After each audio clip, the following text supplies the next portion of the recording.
Morning, everyone. Welcome to the Will County Board meeting for February 15th, 2024. We'll call the meeting to order. Board Member Berkowitz will lead us in the Pledge of Allegiance and introduce clergy. Good morning. I pledge allegiance to the flag of the United States of America and to the republic for which it stands, one nation, under God, indivisible, with liberty and justice for all.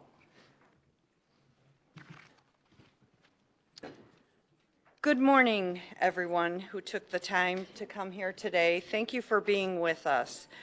I would like to introduce Pastor Carl Wagner to lead our invocation today. Pastor Wagner is the senior pastor of First Church of God, located in Joliet, Illinois. I consider it a real honor to be here to pray this morning. I realize some people look at prayer is kind of just a formality, but I certainly don't, and I know God doesn't, because anytime his children speak, he's certainly paying attention and listening. So let's pray.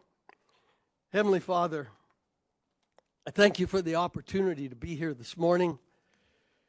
These people have asked me if I would come and make a petition to you regarding their work that they're going to do today, that they can do it wisely and faithfully in discharging their duties.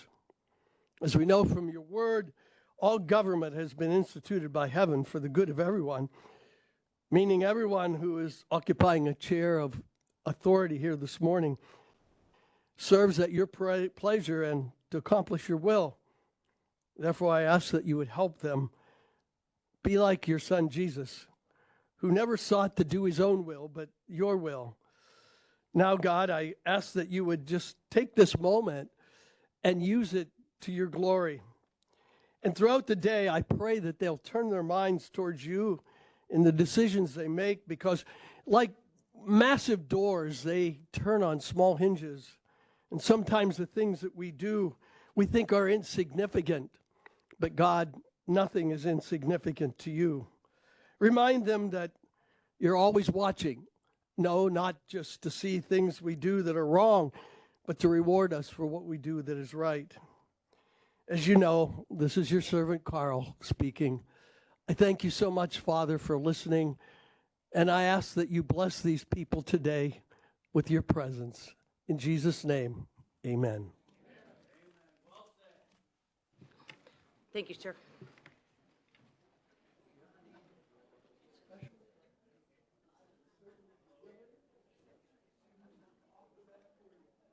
All right. Madam Clerk, will you please call the roll? Balich. Trainier. Dean Schlattman. Here. Van Dyne. Present. Pretzel. Here. Butler. Here. Newquist. Here. Richmond. Here. Parker. Here. Williams. Here. Diaz. Here. Winfrey. Here. Coleman. Here. Logan. Here. Freeman. Here. Revis. Here. Mitchell. Here. Ortiz. Berkowitz. Here. Mueller. Costa. Here. Ogala. Here. 20 present, 2 absent. With 20 members present, we have a quorum. Can we hear okay? No. A little bit? Real low. Yeah. Can we turn up just a tad bit? Thank you. I need a motion to place on file the certificate of publication. Motion by Mitchell.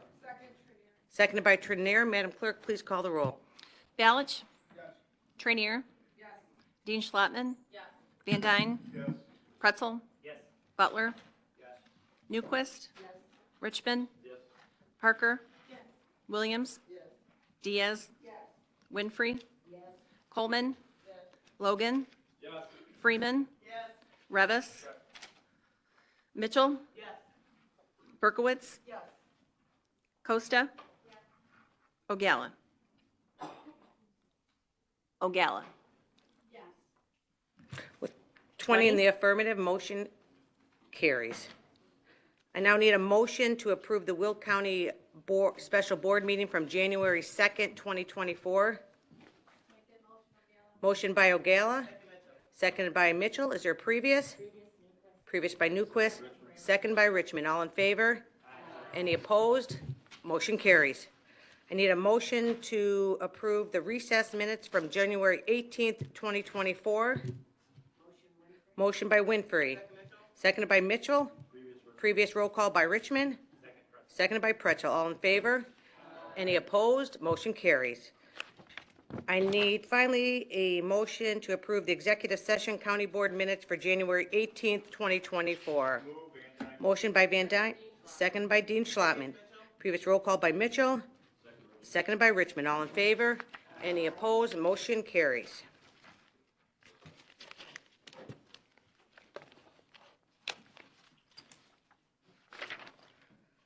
Madam Clerk, will you please acknowledge the elected officials and media present today? Today, we have County Executive Jennifer Bertino-Tarrant, Coroner Lori Summers, Auditor Duffy Blackburn, and Treasurer Tim Brophy. Okay, thank you. We're going to be moving on to honorary resolutions and proclamations, but before we recognize Black History Month, I did want to take a moment to recognize our Emergency Management Agency.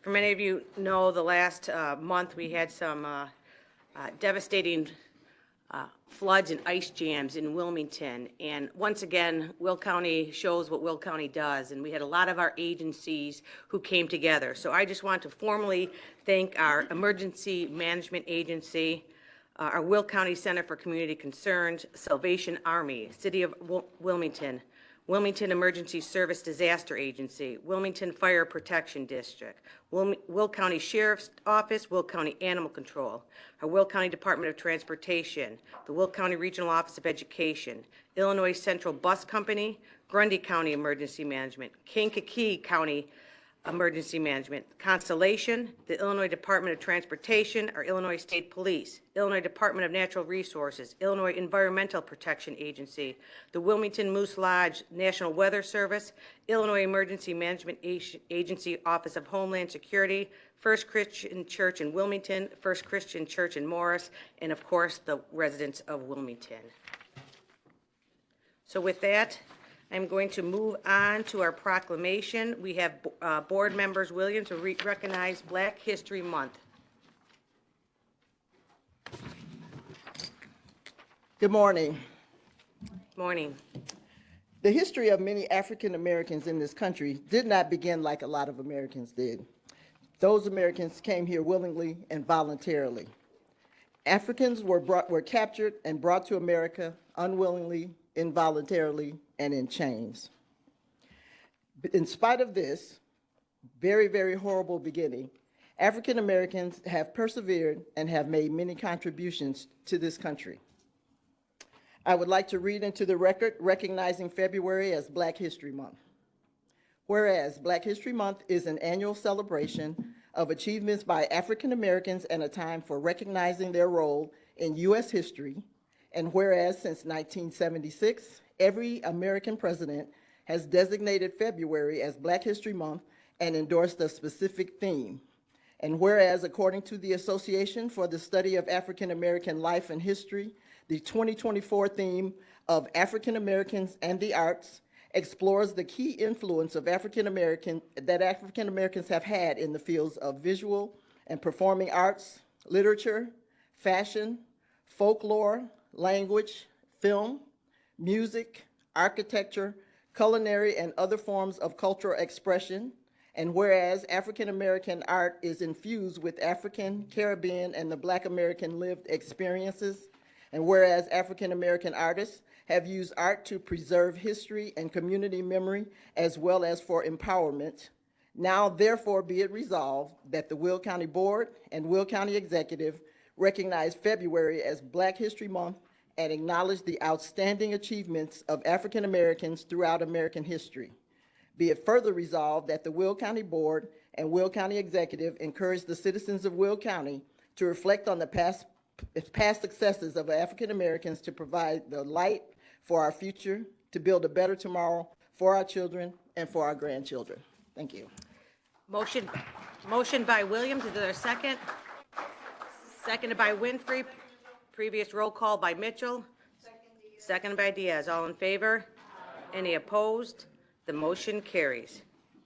Madam Clerk, please add County Board Member Mueller to the roll. At this time, we are going to move on to public comments for agenda items only. If you have any comments for agenda items only, you can come up and we'll start forming a line over there. Just a reminder, you have 3 minutes. Does anyone from the public would like to talk? You can go right there, sir. These are for agenda items. Okay, yeah, agenda items. If we're going to vote on it today, that's when you come up. If we're not voting on it, we'll do that at the end. If it's an item that we're voting on, you could just start forming down there. That's fine. You're all good. So if you do us a favor, please state your name for the record. You do not have to state your address, just your name. Good morning. I'm Keith Pecaw, Mayor of Orland Park. I'm here to support the continuation of 143rd Street. I'm not here to rehash the letter that I sent or my previous testimony.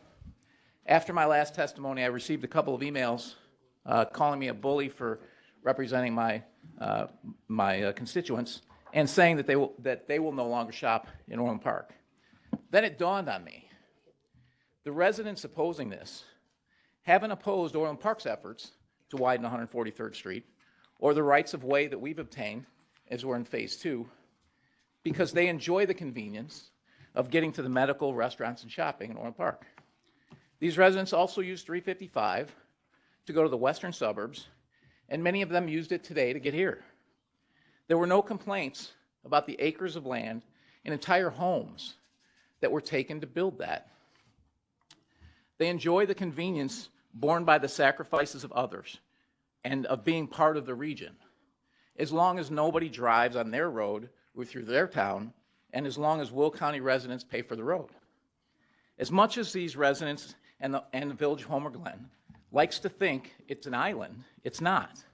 It is actually a home rule and the 5th largest suburb south of I-88, north of I-80, between 355 and 294.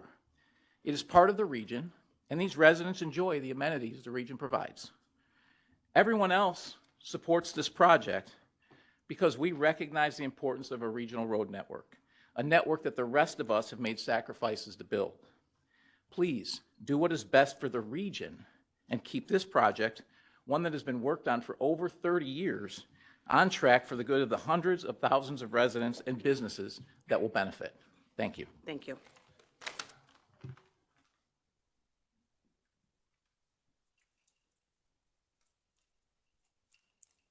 Hello, my name is Mikey Smith. I'm a Will County resident and speaking against the 143rd expansion project.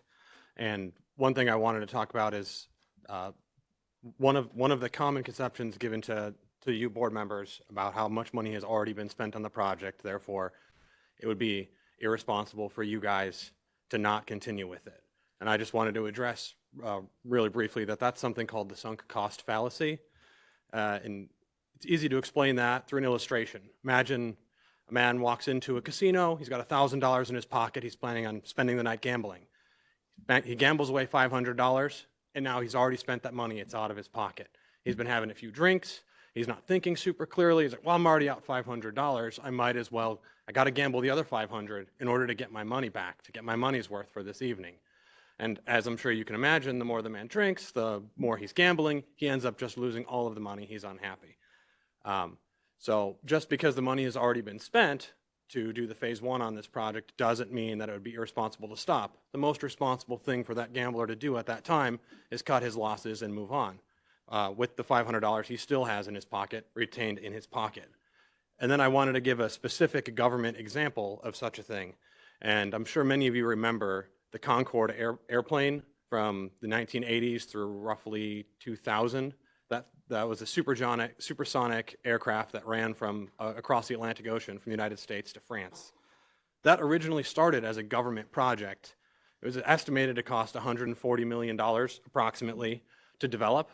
And as they spent that money, the government began to realize that it wasn't as tenable. The public didn't want to spend the added cost for all the fuel to transport passengers across the Atlantic at such a rapid speed. But the British and French governments who were developing it thought to themselves, well, we've already spent $140 million developing it. It would be irresponsible of us to not finish the project.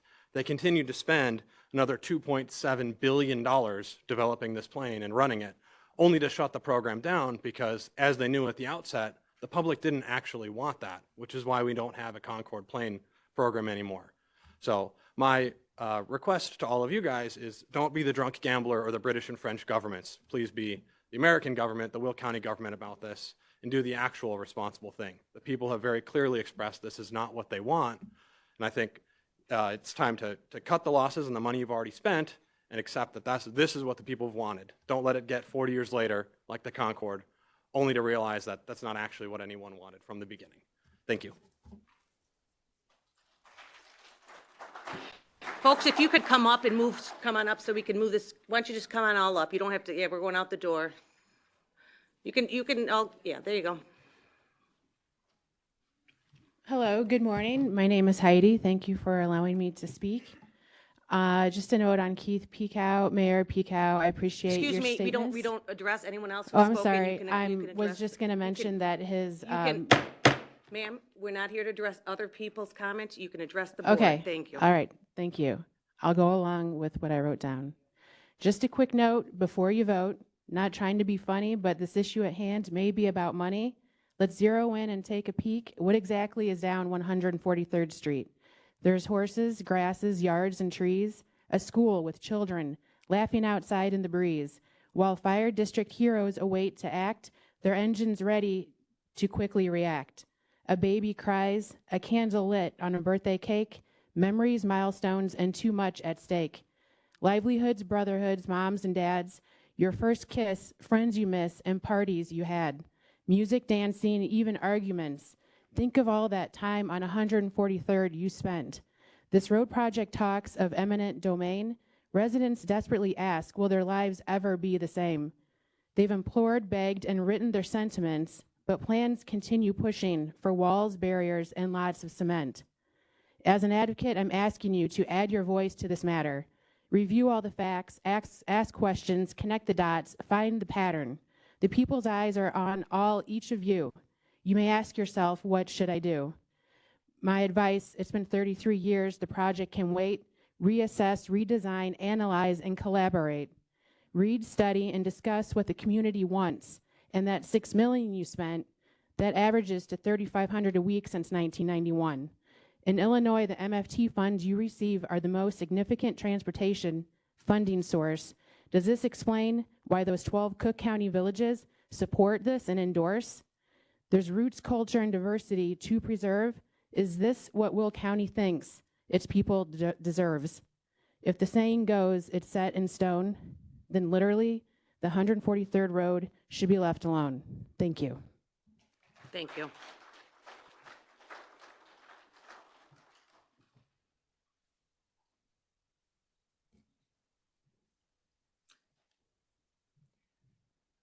Ladies and Can gentlemen, you please state your name for the record, ma'am? Please Kimberly state- Patty. Thank you.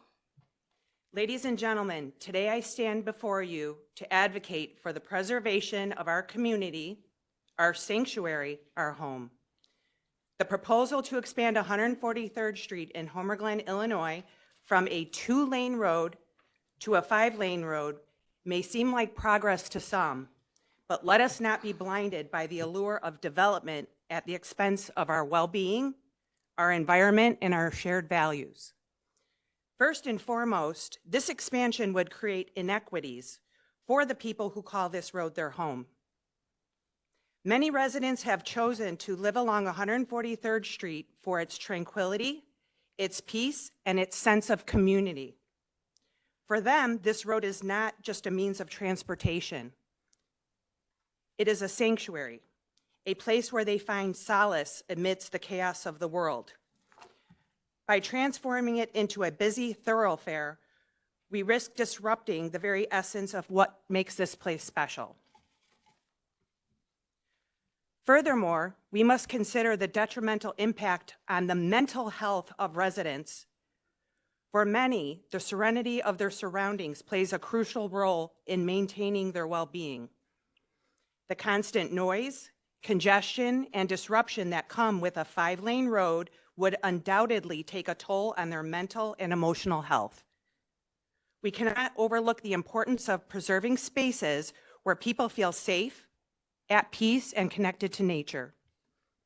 Speaking of nature, let us not forget the indigenous wildlife that calls this area home. Expanding 143rd Street would inevitably encroach upon their habitats, leading to habitat fragmentation, loss of biodiversity, and disruption of vital ecological processes.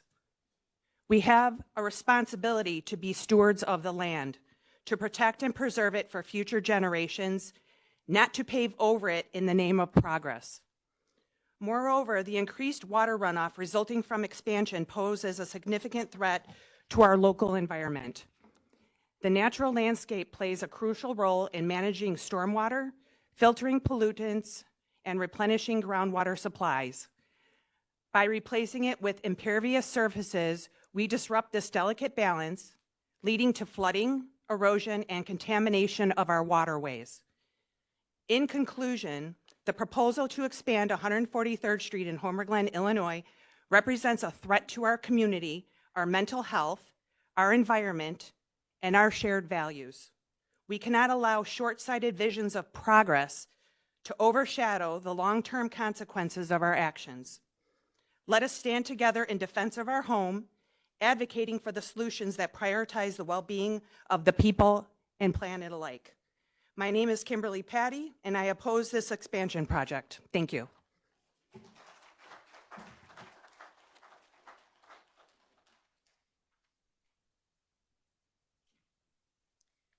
Good morning. My name is Candace Garrettson. I'm a Will County citizens. I just want to state the fact that I'm opposed to the expansion. I did send letters to all of you. Sure. Is that better? Okay, thank you. I did send letters to you all prior to the committee meeting and then prior to today's meeting, so I hope you all received them.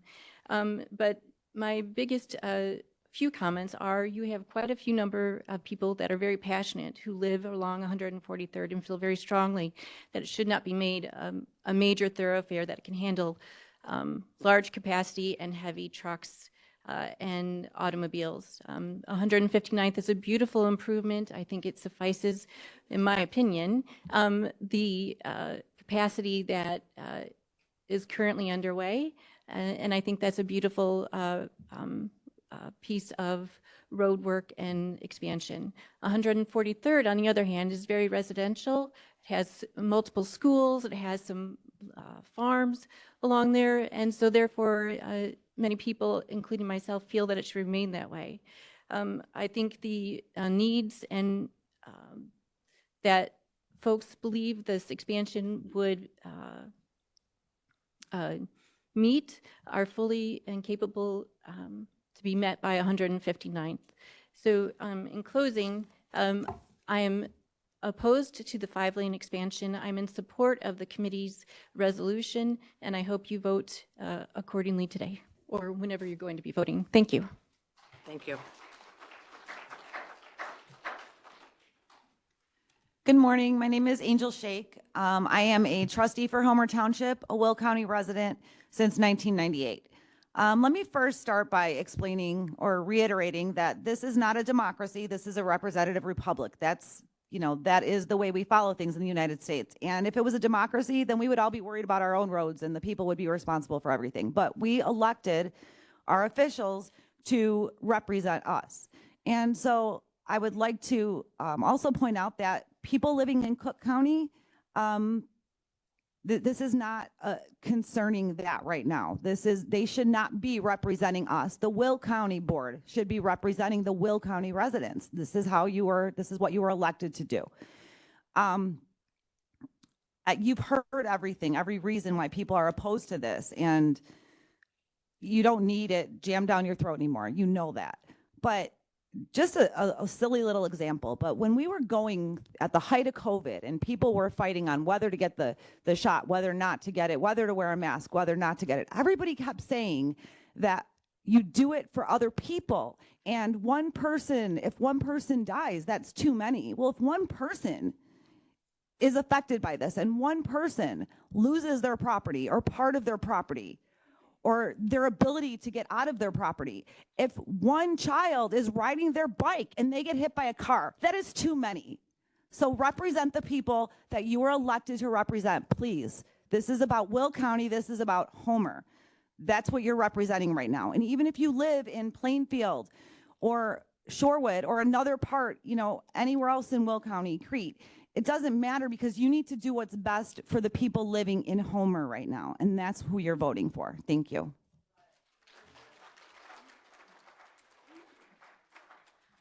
First of all, I'd like to thank Will County and the board members for giving us this opportunity to speak. We appreciate the fact that you're listening. Can you say your name, sir? I'm sorry. My name is Ray Alcala. I'm a Will County resident. My wife couldn't be here today, so she gave me a short letter. I'm going to read it for her. Her name's Diane Fronick. It's to the county board. To those of you board members who do not have constituents directly affected by this project, you seem to think this is a positive move for the future of Will County. This project does nothing to benefit Will County. It will not bring business here, except maybe more warehouses, after people are forced to give up their beautiful homes and properties. People came here for the rural atmosphere. Many have lived here for 30, 40, and even 60 years. None want to live on a superhighway. You are endangering our children, wildlife, environment, and our quiet way of life. To all the board members, many whom have already voted to stop the project, thank you for your consideration and support in this issue. We are a small part of Will County, but we matter. This is a beautiful part of the country. Please save my 100-year-old plus trees from being destroyed.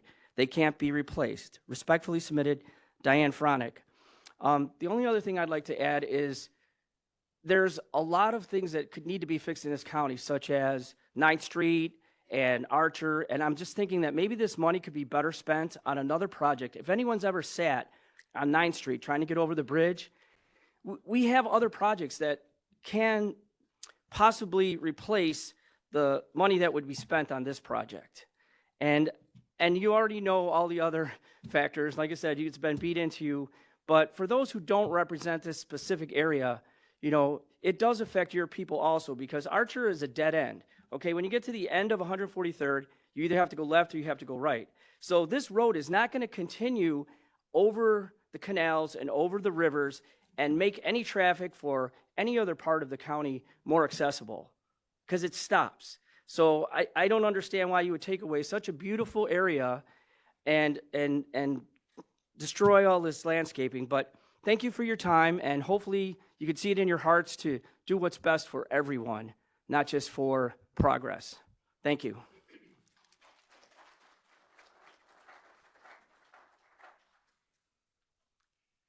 Good morning. My name is Scott Perry. Thank you for the opportunity to speak this morning. I live along Hadley Road, which is on the south side of Homer Glen, so I'm a South Sider in that respect. It's really about the entire community and, you know, what we want to do with the community. And in a larger respect, it's about all of Will County. You know, where do we want to be going forward? Do we want, you know, the kind of diversity of communities that we currently have? And many of us moved from further east, perhaps Orland Park or Tinley Park or even further east than that. And we moved to Homer Glen and Will County because we enjoy the lack of congestion, the community environment where you know your neighbor and you have the opportunity to get out and walk and talk and bike ride and do the kind of things that, you know, as I say, we really moved to that community for. And expanding 143rd Street, just like, you know, expanding Hadley Road when we went through that, will not only negatively impact the community, it will cause the whole reason for that people move there to change. And many of those folks might just move on further west or out of the county because the atmosphere they're looking for is no longer there. So I really ask you to consider voting to prevent the widening of the road. I am in favor of at least looking at the third lane and see if that helps safety concerns. But frankly, if that has too large an impact on the residents, I'm okay with just leaving the road exactly the way it is and moving on. We want our community to stay the way it is. And thank you again for the opportunity to talk.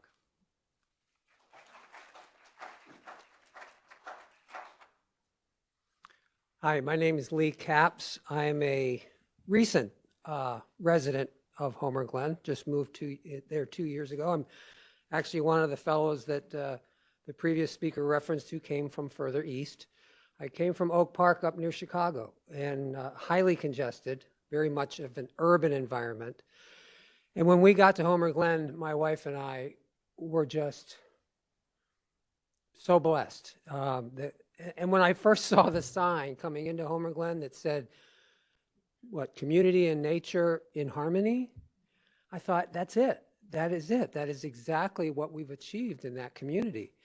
So I don't have a lot to offer beyond what's already been offered, other than I do think it will do great harm to the community, to the landscape, to the nature that we value.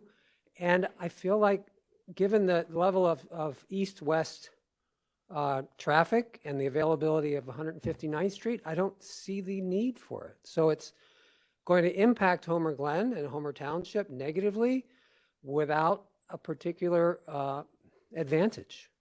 So thank you very much for your time.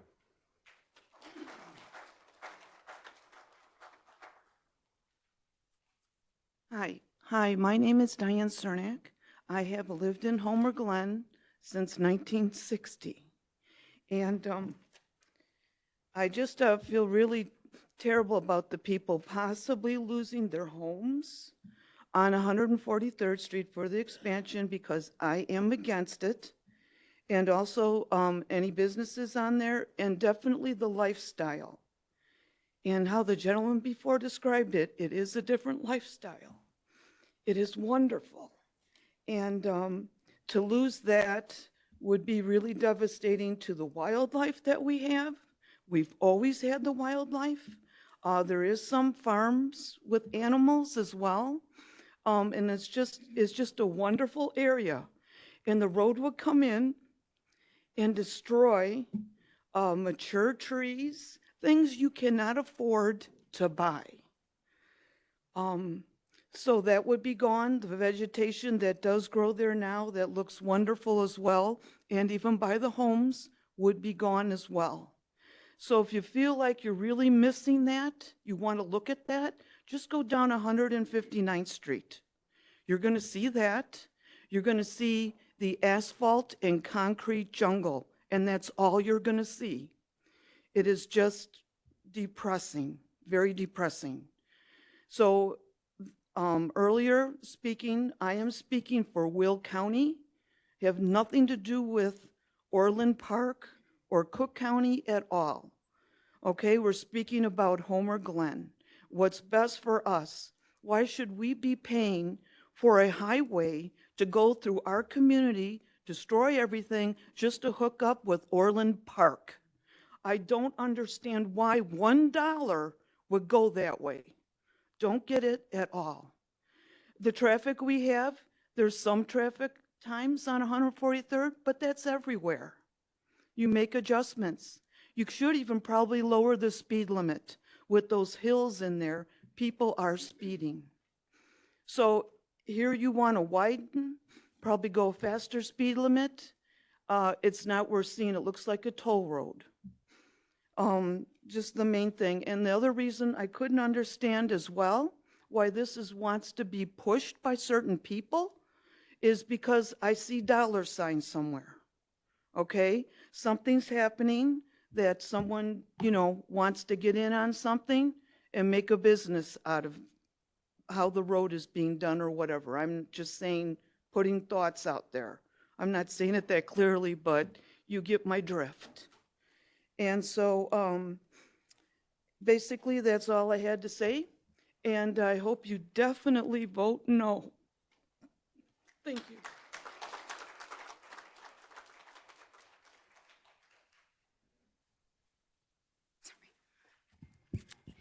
I'm short.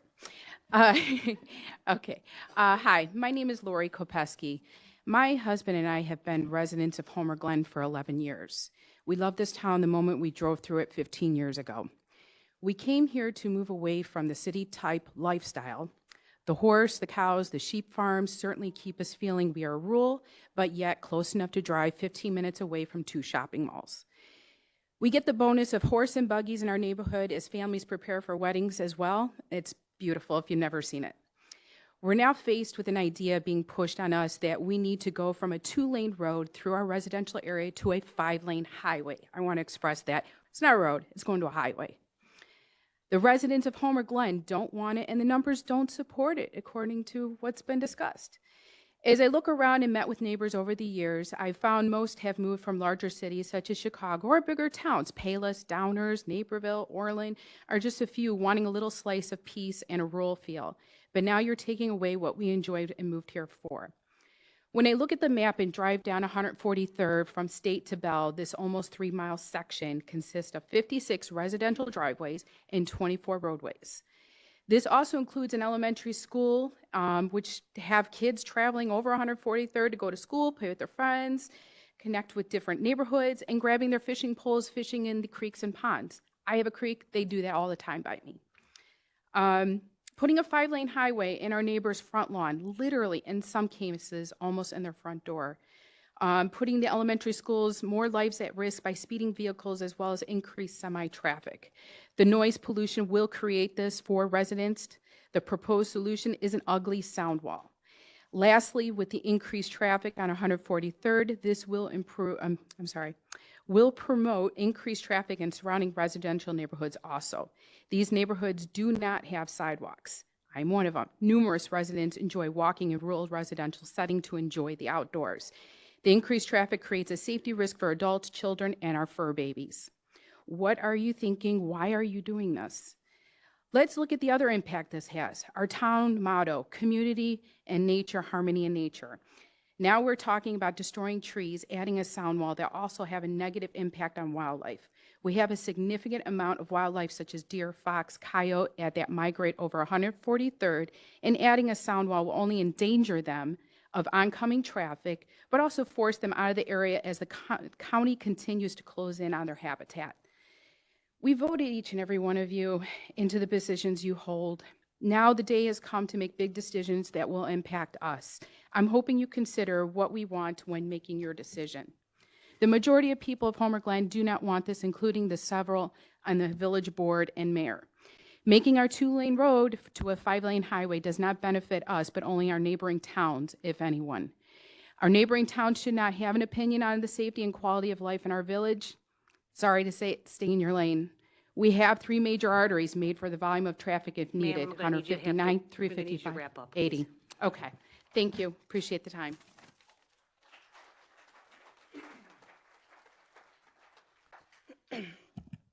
My name is Ellen Morris, and I'm a resident of Homer Glen. The vision of the Will County Board is that everyone have the highest quality of life through a fully engaged county government. I love to run. Living at the intersection of 143rd and Parker, I can run past sheep and horses. We have a giant tree in our backyard with a swing hanging from it. My 2 young sons, would swing all day if I let them. If this project happens, I won't be able to run down 143rd past sheep. Traffic would be moving too fast, and I would be squished up against a cement wall. If this project happens, my boys won't be able to swing like they love.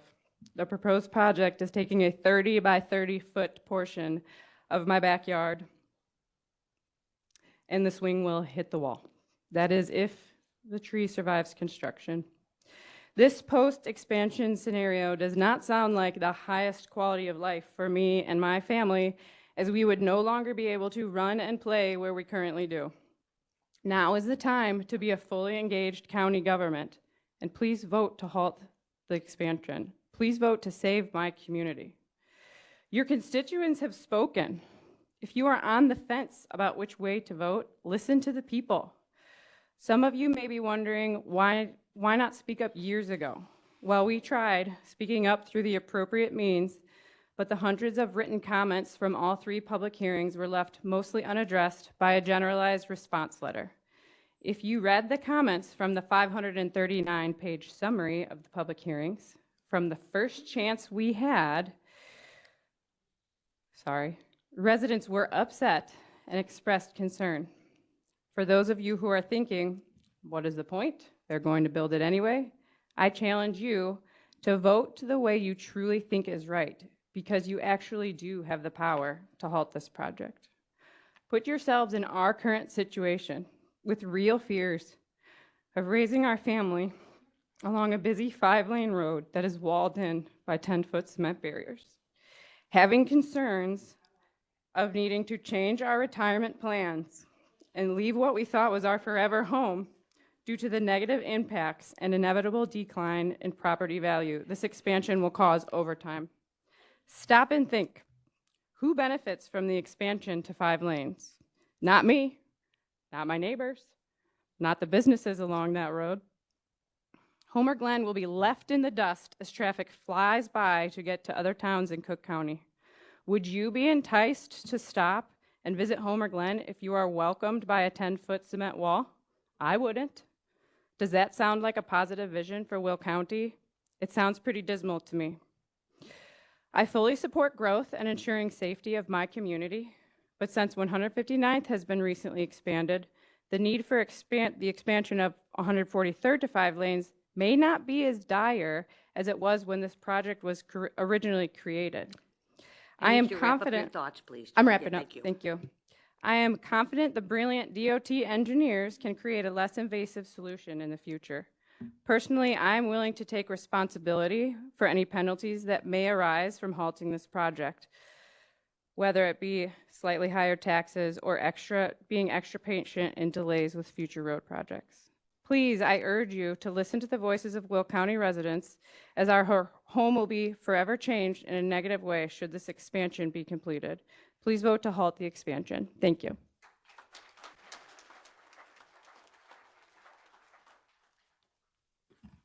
Hi, I'm Sue Stylen. I'm a village trustee for the Village of Homer Glen, and I'm here to ask you to oppose this project. A little history lesson. Homer Glen is just about 23 years old in April, and we we had 3 incorporation attempts before we actually were incorporated.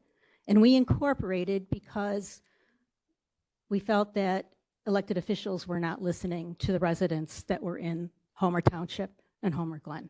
And I hope that the Will County Board will remember that residents elect you, not unions, not other villages in Cook County or warehouses or trucks.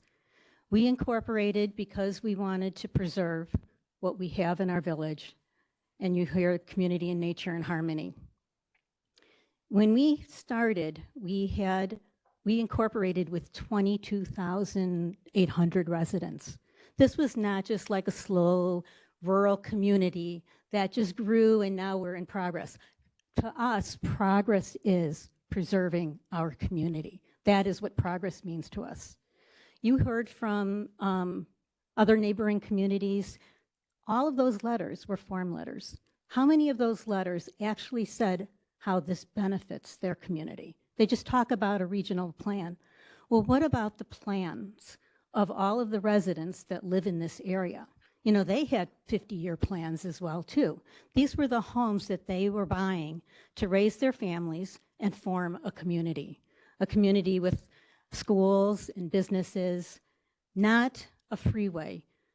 This road, 143rd Street, will end at Midlothian Turnpike. That's what this road is going to end up looking like, a freeway or a turnpike when it's over. And we already have state roads that can handle this traffic. We have Archer Avenue, which is 171. We have State Route 7, which is 159th. You have Route 6. And then 83 can bring people over to different roads to get the traffic from Cook County to Will County. This is not about economic development in Will County. It's about economic development in Cook County. So I'm just asking you to consider the safety issues, the trees that are going to be lost, the community that is affected. Jeff Ronaldson said that no homes were going to be taken in this process. No, the homes might not be taken, but their property values are going to be greatly affected. Part of their yards are going to be taken. What if part of your yard was going to be taken? And this road is going to bisect our community. We already have a 5-lane road dividing our community. We do not need another one. So I'm just asking you again to oppose this project. Thank you.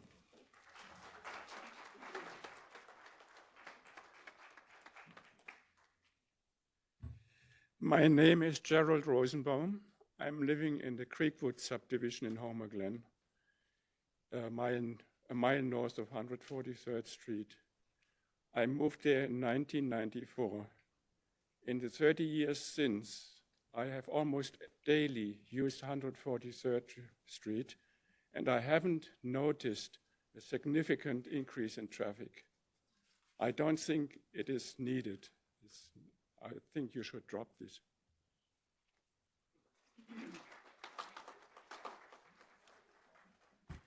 Mayor of Homer Glen, Christina Neitzke-Troike. In March of 2009, the Will County 2030 Transportation Plan was complete. The purpose of this plan was to prepare for the predicted growth and traffic patterns of Will County. In 2009, there was a room full of folks, just like you, predicting the future. The future meaning today. We are sitting in the exact moment that your predecessors discussed back in 2009. It was predicted that Homer Glen would increase in population by 23,000 residents. Homer Glen would have to double in size in the next 6 years to make this a reality. However, the truth is, Homer Glen has decreased in population by 70 residents. According to NIPSCO, in 2009, Lockport, Orland Park, and Lamont would have a future growth of an additional 41,500 residents. They've only increased by 5,500. In 15 years, the countywide population increased by 20,000 residents. That is less than the prediction of Homer Glen alone. I am in no way faulting any one person, board member, employee, or committee for these predictions, as that was the trend in 2004 to 2009.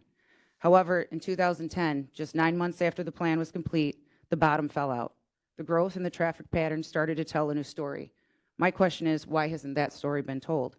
In 2009, I predicted I would live in a beach house somewhere in Florida, but just like your numbers, I have no means to back that up. Now, I can continue to believe that and make predictions all day long, but until I see the facts behind those numbers, I will have to live in my modest home in Homer Glen. You are the county. You are our leaders and the ones we elected to protect us.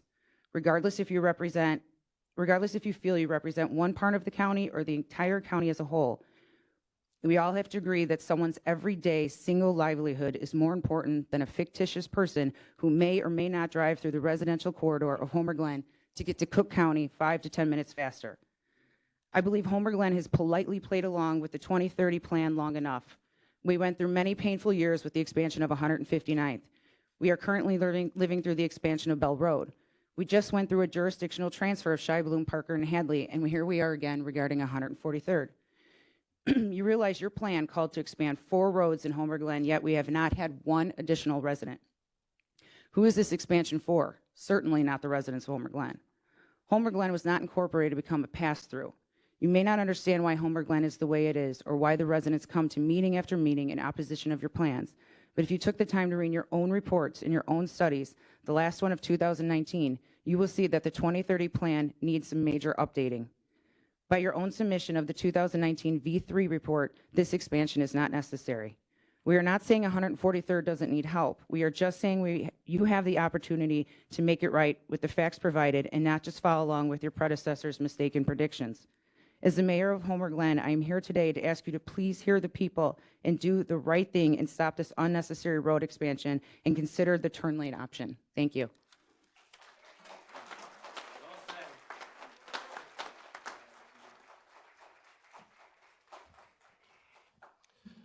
Brent Porfilio, 57-year Will County resident. Am I that old? 23 years in Homer Township. I'm the current Homer Township Highway Commissioner. I've been practicing engineering for 34 years now. I'm a licensed professional engineer in the state of Illinois. I've done traffic capacity work all over the country. I think I'm qualified to provide some numbers to the county board members. I'm speaking obviously against the 143rd Street expansion in Homer Township. The pavement out there now is 24 feet wide. They want to widen it to 69 feet. That's almost 3 times the width. There's right-of-way takes over 30 feet on either side of the road. There's a couple people that talked about trees and other things in their yard, so think about that. So 24 to 69. So if you have a fishbowl at home and you make it bigger, what happens? The fish get bigger, right? Okay, so what do you think is going to happen if they go to 5 lanes? Guess what's going to happen? All the trucks in Orland Park, which we don't want, there's 9% trucks on the 5-lane section of 143rd Street in Orland Park. That's Cook County. That's a commercially based municipality. We don't want the trucks in Homer. On the west end is Lockport. 5 lanes in Lockport. It's an industrial-based municipality. It's right on 355. 9% trucks there too. We don't want them. Right now, and I'm talking from Lamont Road on the west to Bell Road on the east, it's 2 lanes right now, 3.5 miles long, okay? 1.5% trucks right now. It is not a Class 2 truck route. So guess what that means? We don't want trucks. Obviously, to convert it to a Class 2 truck route, I believe the county board has to vote on that. We don't want that. So there's a small packet of papers that Mr. Balich handed out to all the county board members. It's 7 pages long. It's very dry reading. You know, a lot of numbers, blah, blah, blah. So the capacity of the road is the most important thing I want to talk about today. If the capacity of the road is higher than the traffic that's there, guess what? We don't need to widen it. So the first 5 pages of the packet are a simple estimation of the highway capacity of 143rd Street for a 2-lane section. It's right out of the Federal Highway Administration booklet. There's a lot of numbers there, but the bottom line is, out of my calculation, for the 2-lane roadway that's out there now for 143rd Street, the design capacity per peak hour is 1,802, okay? 1,802 for 2 lanes. Now, you want to convert that to a daily traffic so you can compare it to the capacities of the area. You divide that by a 10% K value, and you get a capacity of 18,000 cars per day that it can handle. Now, how much traffic is there now, you might ask? Well, in the 6th page of the handout, I have a little map that shows all the daily traffic numbers that IDOT publishes on their website.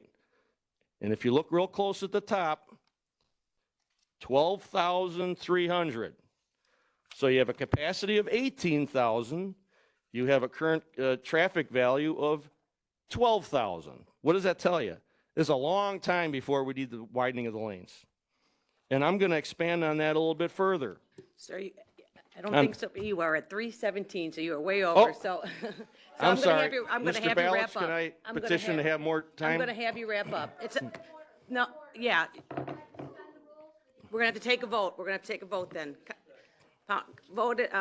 Motion by Ogala to suspend the rules, second by Balich. Well, we got to, yeah, Madam Clerk, please call the roll on that. This is to suspend the rules.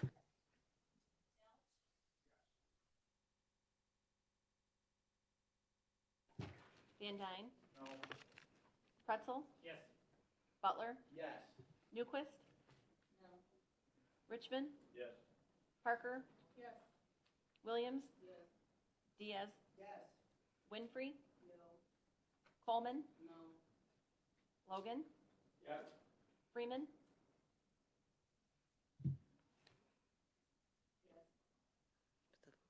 Revis? Yes.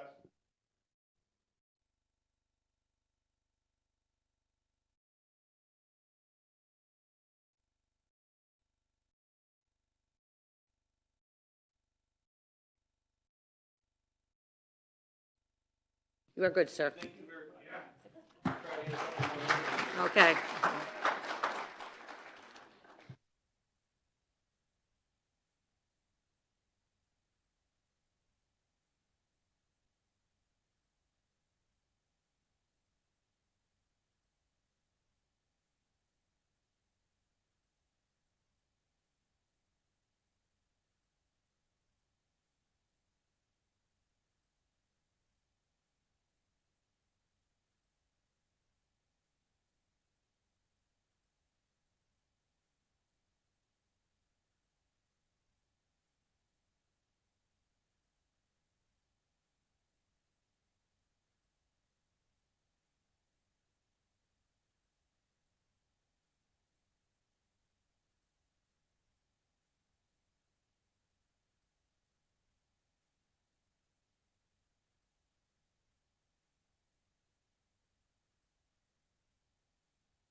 Motion by Revis, seconded by Ogala.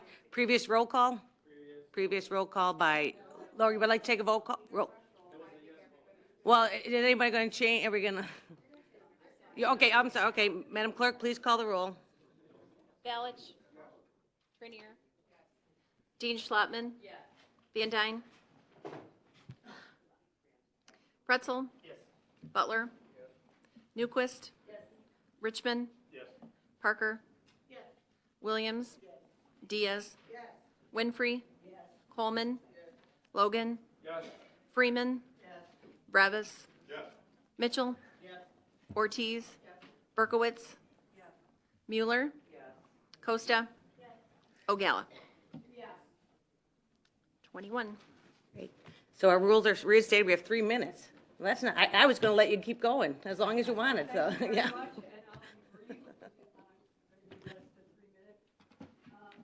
Much of what I agreed with all my fellow citizens here this evening. My name is Judy Slopika. I live off of 143rd Street. I've been in my home for 52 years. And I'm probably not going to be around in the next 2029, whenever these projections are going. And I thank God for the years I've had. But I'm thinking of grandchildren and people who have children. They'd like to still be here in the same wonderful community.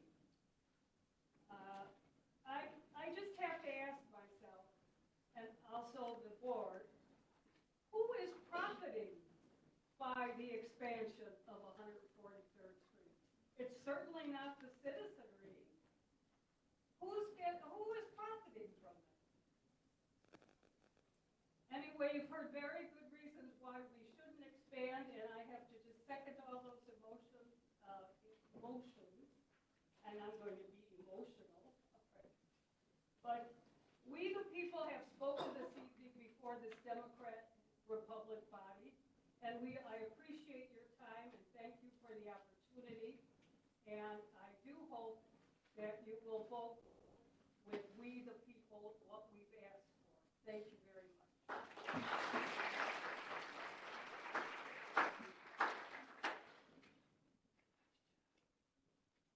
Hi, my name is Wayne Felgenhauer. I'm a resident on 143rd between Hillcrest and Creek Road. And what I wanted to bring to your attention is the deaths that happened on 143rd. Next month I will be in that house 40 years. During the last 18 months, I've already seen 3 accidents that have caused 1, 2, 3, 4, 5 deaths. The point I'm trying to make is that if you increase the traffic, there's going to be increased deaths and speeding. And it's a rural area there. There's, as Brent pointed out, there's no reason to increase that road. Yeah, maybe down the road. And don't misunderstand me. I'm not against, progress. It's just at this time, at that location, it's not worth it. So, and I used to be in law enforcement, so I know that if you don't believe me on the deaths, get the state police. They do the crash reports. So you'll see there that there's even one death is too many. But the thing I wanted to bring to your attention is that if you increase the traffic, you're going to increase the deaths. And then I could say a couple of other things, but I don't want to get everybody all upset. So thank you very much. You have time.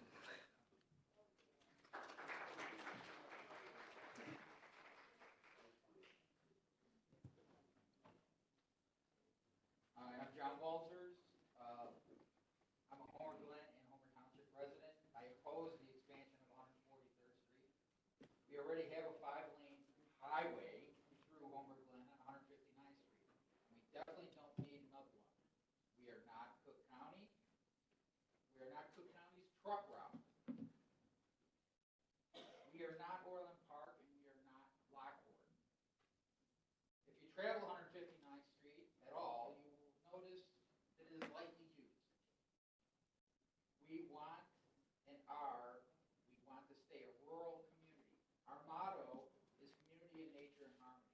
this highway, and that's what it would be, is incompatible with our community.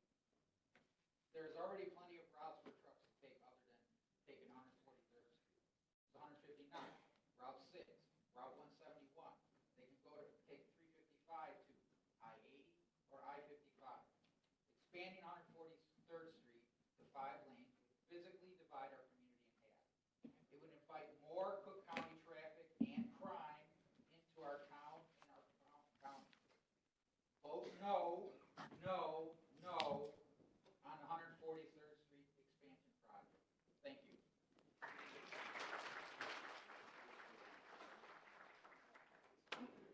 Hello, everybody. My name is Dan Fialco. I am a committeeman in Precinct 7 in Homer Glen, and I'm also a trustee in the village of Homer Glen.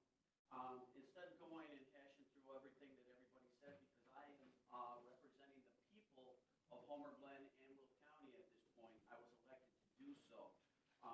When this discussion first got started, 159th Street and 143rd Street, nothing had been taken care of at that point.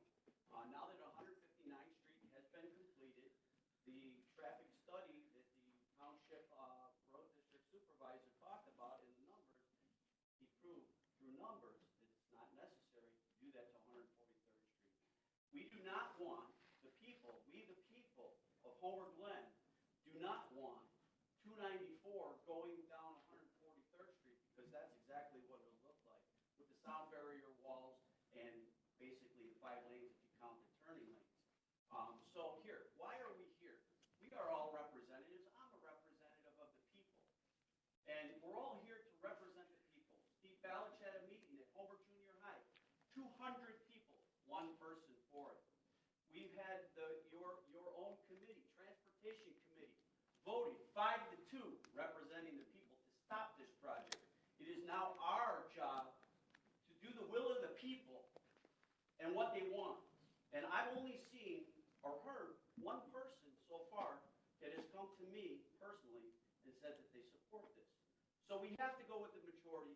We are here to represent the people, not Cook County, not to make a road or a path for Cook County, Orland Park's crime to escape down 143rd Street to the west to get to the highway. We do not want that. We don't want that in Homer Glen. We want to protect the rural character of our community. That is why many people from Cook County have moved to Will County, to Homer Glen, because they want the rural character of our community. And we don't want that destroyed. By doing this, that would destroy our community.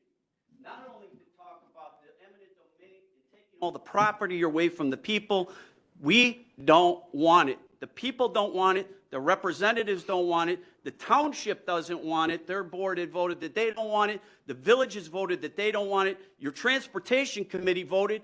They want to stop the project. So do the will of the people. Thank you very much.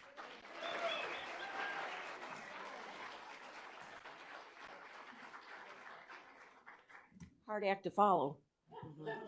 I'm Christine Osser. I own Chrisland Farm, 31 wonderful, lovely rolling acres on 143rd Street, right across from Reed School.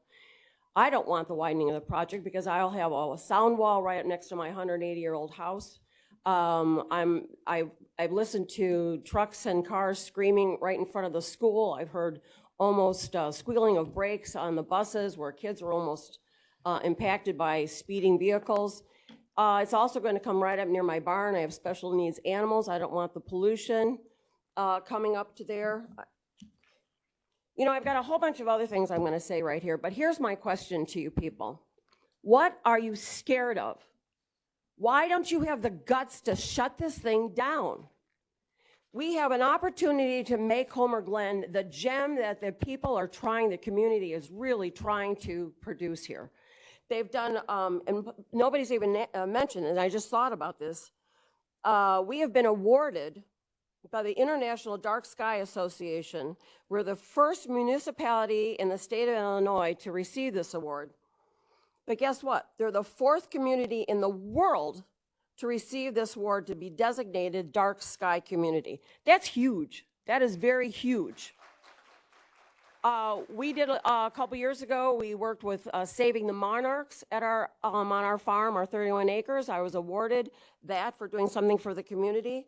Businesses in this area have done their landscaping to try to keep it with nature and harmony in here and the wildlife. And there's been other, the Tree Preservation Organization, where they want to make sure that historic trees are not cut down, that there's a fine on that, that we keep it open space for nature. So I don't understand why you people cannot see that you guys can produce this little gem, this wonderful gem in the state of Illinois and in Will County and be totally unique.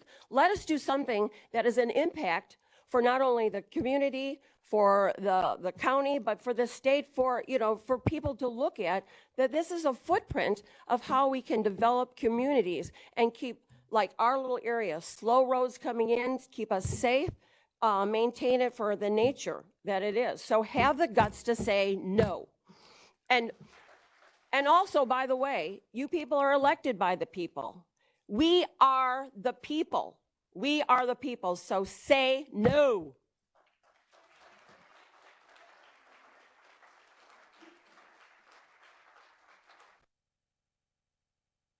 All right, this time we're going to read in the public comments from online. I was going to make a motion to suspend the rules and have these. Hold on, okay. Okay, I'm sorry. And have these emails placed into the record, but instead of having us to sit here and read through each of them, we received them all to our emails, you know, just speed up the process a little bit. I don't know if the rest of the board would be okay with that. Motion by Mark Revis, seconded by Jackie Trenier. Is there any discussion on this? Are we okay? Go ahead, County Board of Government. I just wanted to say that we have not all gotten all of them because some came directly to us, some came to the county board email, so we have not read all of them. So that's not a true statement. Oh, okay. Sorry, I know we talked a moment ago Yeah. in a side conversation. I just Okay. thought that's where we were at. I'm going to so- let you know right now that there is a procedure for putting in public comment, and I am going to follow that procedure. And there are 32 emails that came to public comment through the proper portal, so I will read those off. Okay. All right, yeah. Okay. We have them right, what you sent us here, yeah. They went through the public, we have the ones that say public comment, that are the porthole. Those that, yes. Yes, we're going to read the ones that came through public comment, right? That's what we have here. Is there, this is what we're. And the other ones will go in the record, in the minutes, the other ones. All of them will go in the minutes.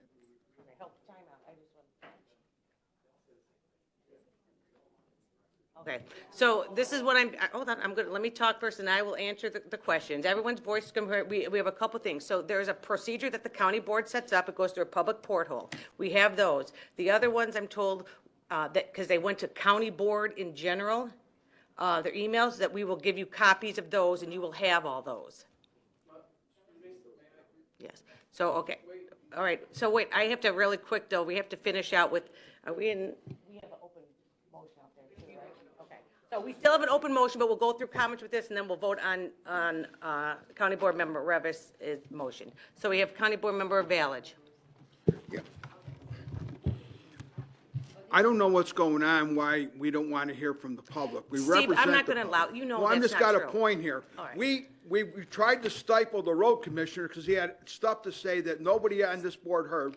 Now we Steve, don't want to hear from the people Your that rules, sent stop it, emails. Steve, you know you're just putting on a No, little the show here. people sent emails and copied everybody. I Steve- got over 100 emails, easy, that copied everyone on the county board and asked to be read in the public record.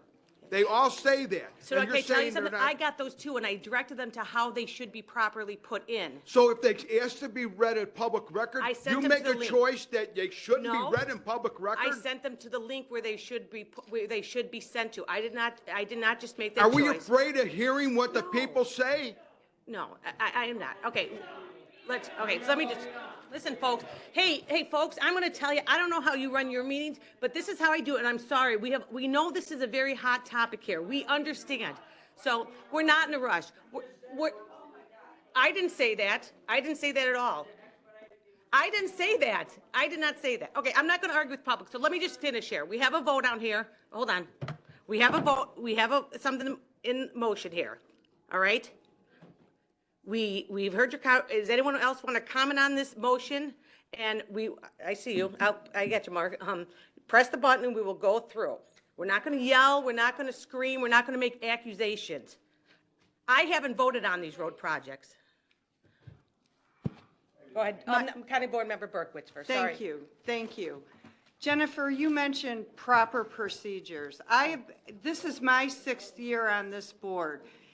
On this board, we have always, when we receive comment from public directly to a board member, on the website, wherever that public comment came from, that is put on our agenda, and that is part of public comment, and it should be read. We just started doing this last year. Excuse me, I'm talking. I have never voted to take away the voice of the people, to say that their public comment is attached to the agenda, but please let me finish. You are, But it is not going to be read.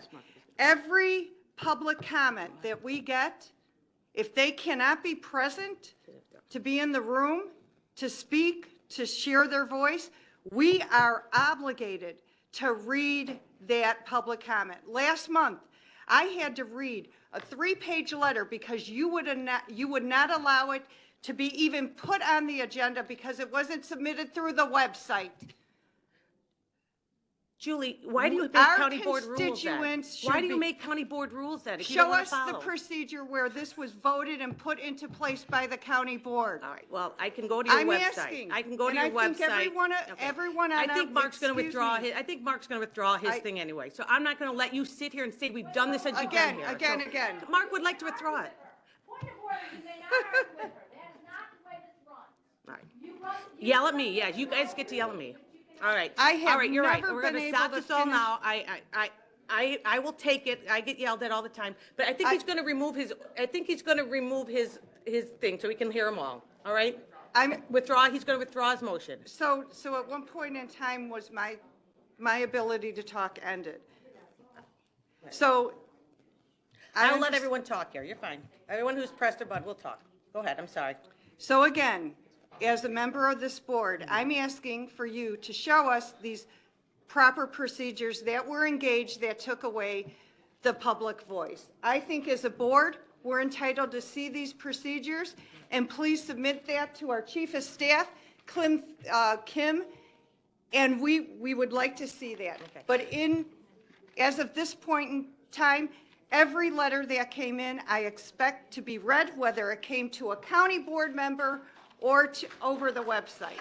Okay. Which is fine. Go ahead, Mark. County Board Member Revis. Yeah. Go ahead, Ms. I'm sorry, you're not, yeah, you are, sir. I just want I want everybody's comments to be into the record. It's just a matter of how they get there. If we're going to sit here and make an individual human being read every single one out loud, word for word, versus just having it go into the record where it will exist permanently. So if you would like us to, it's just going to draw it out. I'm not trying to say that you're not entitled to the time. Everybody wants your comments into the record. I even want the additional 132 that Steve is talking about. I already assumed those were in the record.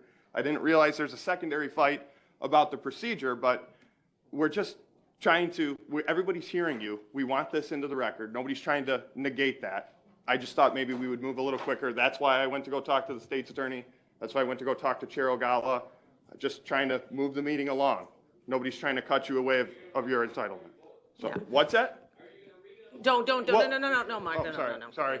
Okay, We can't respond. Are you done, sir? Yes, Okay. I'm done. I will County withdraw Board- the motion then if that's what it gets to. It seems like that's what we want to do, so I'll withdraw my motion. Yeah.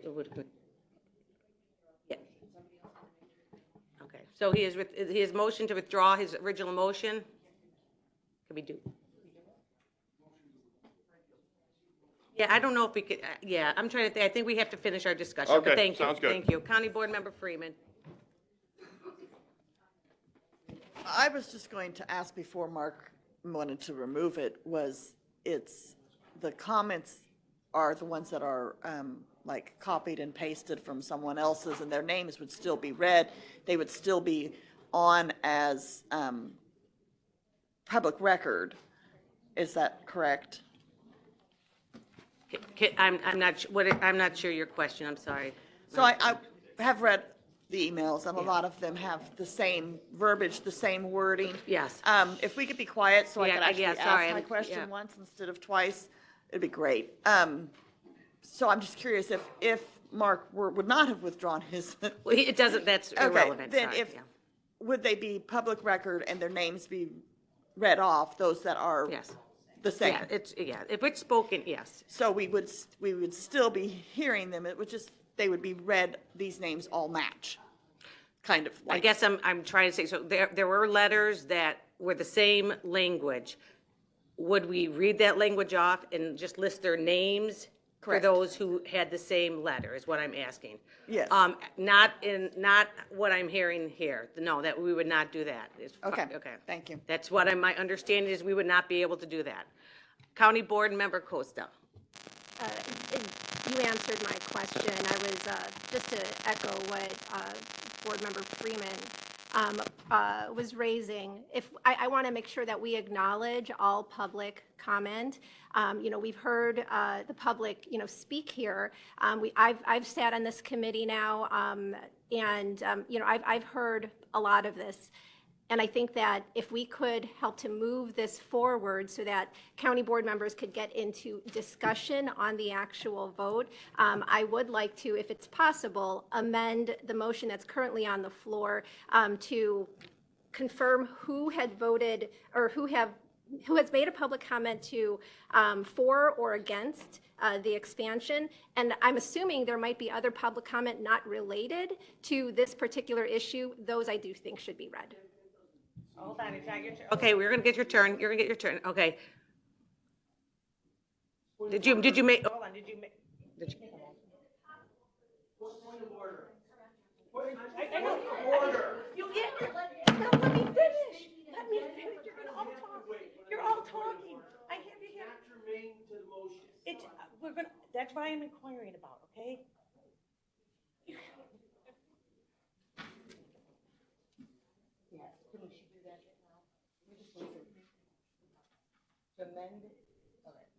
All right. So, okay, so just to be clear, I mean, we're gonna start making this confusing a little bit by making a motion to motion. There is a motion, there's a second, we're discussing. If you want to make a motion to amend that motion, you can. If you would, you are more than welcome to do that, but then you're gonna obviously have a second. So whatever your motion to amend that motion would be, we would move on. Yes.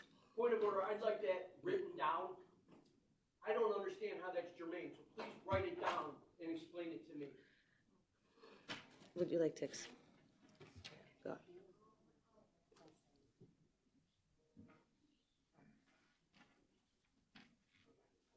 So, your rules do say if you change your motion, just like you could ask any of these, he can request it in writing.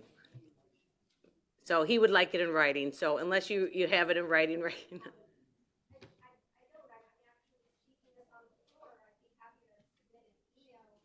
No, well. You can write it on. All right, we're gonna spend more time doing this. All right.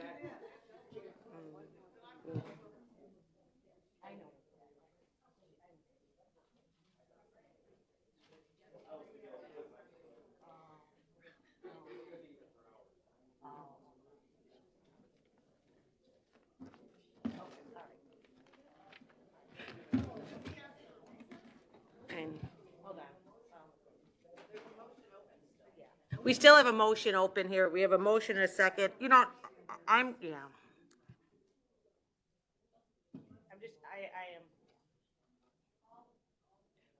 am. I have to wait because he's requested a written and she's writing it, so I gotta wait now. Yeah.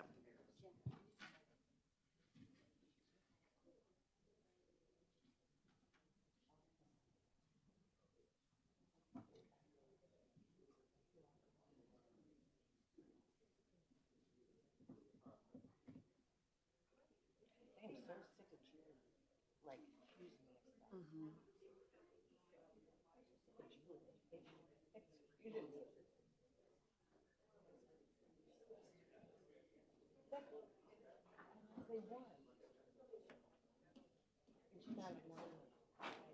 why I'm saying, I can't stand her. She lied.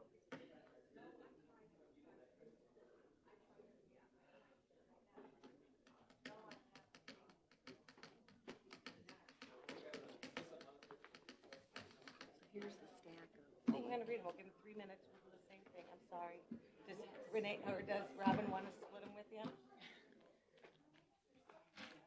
No, I can.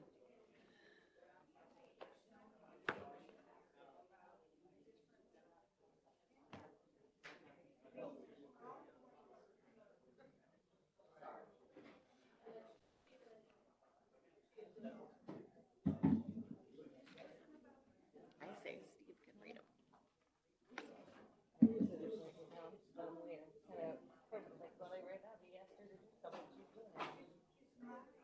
Is Al writing it out? County board. Oh, okay.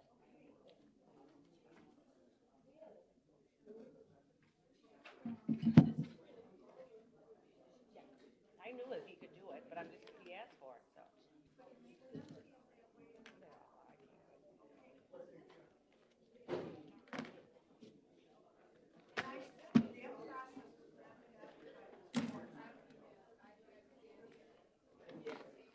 You tell it.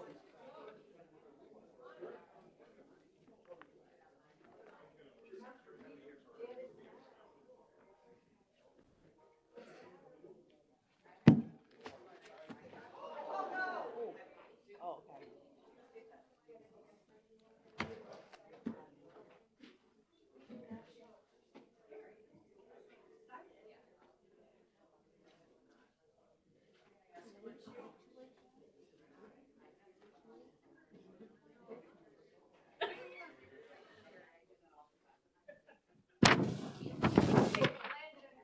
Yeah.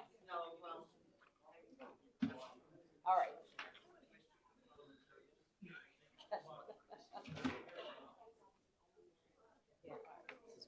Okay, all right.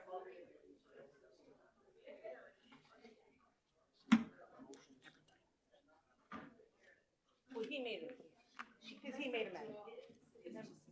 Yeah, his is.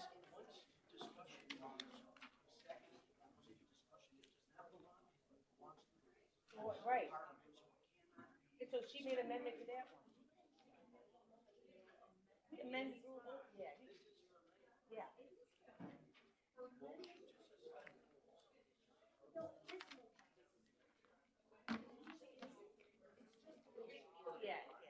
Okay.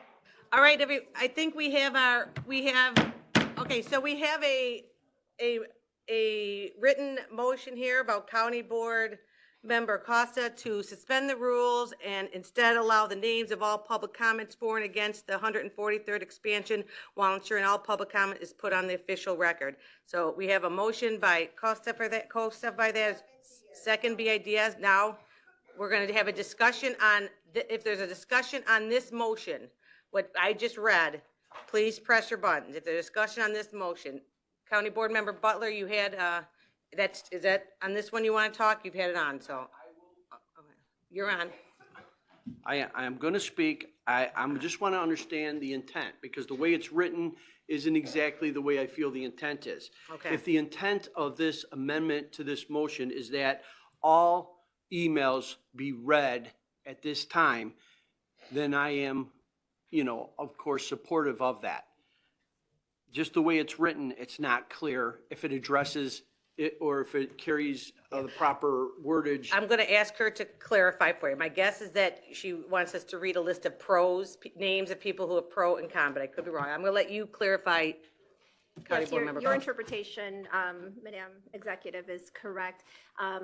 Board Member Butler, my intention here is to make sure that all that submitted public comments are acknowledged and named publicly during this suspension of the rules, but not read each individual email. Not to read each individual email. Come on, we're going to be, all right. I would like to comment. Okay, that's fine. Okay. You're on. Oh, you were on. You turned. Okay. You know, some people may or may not be aware, but I get into a lot of these fights. And too often, we try to dehumanize the situation and forget that we represent the people. We don't want to hear their emotions, their stories, what makes them happy, and their losses. We don't want to hear about that. We want to hear about just the facts. And I, for one, would never support stifling the people's speech. And furthermore, I had gotten many emails that had on my official account who requested that I please have this read into record. And I believe that that should be enough to get it read. And I don't think one email that was sent should not be read. I think that every person should be represented here. And you know what? If people don't want to take the time, if they have so much disdain to hear what our constituents have to say, then maybe they should make these decisions a little quicker, because they're going to fight to the end, and I'm going to be with them.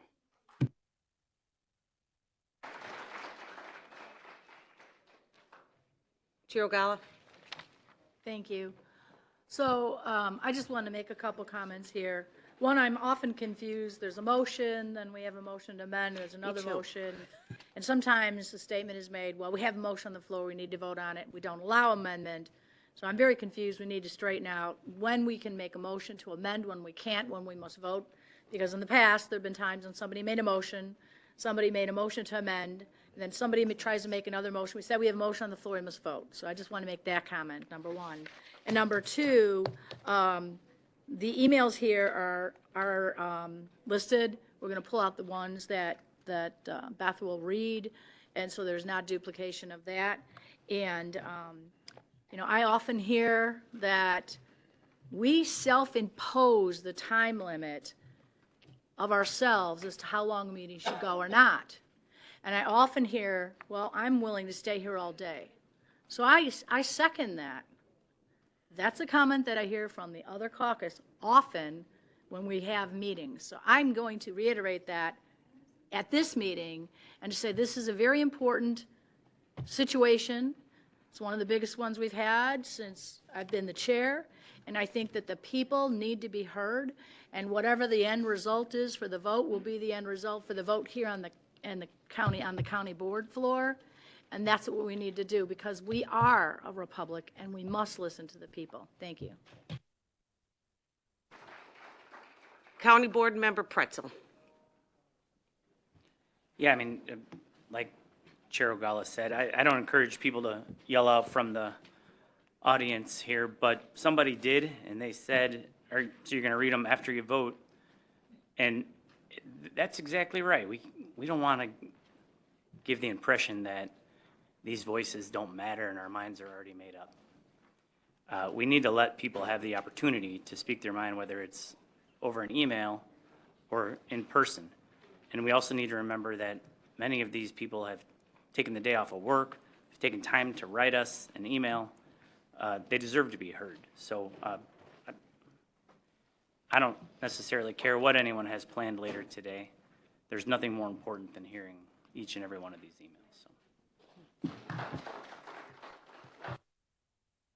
County Board Member Williams. I just have a question about the amendment to the motion. Does that require a second? It was already, yeah, it was second. Okay, all right, this question. County Board Member Ballage. Yeah, there's nothing in our county board rules that say that public comments, when they ask to be in public comments, there's nothing that says that it has to go in a certain place. And like I said, I got all kinds of them. And just because we want to get out of here early, we're going to say, well, we'll just read the names. When the road commissioner from the county pulled out a book, a little less than a foot high, stacked with all kind of comments, that's where these comments are going to go. No one will ever see them. No one will ever read them. The people took the time to send those emails. And on the emails, they all put please have this read into public comment. So what's being said, Mr. Revis's statement really, is that they want to go in and put them in a book where no one ever sees them again and say that there were X amount of people for it and X amount against it, and what they said, who cares? That's what we're saying. No one, does anyone in this room, just think about it, did anyone look at the comments from that book that we saw? Did anyone read them? No. Well, God bless you, Meta, thank you. But nobody did, except Meta. But anyway, just think about it, though. We just passed the 2050 plan. Does anybody know what was in that plan for real? We got it. Try and figure it out. So Chair O'Gall's talking about having a committee of the whole to dissect it so everybody knows what's in it. And then we have to talk about changing policies. We've got all kinds of problems. But not listening to the public when the public sends an email and saying that county board rules, well, it doesn't say anywhere in the county board rules that if they ask to be in public comment on the email, that now all of a sudden it's not in the right location. I mean, I'm upset about it. We've sat here for solar farms for hours, and nobody ever was afraid of it. Everybody had all the comments for the solar farms that we voted no to, knowing we could get sued. And now, because this is about a road that nobody in the whole area wants, you could use the money for a road somewhere else, like in Peatone, Crest Hill, Bolingbrook. There's all kinds of places to use that money. And it's just absurd that you can't hear from the people. Nicola Haas, our state rep, she called me this morning and said, make sure you tell everybody that I'm against that road. And I was hoping that at the end of the public comment, I would get up and I'd say all the people that are against the road. Because there's nobody for it that's been elected in our town. The schools are all against it too. So they're on record being against it. Everyone's on record now being against it. So now you won't let the people be heard. They're going to go on record in a book that no one will ever see. That's why I object to not reading the emails. And we do have a few more comments, but I'm going to just make a comment because I feel like it's kind of being thrown at me here. I didn't make any, okay, I didn't make any motion here, but I do want, I'm going to ask that, because it does say on your website that, and I mean, I guess we want to be cautious when people say, please, when you send a personal email and say, please read in public comment, it can go anywhere. So I'm going to encourage our leadership to maybe come up with a specific policy so we do not have to continue to be in this situation. Like I said, when I received them, yeah, okay, I'm just want you to know, because again, that's all I'm asking, because that's what we are trying to follow, what we saw on the county board website. But this is not my motion here, so I'm going to get a couple more people who have not spoken, and then Julie, who have not spoken, then I'll come back to you, Julie. County Board Member Trenier. Thank you, Madam Executive. I'm happy to sit here and listen to these emails all be read. But I will tell you that as a county board member, I open my email every single day, multiple times. I review every message that's in my inbox. I don't respond to them because I'm not required to. Especially don't respond to form letter after form letter after form letter that seem like they've been written by one person and just passed around. That's just not what I'm going to do. But I do read my email. I do pay attention to public comments. I did listen to everything that was said here today. And I actually have a lot of questions. And I don't know if we're going to get to the point where we can actually ask questions. But to me, I would find that more valuable than listening to letters that I've already read. Thank you. County Board Member Van Dyne. Thank you. As I can appreciate the motion and the amendment to the motion, I have an inkling that either way, the comments are going to be read either by staff or by a county board member. So I would suggest that we just go ahead and vote on this now so we can continue this process. Thank you. Well, I'm going to let County Board Member Berkowitz speak. Thank you, Madam Executive. Like I said earlier, as one of the senior board members, our policy has been to present the voice of the people, whether we received it via email, county board email, or a letter in our mailbox, or on the website. Their voice is heard at the county meeting. It is read. And Board Member Van Dyne is correct. If they aren't read, we will read them. County board members will read them. So let's do the right thing, have their voice reflected before we vote on this issue. I also want to make a comment regarding the concept of time. So time has been mentioned from various board members. When we come in to serve the people, we have made a promise to them, and it's not to the clock. It's not to time, to seconds, to minutes. It's to do our job. If it takes an hour, that's great. Some people are cheering. If it takes 3 hours, some people are like, this is our job and this is what we are going to do. So when the concept of time to me is irrelevant when we need to do the people's business. If we need to put the time in, yes, we do, yes. Put the time in and plan accordingly. Come to this county board office and prepare to put the time in, whether it's 1 hour or 3 hours. You ran for the job. You got elected by the people. It's not a 3-hour job. It's what you need to put into it. We need elected officials that are willing to really make the sacrifice and real service, not just talk.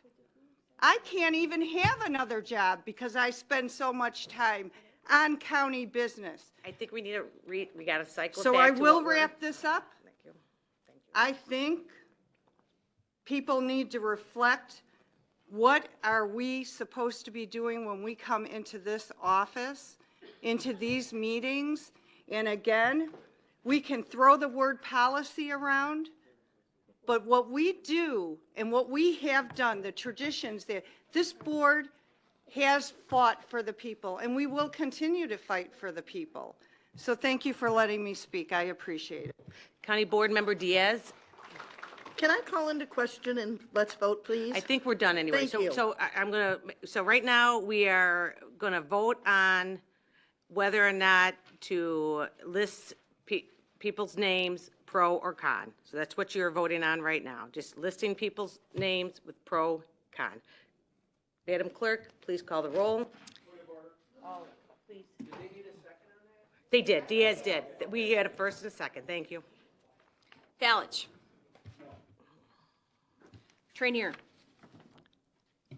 I don't use that. Dean Schlottman. Van Dyne.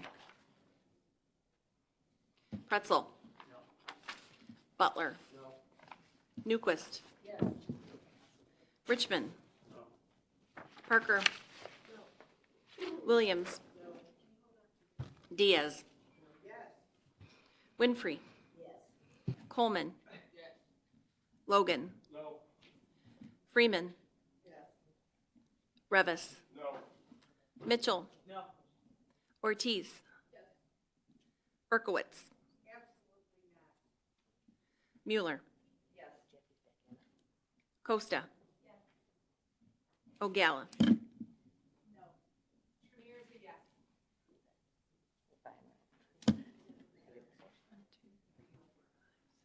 So that yeah, the motion failed. So now we got to go back to County Board Member Revis's original motion. So we had a first, we had a second, and we do have to go back to his original motion, yeah. Huh? I think his motion was just to to read every, why don't you you want to restate what you had asked, but we have to. Yeah, sorry. My original motion, or the intent of my original motion, was to have everybody's public comments, both through our county board email and whatever portal we're talking about, just placed into the record so no human being had to read them verbatim, taking up time away from our discussion and deliberation. Obviously, there's a large sentiment that wants them read word for word into the record now, which is going to take some time. So we can vote on that, or we could start reading the public comments. Well, that's fine. You have your motion out, so we'll just finish. So he has a motion. It was already second. So we're going to vote on whether or not we just want to just put these in public record. So you're just voting on whether just to put these in public record. Madam Clerk, please, yes. Yeah. Madam Clerk, please call the roll. Balich. No. Trainier. Again. Trainier. Dean Schlattman. Van Dyne. Yes. Pretzel. No. Butler. No. Newquist. Yes. Richmond. No. Parker. No. Williams. No. Diaz. No. Winfrey. Yes. Coleman. Yes. Logan. No. Freeman.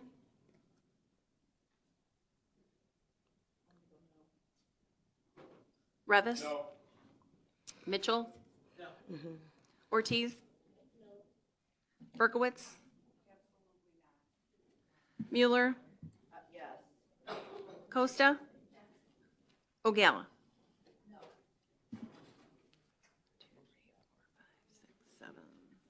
Okay, so the motion fails. So we are going to read the comments, but they do follow the same format of 3 minutes, though, just so you know. Yeah.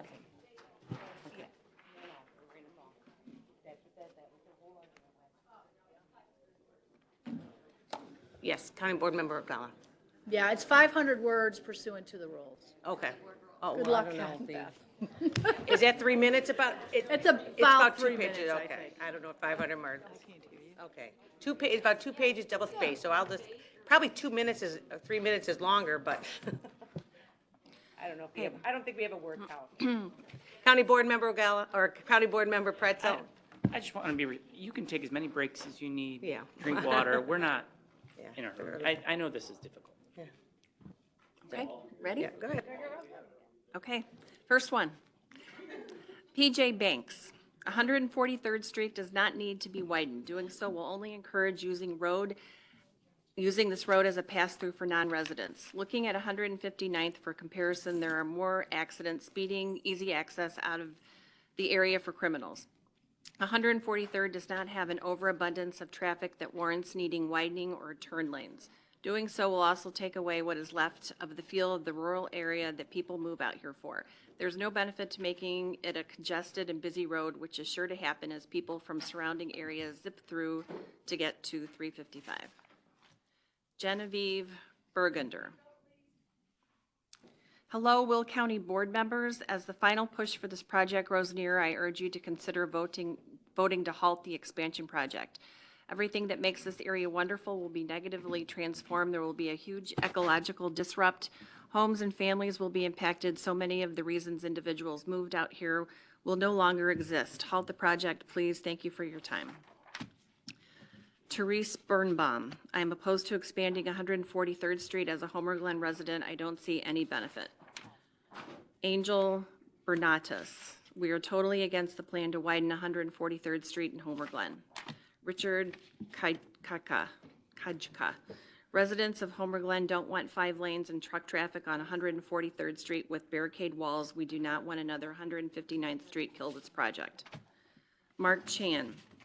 I'm writing to talk about the plan to make 104th Street bigger. They want to add 5 lanes and sound walls to block noise. But here's the thing, I'm worried about how this will affect Homer Glen. Our town's got a special feel. I'm scared this change might mess that up. Plus, more big trucks coming through could cause problems. And using eminent domain to take people's land, that doesn't sit right with me. I hope you'll think about this before making a decision. It's important to listen to what people in our community have to say. Tom Comber, there is no need for 5 lanes on 143rd. Make center turn lane and be done. 159th is already set for traffic. Keep 143rd semi-rural. Diane Delaney, demanding that the board listen to the people they represent. We do not want this expansion. It has been proven that it is not necessary for either safety or traffic improvement. It will only harm our nature environment, our tranquil community. This will affect the homes of almost 200 residents. Please, please vote no to this expansion. Edwin Fajewski, if they take property from private owners, they should get market value, not wholesale prices. I hope this does not happen, but it probably will. I always use caps. Robert Heel, as a longtime resident of Homer Glen, I am protesting any expansion or widening of 143rd Street between Bell Road on the east and Lamont Road on the west. Expansion of any type of this area will affect residents along that road with noise from increased semi-truck traffic in our rural community. It will diminish property and property values. It will make school bus routes more dangerous for our children. I can think of nothing good that will come from this proposed expansion. Just do not do it.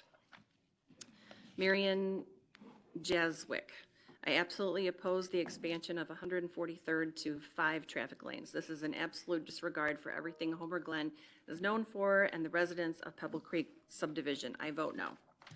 Eric Kellogg, as a Homer Glen resident and homeowner, I do not want the road, specifically 143rd Street, to be expanded or altered. Our family moved here because it's a rural environment and natural beauty. Expanding the roads have no benefit to the families living here. However, this will reduce the quality of life for many families, as it will encourage increasingly more truck and car traffic through our communities, resulting in increased noise pollution, reduced air quality, and very well may drive away, no pun intended, Homer's prominent residents. As someone who is on 143rd every day, I do not understand what the perceived problem is with the stretch of road that would warrant such massive restructuring.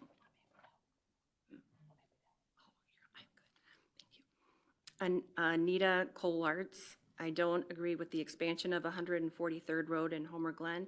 My family moved here because it's a beautiful place to live called Homer Glen, the land of nature and harmony. This road should be only for residents and local people. We don't want trucks and big walls, and we don't want to live in concrete jungle. Jackie Krupa, I oppose the expansion of 143rd Street to 5 lanes with noise-canceling walls on either side. I moved to Homer Township in 2000 and loved the rural atmosphere. I know we cannot stop progression, but I feel this road expansion is just too much. It will definitely take away from the Homer I fell in love with 24 years ago.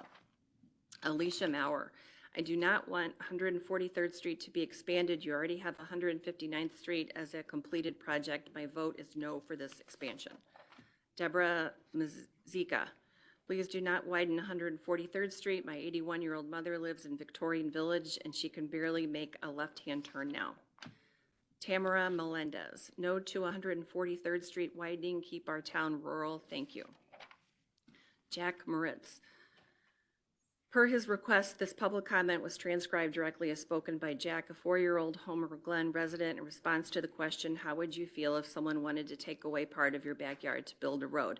Why would someone do that? They should stop. I would feel sad and angry and grumpy too. I would say to them, don't do that. That's not nice. I like to play outside on my swing. That is not nice at all. Why does the road have to be so big? I like our yard now. Please stop, I would say. Jack, 4 years old, Homer Glen resident whose backyard is getting torn up by the proposed road expansion.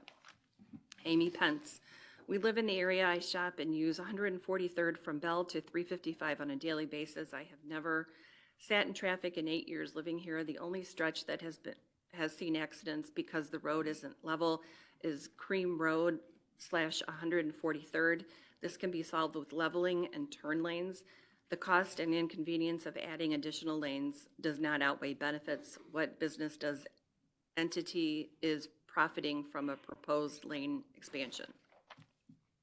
Rachel Pineda, no to the 143rd Street expansion. I just moved to this area because of the rural atmosphere.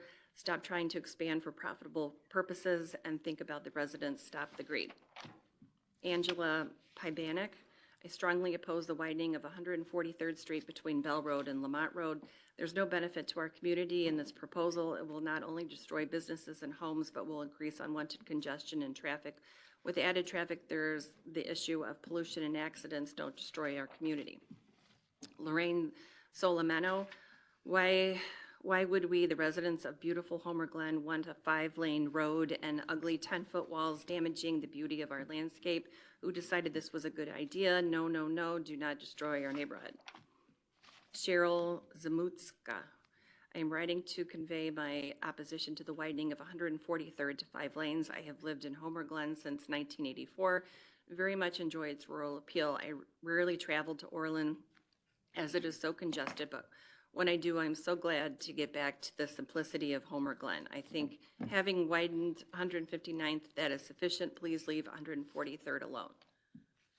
Candace Turowski, I oppose the widening of 143rd Street from Lamont Road to Bell Road in Homer Glen.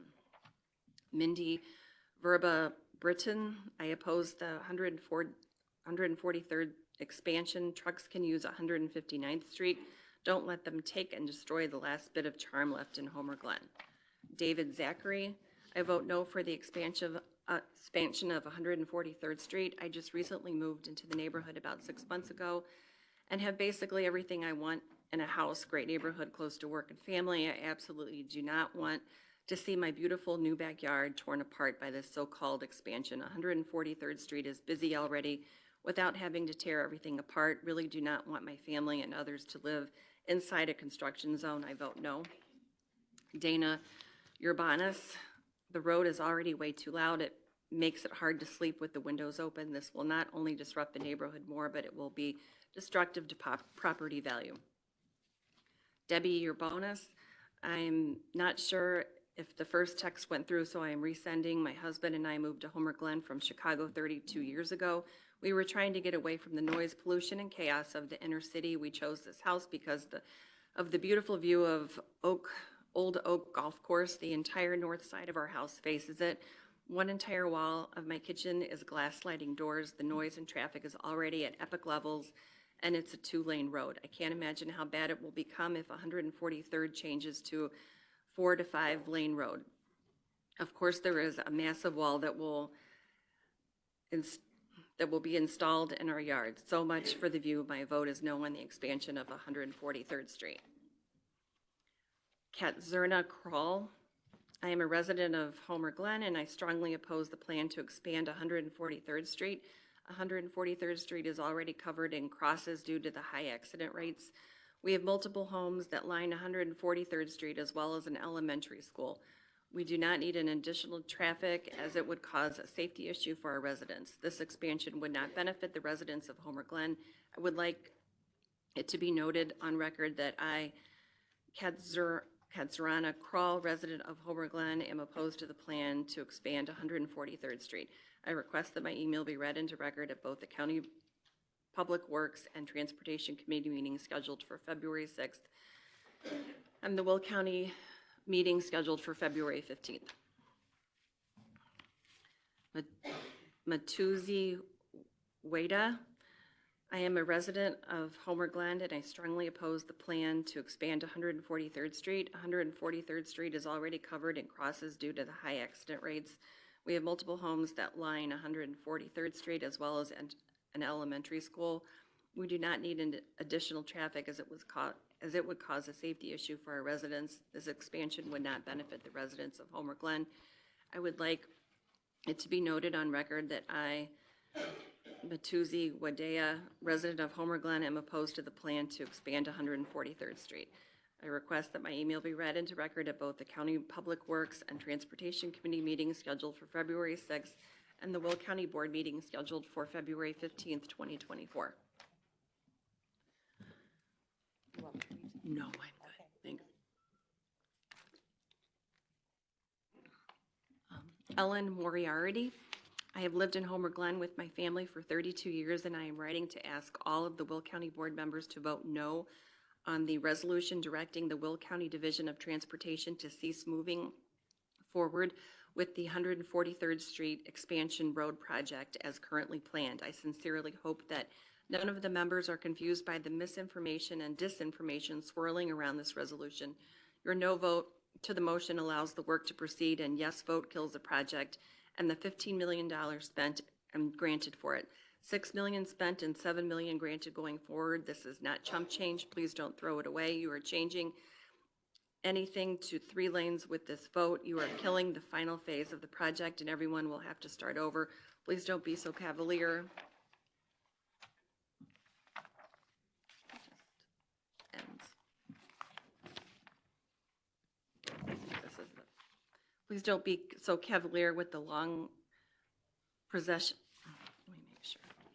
With the long procession of yes votes you each took to bring all of the sections of 143rd Street to completion.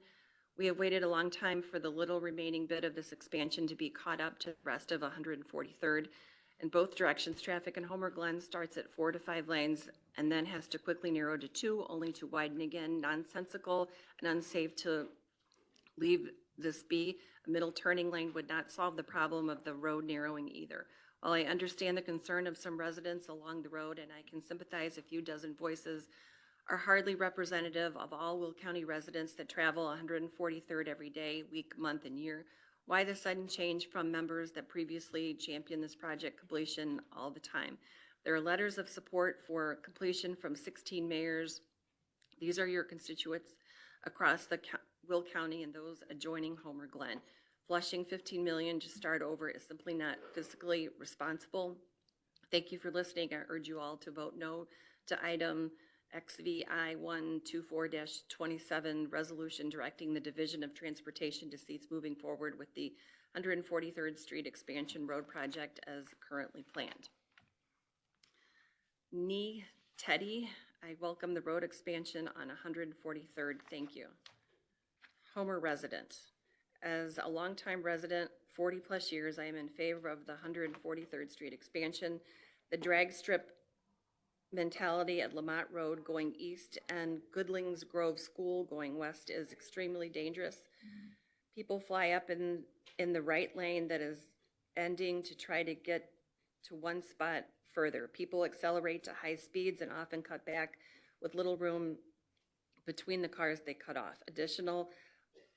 Adding additional lanes will improve traffic flow and eliminate people crossing the center line to pass. I don't remember this much uproar when the road was expanded from Bell to Will Cook, where I live. I can only guess that upcoming elections and politics play a big part. Do your jobs and vote for what's best for the region. Jerry Byerly, I own a home in Homer Glen at 12144 Lakeview Drive. I am in favor of the expansion of the 143rd Street widening.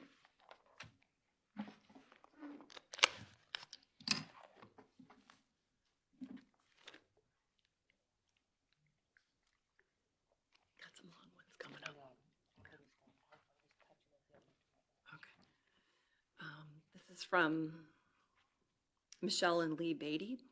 Homer Glen has had the motto Community and Nature in Harmony since its inception in 2002. It has had the enviable designation as one of the first dark skies communities in the country. These are just some of the reasons most of us have chosen to call Homer Glen home. We live close to 143rd Street. The drive going west on 143rd from Parker gives us joy to see sheep, cattle, and horses grazing nearby. This landscape would be destroyed by increasing 143rd Street to a 4-lane highway to include truck traffic. There will be water runoff and retention issues, incredible noise and air pollution, extreme safety issues with driveway and residential streets entering and exiting the proposed extremely busy 4-lane 143rd Street. There are several schools along the route with obvious safety concerns. Several businesses between Parker and Bell Road will be forced out of business, proposed out of the 60 feet of private land taken in land grab. Our home property values will no doubt decrease as well.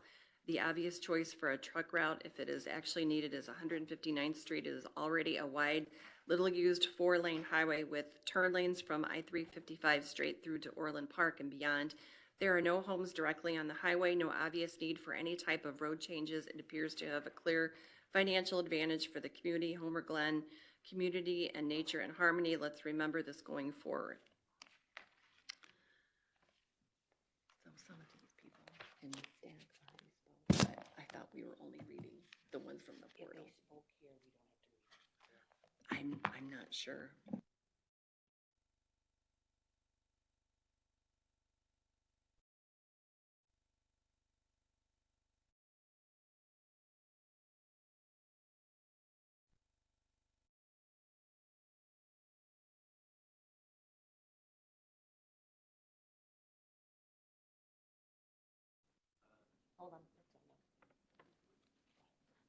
Jacqueline Bonds. I wish to express my complete opposition to the restructuring of 143rd Street in Homer Glen. I'm a 16-year resident of Homer Glen and will be impacted both financially and health-wise by this proposed change. I am the first house next to 143rd Street, and the change will cause loss of property between the street and my garage, which will affect my property value. I am on Social Security and cannot afford to take a loss in one asset I have worked and saved for. I moved to Homer Glen to get away from the city traffic, not to have it follow me, and because of the promise of a nature setting with priority for trees, nature, and space. I am a senior with increasing health issues due to being right out 143rd Street. I will be suffering from increased dirt and dust with semi-trucks speeding down 143rd, as well as noise pollution. Along with the Nature Conservancy, the average yearly carbon footprint of a person in the United States is 16 tons. This means the average truck impacts our atmosphere each year as much as 14 people. Safety is another issue. I am one block from the traffic signal at 143rd and Parker Road. On numerous occasions, speeding vehicles have skidded onto my front lawn and even sliding onto the neighbor to the north of me and onto their driveway. They have placed large boulders at the end of the driveway to protect their young children. Increasing traffic on 143rd, especially large semi-truck traffic, would definitely cause a safety hazard to our Homer Glen families. I am extremely disappointed that our duly elected government would want to downgrade the lives of its tax-paying citizens to the benefit of non-residents. It's about time Will County State of Illinois officials decided on behalf of those who support them. I implore you to vote no on the proposal. Joan and Richard Brenza. I would like to have these options of myself and my husband read into the record at the board meeting on February 15th, 2024. As residents of Homer Glen, we strongly oppose the expansion of 143rd Street.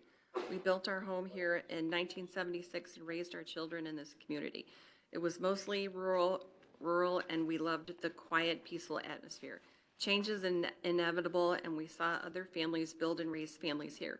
This area is now considered rural residential with few small businesses. Expansion of 143rd Street would pose a serious hazard and put safety at risk. There are 2 elementary schools that bus children every day along 143rd Street. What a nightmare it would be to have buses entering and exiting along a 5-lane highway. Bobby Noonan Daycare, also located along 143rd, would have to close its playground since no one would want their children playing along a 5-lane highway. St. Bernard's Church many residential driveways and farmers with livestock have access along 143rd Street. It all works fine now since there is not much traffic, nowhere near the statistical capacity for which this road was built. Very few small businesses exist along this roadway. Recently, 159th was expanded as a major east-west highway, and is only 1.5 miles away. We have seen an increase in traffic noise, pollution, and high speeds in our community already. We don't need another. As selected officials, I urge you to consider the opinions of the residents who love this community of Homer Glen. There is not one person I've spoken to who was in favor of an expansion of 143rd. Vote no for this unwanted, unneeded, expensive, hazardous plan. Save the money, save our community, save our cherished way of life.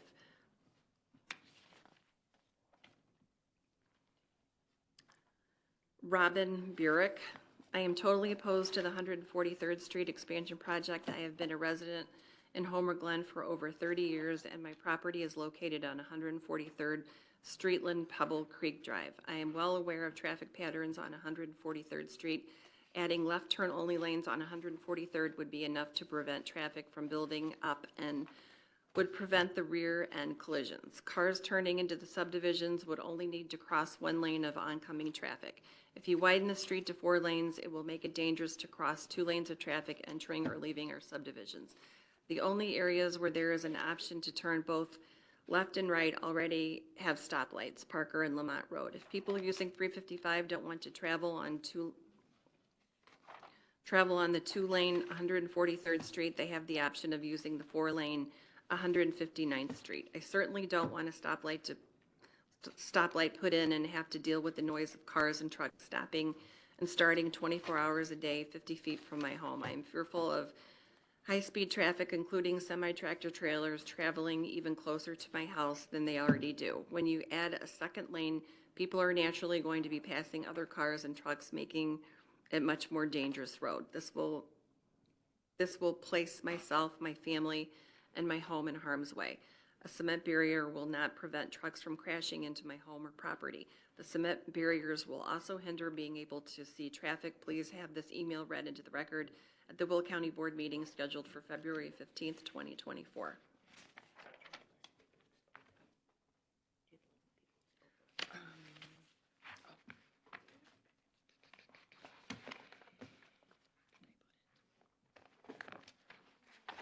Yeah. We've all offered. She's fine. We've got a lot of people offered. Yeah, she's, oh, that's right. I can't find it. I think I just read this one. Robin, okay. Dan Burek. Dear Will County Board, I would like to express my concerns regarding the 143rd expansion project. I'm a resident in Homer Glen and my property is located on 143rd Street. I am opposed to the expansion project for various reasons. I'm fearful of high-speed traffic, including 80,000-pound semi-tractor trailers traveling even closer to my house than they already do. This will place myself and my family in harm's way. A cement barrier will not prevent a vehicle that nature from crashing into my yard. Furthermore, the sight of a cement wall would be hideous to look at. I enjoy looking out at the golf course and the wildlife that is across my property. This would certainly hinder that view. Please have this email read into the record at the Will County Board meeting scheduled for February 15th, 2024. Lee Capps. I am writing as a citizen of Homer Glen. Please read this email into public comment, public record at the February 15th Will County Board meeting. I hope to attend this meeting, but I may not be able to. I am in favor of the resolution passed by the Public Works and Transportation Committee to cease the expansion of 143rd Street. My wife and I moved to Homer Glen from Oak Park 2 years ago. We were drawn by the balance of nature and community, as the village motto states. The proposed expansion of 143rd Street would drastically impact both nature and community without benefit to the village. We already have 151st Street as a thoroughway, and we know our 3 major east-west routes are only about 50% of their saturation targets, so we don't need more capacity. Please do not expand to 143rd Street. It will have negative impacts to our community, likely cited in many other emails without discernible benefit. Thanks for your consideration. Tim and Karen Collins.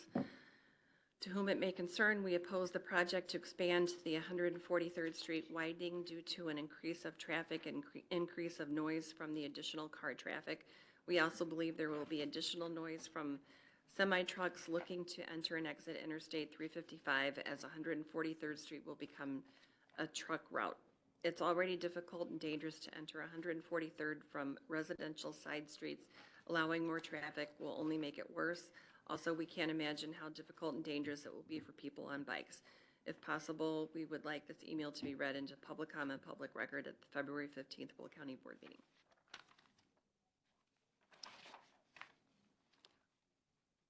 Wendy Cavelli. I respectfully request that my email be read into the record at both the County Public Works and Transportation Committee meeting scheduled for February 6, 2024, and the Will County Board meeting scheduled for February 15th, 2024. I've lived in Homer Glen, Lockport, and Homer Township, Lockport, and Homer Glen since 1990. I've traveled on 143rd Street between I-355 and Bell daily since 2015, and regularly use it in the years prior to that. Both of my children attend Reed School, late 90s, early 2000s. I recognize the angst of residents living on 143rd who will experience loss of space between these residences' yards and the expanded road, experience noise and disruption during construction. However, I remain steadfastly in support of the 143rd Street expansion.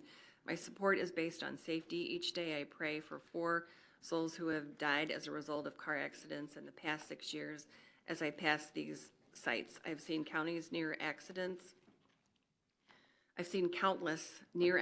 as drivers attempt to turn left onto the side streets, including Cream, Cedar, and others. I've seen the aftermath of several non-fatal accidents. I worry about the safety of parents, teachers, and bus riders coming in and out of Reed School. While semi-rural, this road experiences a lot of traffic and has only grown during my daily commute since 2015. We aren't going to stop that growth. Let's plan for the future and expand the road the most appropriate manner for the next 10, 25, 15 years. Thank you.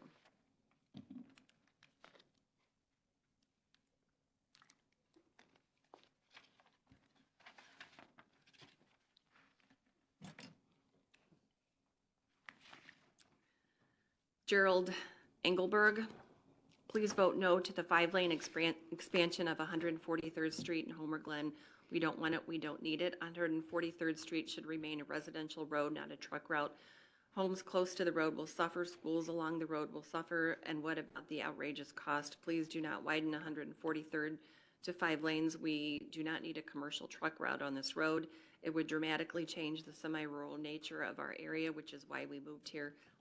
Let the trucks use 159th Street. Greg and Terry Fish. To all honorable Will County board members, in February, you will be considering approving a project to widen 143rd Street in Will County. My name is Greg Fish. My wife Terry and I own and live on a piece of property with 200 feet of frontage on 143rd Street. We want to state that we are opposed to the project as currently designed. Our objection is based primarily on the negative impacts that widening and subsequent increased traffic will have on safety, property devaluation, and the impact of wildlife of the area. We are also very concerned about loss of property to eminent domain proceedings and improperly engineered drainage for stormwater flow away from our dwelling. My wife and I grew up in Homer Township, so we have lived here for over 60 years. My mom was the Homer Township clerk and my father was a township committeeman. Terry's mom was the Homer Township supervisor in the 70s and then on the Will County board. Back then and now Homer Glen continues to pride itself on being a rural community, and we want to keep this residential area's atmosphere without widened the road to 5 lanes. We especially do not want increased truck traffic and noise running through Homer Glen on 143rd Street. Too many homes on 143rd Street are close to the road. This project was started before the widening of 159th Street, and now that 159th Street is completed, there is no need to widen 143rd Street to 5 lanes. 159th Street can now accommodate increased car and truck traffic needs and some streetlights and reduce the speed limit on 143rd Street if you are concerned about safety. But there is no need to make this a future truck route. We also feel that the cost to taxpayers coupled with impacts to us personally does not offset the benefits that this project may have for drivers traversing through this area of Will County. Please consider the safety of students at Reed School too. If you look at a map, you will see that there is very little frontage for that school already. Widening the road will put the road right on top of the front of that building. That building is for 2nd and 3rd graders, and at least 5 classrooms would be super close to the road if it was widened. We ask that you vote no and do not authorize approval for the project to widen 143rd as currently presented.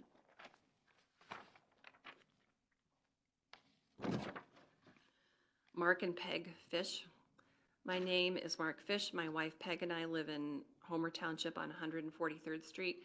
We understand there. Well, it was a different fish, Greg. We understand there is a vote appearing on your agenda this Thursday, February 15th, regarding the expansion of 143rd Street. We encourage you to please consider the proposal and vote in favor of halting the expansion. There are numerous reasons we oppose the currently designed widening, including public safety, engineering designs, and severe decreases to property values. Understanding monies have already been spent in future budgets account for the expensive project, but given the current economic situation, taxpayers' money can still be saved by decreasing the amount of lanes needed, if needed at all. Board members that do not represent the Homer Township area can inform their constituents they are fighting for them and saving them money by using logic and reason by voting to stop the current proposal. We appreciate your time in reading this email and request it to be entered into the minutes of Thursday's meeting.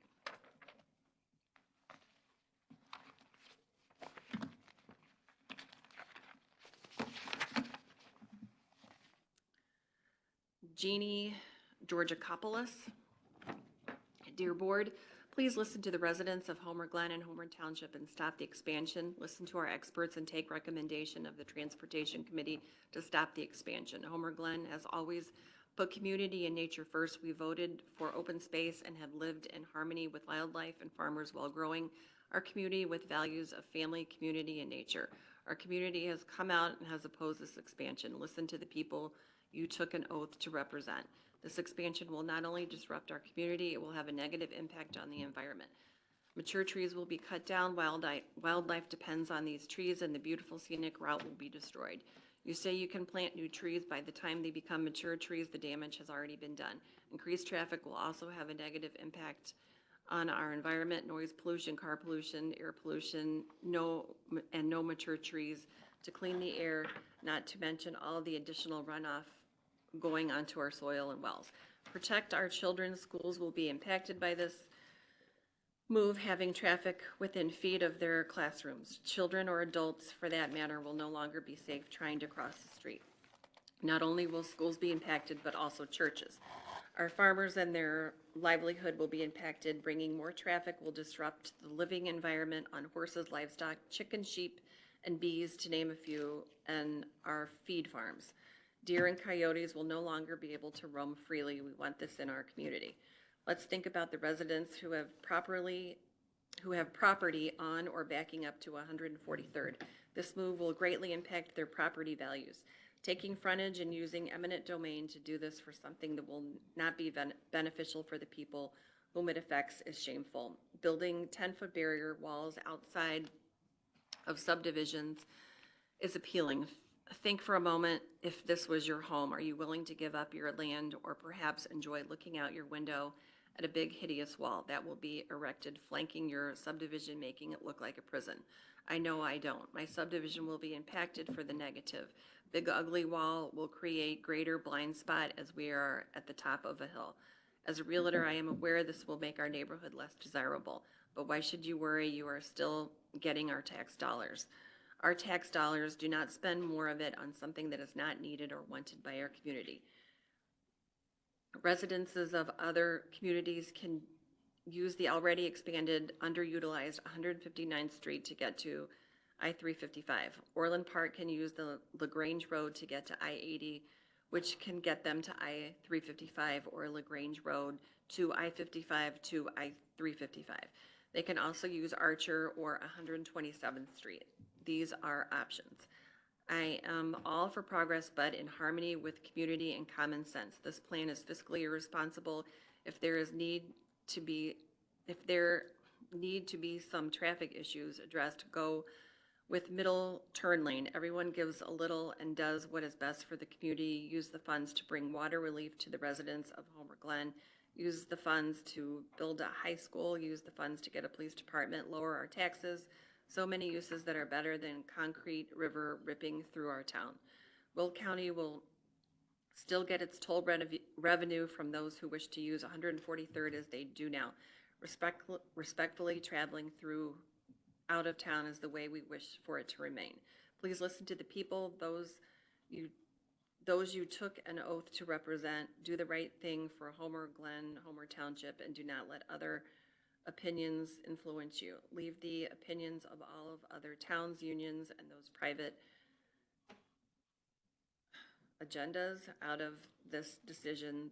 Stop this expansion. Thank you for listening and saving our town, a long-term resident of Homer Glen. Candace Garrettson. I think she spoke. Okay.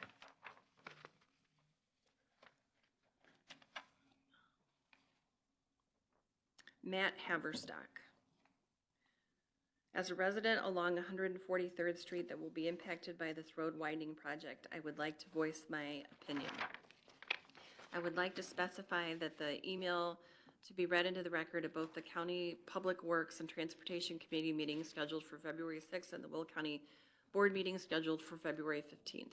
I feel this project is an insane waste of money, will disrupt the lives of not only those individuals and businesses directly along 143rd, but also indirectly affect anyone who travels that route, since the project will likely take forever, will be aesthetically horrible, multiplied by 1,000 if noise walls are installed.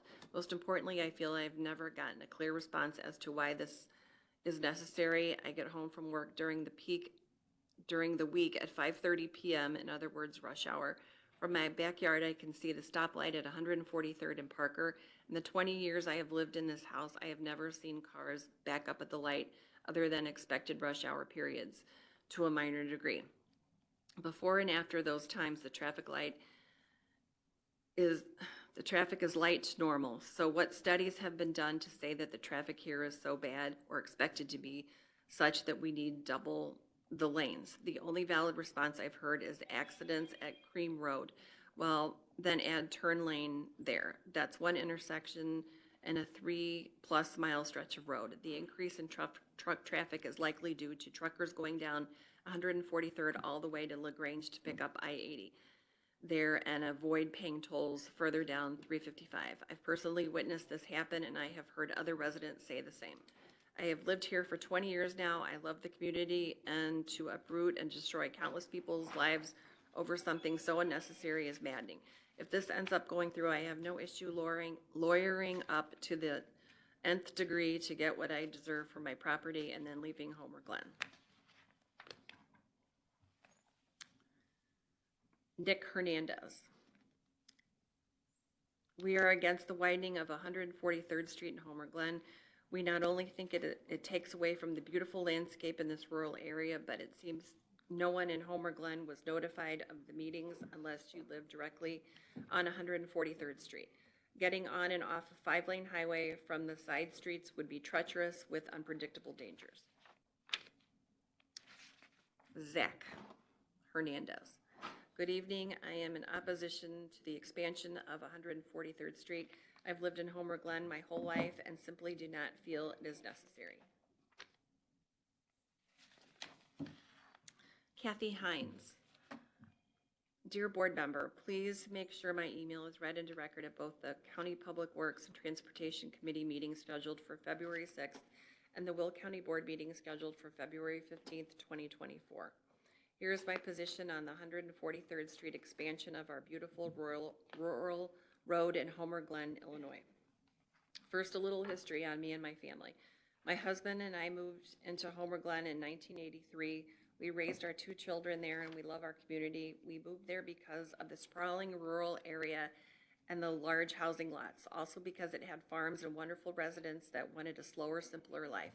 We moved from Orland Park to get away from the busy, crowded, densely populated community. Yes, it was that way back in 1983. Although we understand growth is inevitable, the expansion will not help Homer Glen at all. It will be a freeway from I-355 to communities east of Homer Glen and is totally unnecessary since 159th Street offers the same freeway to those communities. So here are the points I would like to highlight. We have a freeway in Homer Glen already in 159th Street. People currently travel at speeds that far exceed the speed limits, making entering and exiting 159th Street very difficult and even dangerous unless you are at a light. I use 159th often as it is the most direct way to get east from Homer Glen, but unfortunately for me, I enter and exit at lights. There are many homes on 143rd Street that enter and exit directly from or to 143rd Street. Many of the residents that own those homes are elderly. I heard the county will have to negotiate with 119 residents to buy some of their property to start this project. This will significantly reduce homeowners' property value, again greatly impacting elderly residents the most. No one will want to live on a major freeway. It will also affect all homeowners' property values in Homer Glen because of the noise, congestion, and pollution. This freeway will bring many more trucks onto 143rd Street, increasing the noise level, safety, and pollution significantly in our community. Safety concerns are paramount. 2 schools and a daycare are a feet away from 143rd Street. Once the expansion were complete, it will be so much worse. School buses already have difficulty getting out onto 143rd Street. Plus, a car or truck that leaves the freeway would be close enough to enter one of those schools or the daycare during an accident, not to mention the residents' homes. During an icy morning in January, a truck left the road, did a 180 and ended up in a Pebble Creek yard, taking out the homeowner's fence, and it was just feet from their house. The farms will have difficulty navigating their animals and equipment on such a busy freeway, not to mention the noise and pollution that animals will be subjected to. I believe this expansion is also a waste of taxpayers' money. Regardless of where this money comes from, the village, county, state, or federal, it is still our money who is paying for it. Homer Glen had made a very concerted effort to keep the community rural, environmentally friendly, and safe. I believe this road expansion will change all that. Please, I'm begging you to scrap this project for our community, for our children, for our animals, for our elderly. Thank you for hearing me.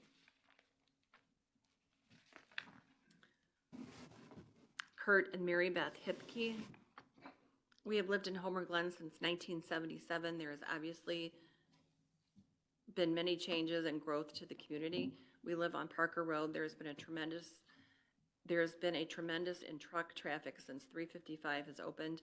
Much of the traffic comes because the trucks want to avoid Lamont because they ticket trucks that are beyond the weight limit for the roads.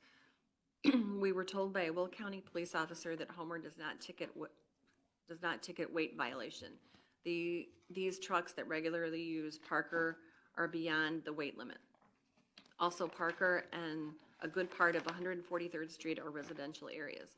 159th Street is a truck route. It was expanded for that purpose. Let's keep the trucks on 159th Street, which is a commercial corridor. Thank you in advance for considering our option. Kathleen Hofferica. Dear elected officials of the Will County Board, as a Homer Township resident since 1977, I have many concerns regarding the expansion of 143rd Street.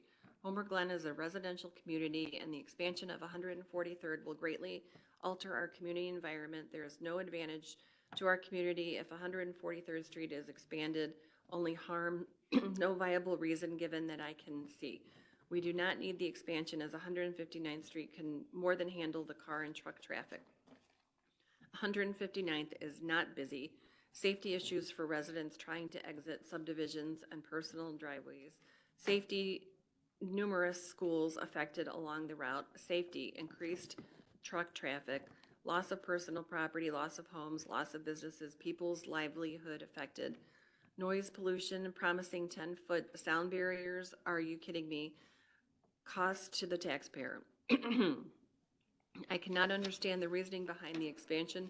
I keep asking myself, why, who is it benefiting, who is making money from this project, who thought this was a good idea? Have the needs of our community been considered? Homer Glen Township is a residential community, and that will change with this proposed expansion.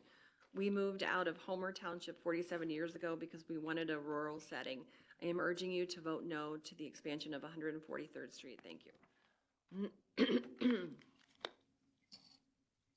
take some. You still okay? Mm-hmm. Okay. I'm keep on trucking.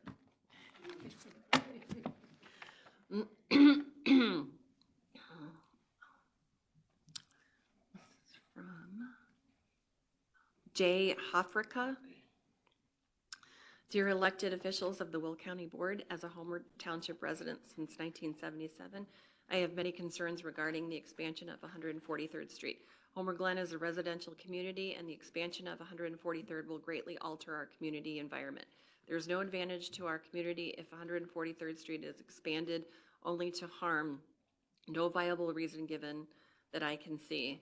We do not need the expansion, as 159th Street can more than handle the car and truck traffic. 159th is not busy. Safety issues for residents trying to exit subdivisions and personal highway driveways. Safety, numerous schools affected along the route. Safety, increased truck traffic. Loss of personal property, loss of homes, loss of businesses, people's livelihood affected. Noise pollution, promising 10-foot sound barriers. Are you kidding me? Cost to the taxpayer. I cannot understand the reasoning behind this expansion. I keep asking myself why, who is benefiting, who is making money from this project, who thought this was a good idea. Have the needs of our community been considered? I encourage you to vote no for the 143rd Street expansion. Thank you. Aaron Keenely. Hello, I've been a resident on King Road since 2014. Please don't widen 143rd Street. There are plenty of other streets that have been widened, 159th, that can accommodate busier traffic and trucks. We live in this area because we love nature and wildlife, and this will have a profoundly negative impact on these things we so enjoy. There are also numerous studies on how widening traffic lanes doesn't solve congestion, but actually allows traffic congestion to get worse. I've attached a link to an article in Wired magazine that discusses it. Please consider this study and the wishes of the folks who live in this beautifully forested area. Once it's done, we cannot go back. Thank you for your time. David Nez. Hello, my name is David Nez. I have been a resident of Homer Glen since 2007. I live at 14061 South King Road, which connects directly to 143rd Street. I am most definitely against changing 143rd Street to a five-lane truck route. It seems like an utterly preposterous idea. As a matter of fact, 143rd Street is a quiet residential and relatively empty street most hours of the day. From 4 to 6 p.m., there might be small wait at Parker Road, but it is not major inconvenience to most of us who live here. 159th Street was never the residential street that 143rd is. By your own estimates, has underdeveloped since its expansion as predicted. Why tear up a quiet, peaceful neighborhood and hope that businesses will take over in the name of progress? It seems ludicrous, and I am opposed to it. Please find another solution. Kim Manning Burley. Here are several reasons why this project should be stopped. 1, your constituents have spoken. The vast majority of people who voted you into office are vocally against this project. Please vote to support your constituents. 2, stop this project now will save Will County and taxpayers over $40 million. 3, Cook County is the only one benefiting from expanding 143rd to 5 lanes. Bringing more traffic and trucks through Homer Glen will result in more revenue for other towns, as a wider road will allow more access to shopping and industrial areas in Cook County. That is why so many mayors and public officials have been contacting the Homer Glen mayor and Will County board members, pressuring them to move the project along. Expanding this road will leave Homer Glen in the dust as traffic flies by to get to other towns. There are already multiple established routes for commuters, shoppers, and trucks to access towns in Will County from surrounding interstates. The newly expanded 159th Street and I-80 are safe and efficient routes for trucks and heavy traffic. At all 3 public hearings since 2014, local residents have been vocal about their displeasure for this expansion plan, voicing a variety of concerns and disapprovals. Although changes were made to the original plan, your constituents have been overwhelmingly against this project since the first chance they had to comment. This project will greatly decrease property value along the entire 3-mile stretch. No one will want to purchase a home with a 5-lane road and sound barrier in their front or backyard. This will eventually lead to homes to become dilapidated and unsightly, creating an even greater depreciation in property value over time for all surrounding properties. The current planned expansion is unsafe. More space to drive will result in more people driving at high speeds. Although the proposed plan will not be a designated truck route, cars and semi-trucks will speed down the newly expanded lanes past multiple schools, farms, churches, front doors, homes, and fire stations, placing all children, public servants, and adults who frequent these places at risk of major accidents. 8, this project will destroy the peace and nature that has drawn so many people from Chicago or towns like Orland Park to the tranquility of Will County. Moving forward with this project will forever change the image of Will County. Please halt the 143rd expansion. Whitney McMahon. Dear members of the board, on behalf of the residents of Homer Glen, my family and I would like to request that 143rd Street not be expanded. We currently board our horse in Homer Glen at Crislin Farm and appreciate the quiet atmosphere where we can work with our horse, ride, and spend time together in a relaxed environment. Additionally, many of the horses are rescue animals with disabilities, and we are concerned that a road expansion would cause anxiety and fear with increased noise and traffic. Thank you for taking our concerns for the community into consideration. Barbara Milkerek. My family votes for the expansion of 143rd Street from I-355 to LaGrange Road in Orland Park from 2 lanes to 4 lanes. Traffic is congested all the time, especially at rush hour. If you count the cars that use 143rd Street, you will agree it should have been done years ago. Please read my email into public comment, public record at the February 15th Will County Board meeting.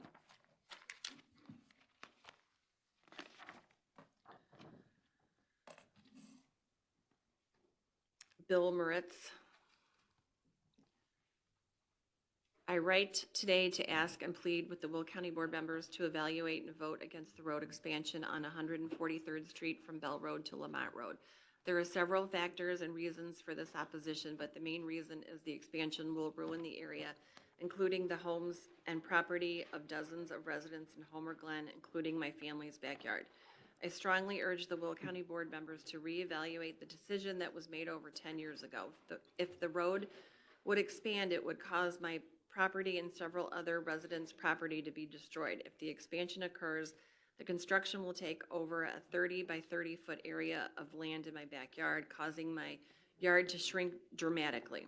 The expansion will cause us to raise our family with a smaller yard and a 10-foot cement wall blocking the view of our backyard. We moved to Homer Glen in 2016 for nature and the mature trees in our backyard, not to look and stare at a 10-foot cement wall with the sounds of a roadway that resemble that of an expressway.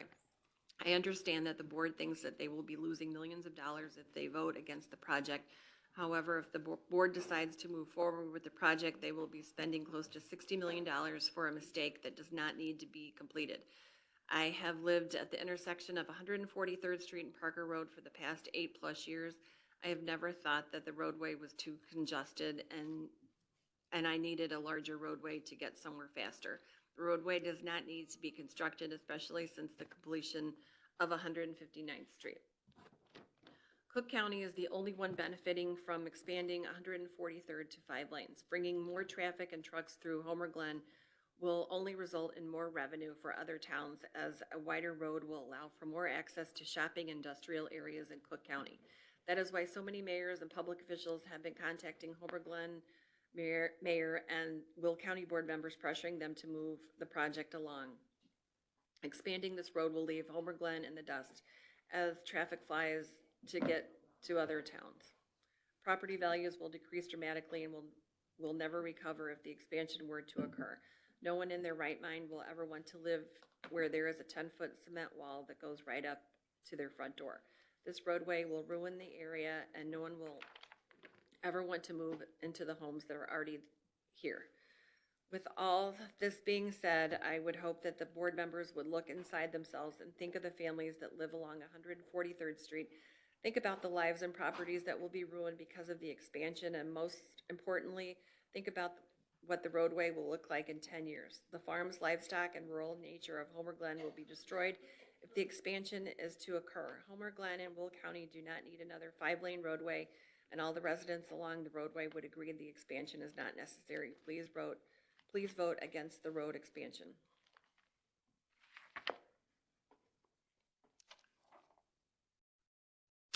My name is Al Novak. I've been residing in Homer Glen for over 30 years. I'm writing to you to please oppose the expansion of 143rd Street. If 143rd Street is expanded from 2 lanes to 4, it'll be like living next to a highway. Truck traffic will increase as well as more noise and pollution.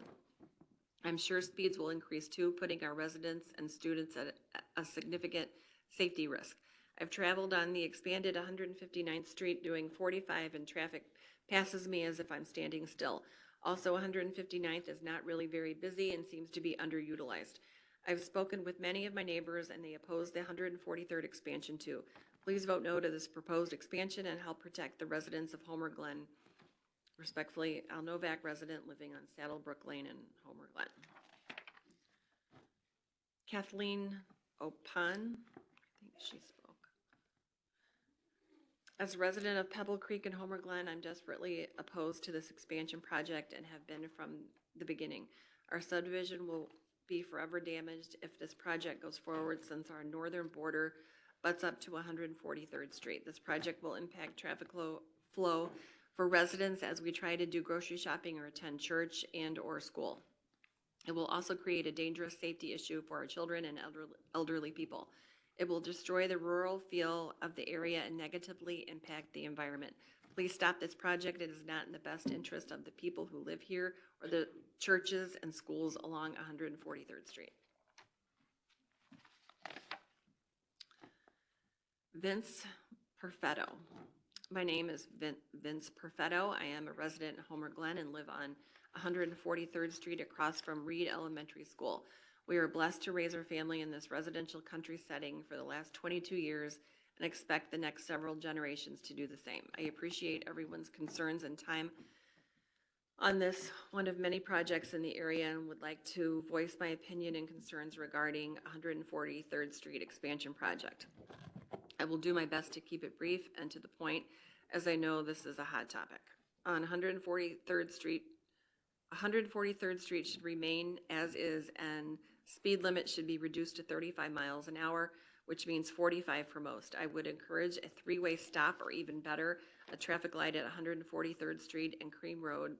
We all know of the major accidents that have occurred over the years at that T in the road. That would be the simple fix. I am not in favor of a turning lane down the middle of a 2-lane street, as this would be used by most as a passing lane and will potentially be even more hazardous, especially when school buses, mail trucks, delivery trucks, garbage trucks, etc. are on that street. The saying, if we build it, they will come, is true in this case. I think of other residential areas close by that do just fine with 2 lanes and 30 to 35 mile an hour speed limits, such as 143rd Street, north on Parker, Lamont Road, 127th Street, north to the bridge and 143rd Street, LaGrange west to Will Cook Road, just to name a few.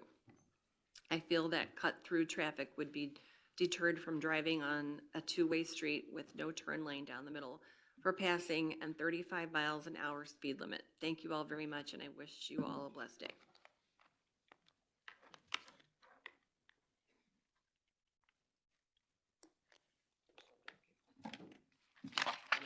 No, I'm good, thank you. Nancy Vivoda. Dear County Board members, this is a follow-up email to my husband's and my February 4th email. I assume the majority of you do not live next to 143rd Street like my husband and I do. Accordingly, I want to share 3 photos I took this past Sunday, February 11th. I took the photos from inside my home located at the corner of Pebble Creek Drive and 143rd Street. The first photo shows our backyard facing 143rd Street and Old Oak Golf Course directly across 143rd Street. In the center of that photo, there is a tall evergreen tree on the golf course, and to the left of the evergreen tree, there are 2 deer grazing on the grass. The second photo is a closer view of the golf course and deer. In that photo, you can see the pavement of 143rd Street and just how close the deer are to the road, as well as how close the road is to my house. The third photo is a close-up view of the 2 rather sizable deer. There are many forms of wildlife in Homer Glen that live near and/or traverse 143rd Street, such as deer, coyotes, foxes, raccoons, skunks, possums, squirrels, and many more. What is going to happen to our local wildlife if the 143rd Street 5-lane highway is constructed? The animals will not stand a chance in crossing the 5 lanes safely and will undoubtedly end up as roadkill. What is going to happen to the safety of the drivers when the wildlife is crossing the lanes of this immensely wide 5-lane road? There will be undoubtedly be many accidents occurring from drivers hitting the animals because the drivers will be moving way too fast on this new highway, or there will be accidents occurring from drivers swerving to avoid hitting the animals, but unfortunately hitting other cars as well. Homer Glen was founded in 2001 as a city committed to sustainable growth and conservationist principles with a motto of community and nature and harmony. Please preserve the harmony of our community and nature by voting against the 143rd Street expansion. Also, please take into consideration the other important reasons my husband and I are against the expansion, as detailed in our February 4th email below. Lastly, please read both of our emails into record at the Will County Board meeting scheduled for February 15th. Thank you.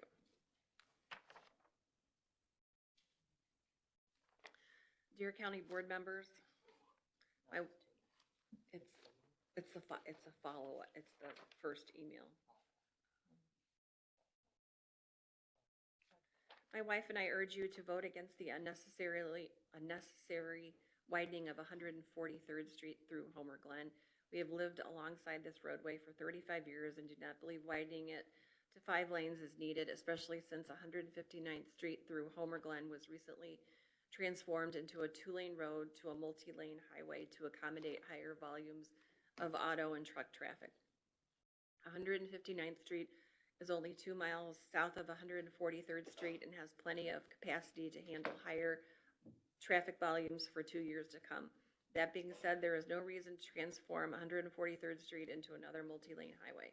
We do not need it or want it. Doing so would simply be a waste of taxpayer money and a detriment to our community. Widening 143rd Street to 5 lanes does not benefit Homer Glen and will destroy the scenic country-like beauty of the area. It will only result in bringing increased traffic, noise and air pollution to a peaceful residential area, and will be of little economic value to our local businesses. The adverse impact it will have on our community will greatly reduce our property values and the value of life we are accustomed to. If any improvements to 143rd Street really need to be made, please seriously consider Homer Township's recommendation to widen the road to only 3 lanes, i.e. single east and westbound traffic lanes separated by a continuous center turn lane. This is a more practical, cost-effective solution that will better serve the needs of our community. It is way better than building the equivalent of another 159th Street highway 40 to 50 feet from the back of our homes. Please read this email into record at both the County Public Works and Transportation Committee meetings scheduled for February 6, 2024, and the Will County meeting scheduled for February 15th, 2024.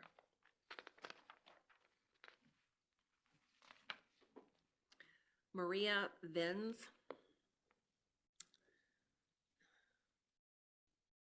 Below was copied from the Village of Homer Glen website. This is what attracts residents to the area. Core values, rural atmosphere, concern for environment. Preserving the rural atmosphere and protecting the environment are essential to safeguarding the appearance and character of Homer Glen. Homer Glen's rural atmosphere is characterized by open space, agricultural settings, and the presence of large lots with horses and other domestic farmlands.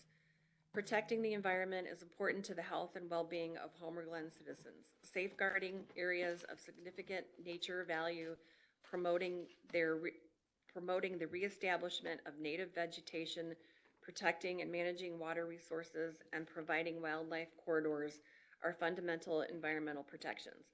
Understanding the agricultural roots and historical background of our geographic area will enrich the community and further clarify the need for preserving our rural atmosphere.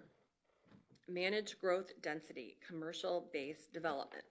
Responsible residential and commercial development protects quality of life by limiting adverse effects such as school overcrowding, flooding, road congestion, poor water quality, and other environmental problems. The highest priority in land use decisions should be to protect residents from adverse impacts of differing land patterns. The area of 143rd Street that will be affected by the expansion deserves to be protected. Allowing the expansion will destroy the appearance and character of the area and will destroy the natural habitat for the wildlife. It will cause devastating losses of property and property values for all the residents in the area. The residents who live on or off of 143rd will be burdened with not only the years of construction, noise, and debris, but will have to endure a future of noise and pollution right in their yards and homes. This is a beautiful area of old and new homes on large open lots, the values of which will be significantly reduced and most likely rendered worthless by expanding the road. This is a residential area, not somewhere to add a highway. Mr. Ronaldson spoke at a meeting in December about some of the research and planning that has already been done and money that has already been spent. He did not mention any research on the impact of crime to an area when changing it from a residential area to a thoroughfare between counties, nor did he discuss any plans to deal with surges in crime that will be created by giving non-residents access to private residential areas. Our cul-de-sacs will be used as turnaround points, which will endanger the children and people living there. No one who lives on or off of 143rd will ever be able to make a left-hand turn out of their home or cul-de-sac. In addition to the homes and properties, there is a grammar school, a horse farm, several other farms, a golf course that will adversely be affected by the expansion of the road. Before you vote in favor of this project, I respectfully request the members of the Will County Board to drive down 143rd, drive around the subdivisions and cul-de-sacs, and visualize what this area will become with the expansion of the road. Visualize the loss of property, visualize the road feet from front doors and windows of the homes on 143rd. Visualize the addition of noise barriers. Before you vote in favor of this project, please consider the people, the environment, the wildlife that will be devastated by this expansion. The people who live here value rural atmosphere and have maintained it that way. Some residents will lose their single largest asset. The expansion does not benefit anyone who lives on or off of 143rd or anyone in the surrounding area. It does not preserve the rural atmosphere or protect the environment. It does not promote the health and well-being of Homer Glen citizens. It does not safeguard areas of natural value, promote the reestablishment of native vegetation, protect water resources, or provide wildlife protections. It does not enrich the community. It does not protect the quality of life of the residents. It does the opposite. Please conclude that this is harmful to the area and the residents, that it is not the place for a 5-lane road and truck route, and vote no to the expansion of 143rd Street. All right, we have probably about 30 more, and I don't have the luxury of going in and out like county board members, so I'm gonna ask for a motion for us to just recess for about 5 minutes. Can I make that motion? Well, I think we have to get through this section. Can I motion by Ogawa? Is there a second for me? Second by Butler. All in favor? Any opposed? We'd like to say 30 minutes.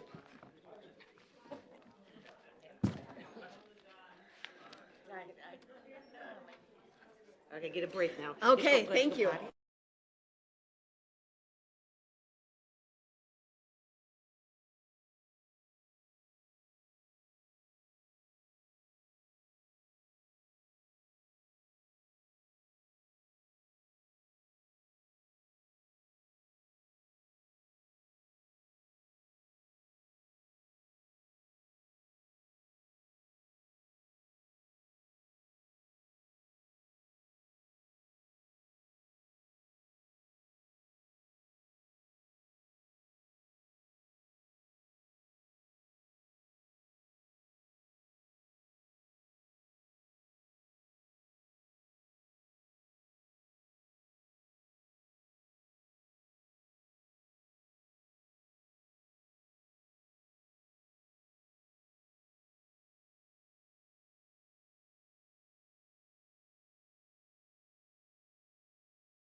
continue. You're on, ma'am. Okay. Thank you.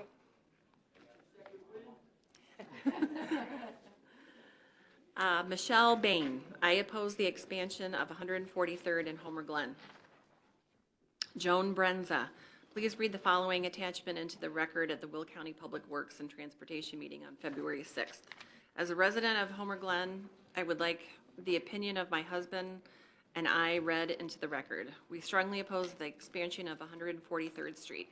We built our home here in 1976 and raised our children in this community. It was mostly rural, and we loved the quiet, peaceful atmosphere change. Peaceful atmosphere. Change is inevitable, and we saw many other families decide to build and raise families here. School and churches were established, and we became a close-knit, caring community. Our area today is considered residential and rural with a few small businesses. The expansion of 143rd Street to a 5-lane highway would pose a serious hazard and put our safety and that of our children at risk. There are 2 elementary schools located on 143rd which use buses before and after each school day. What a nightmare it would be to have businesses entering and exiting along a busy highway. Bobby Noonan Daycare, also located on 143rd Street, would have to close its playground since no one would want their child playing along a 5-lane highway. St. Bernard's Church, many residential driveways and farmers with livestock now have access along 143rd Street. It all works fine since there's not much traffic. Very few commercial enterprises exist along this roadway, and the few that do are small businesses. According to statistics, 143rd is nowhere near the daily capacity of traffic it can handle. Recently, 159th Street was expanded and is located only 1.5 miles away. It is a major east-west highway now. We have seen an increase in truck traffic, noise, pollution, and high speeds. There is no need to put another major east-west truck route so close to 159th within our community. As elected officials, I urge you to please consider your constituents and the residents who make their lives in Homer Glen. No one here is in favor of this expansion. Do what is right and vote no for this unwanted, unneeded, expensive, and hazardous plan to expand 143rd Street. Save the money, save our community, and save our cherished way of life. Karma Kryziak. Hello, I have been a resident of Homer Glen since 1997, and I am against the proposed widening of 143rd Street. Since residing here, there have already been many other major construction projects that have been chipping away at the rural atmosphere that we fell in love with in 1997. The motto for Homer Glen has been community, nature, and nature in harmony. I feel as if we are beginning to lose the nature part. Widening 143rd Street will require the removal of numerous mature trees and will affect wild animals. The increase in traffic volume will make travel on 143rd Street even more hazardous than it already is. I already try to avoid driving on 143rd Street if at all possible. In the past, I would regularly make a left-hand turn onto 143rd Street off of Cream Road. Depending on the time of day, this can be nearly impossible task. I do not see how creating a 5-lane road would improve this particular situation. It is my opinion that 143rd Street should remain a 2-lane road. In fact, I believe that the speed limit should be reduced along the stretch of 143rd Street between Lamont Road and Bell Road. This would discourage drivers from using 143rd Street as a way to cut through into Orland Park or further east. As a Homer Glen resident, we endured numerous years of construction traffic while 159th Street was widened and improved. Now that this road is completed, it is available for the truck traffic going east. We do not need to further encourage truck traffic through Homer Glen by adding to the congestion on 143rd Street. My children are in their 20s, however, I fondly remember the years that my boys would ride their bikes north on Cream Road and then cross 143rd Street to visit with friends.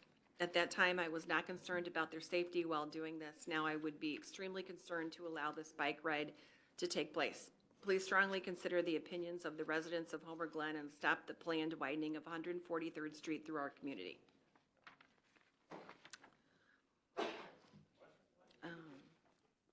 Ellen Moritz. She spoke. Okay. Victoria Rozek.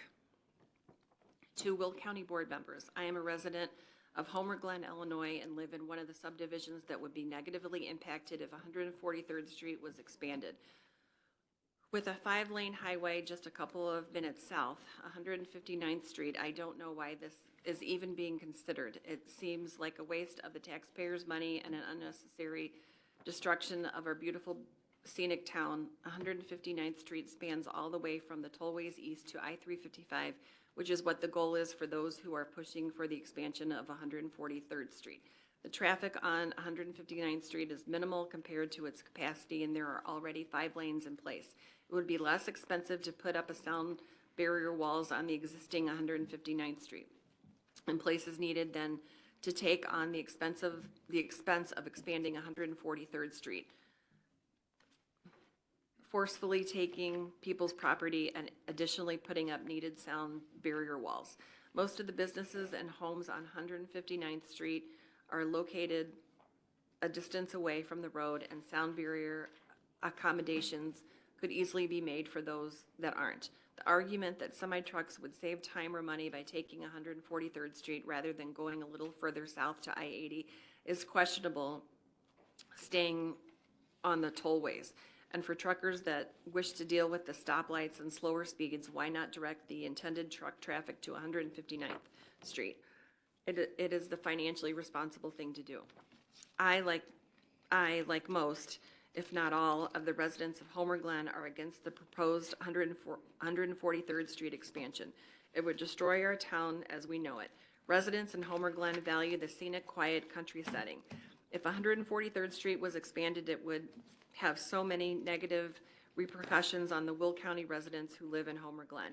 It would negatively impact noise, traffic, and safety instead of our quiet 2-lane road. We would have a large highway specifically created to handle a large amount of semi-truck traffic. Again, this is something that could be accomplished with the already existing 159th Street. Many residents would lose their homes because they are in the way of the currently proposed road expansion. Many residents' homes would lose value due to their proximity to the noise, pollution, and traffic on 143rd Street and the unsightly sound barrier walls. It would become difficult and unsafe to get out of subdivisions or individual driveways on 143rd Street. Additionally, it would have a negative impact on the safety of schools, farms, and businesses on 143rd Street.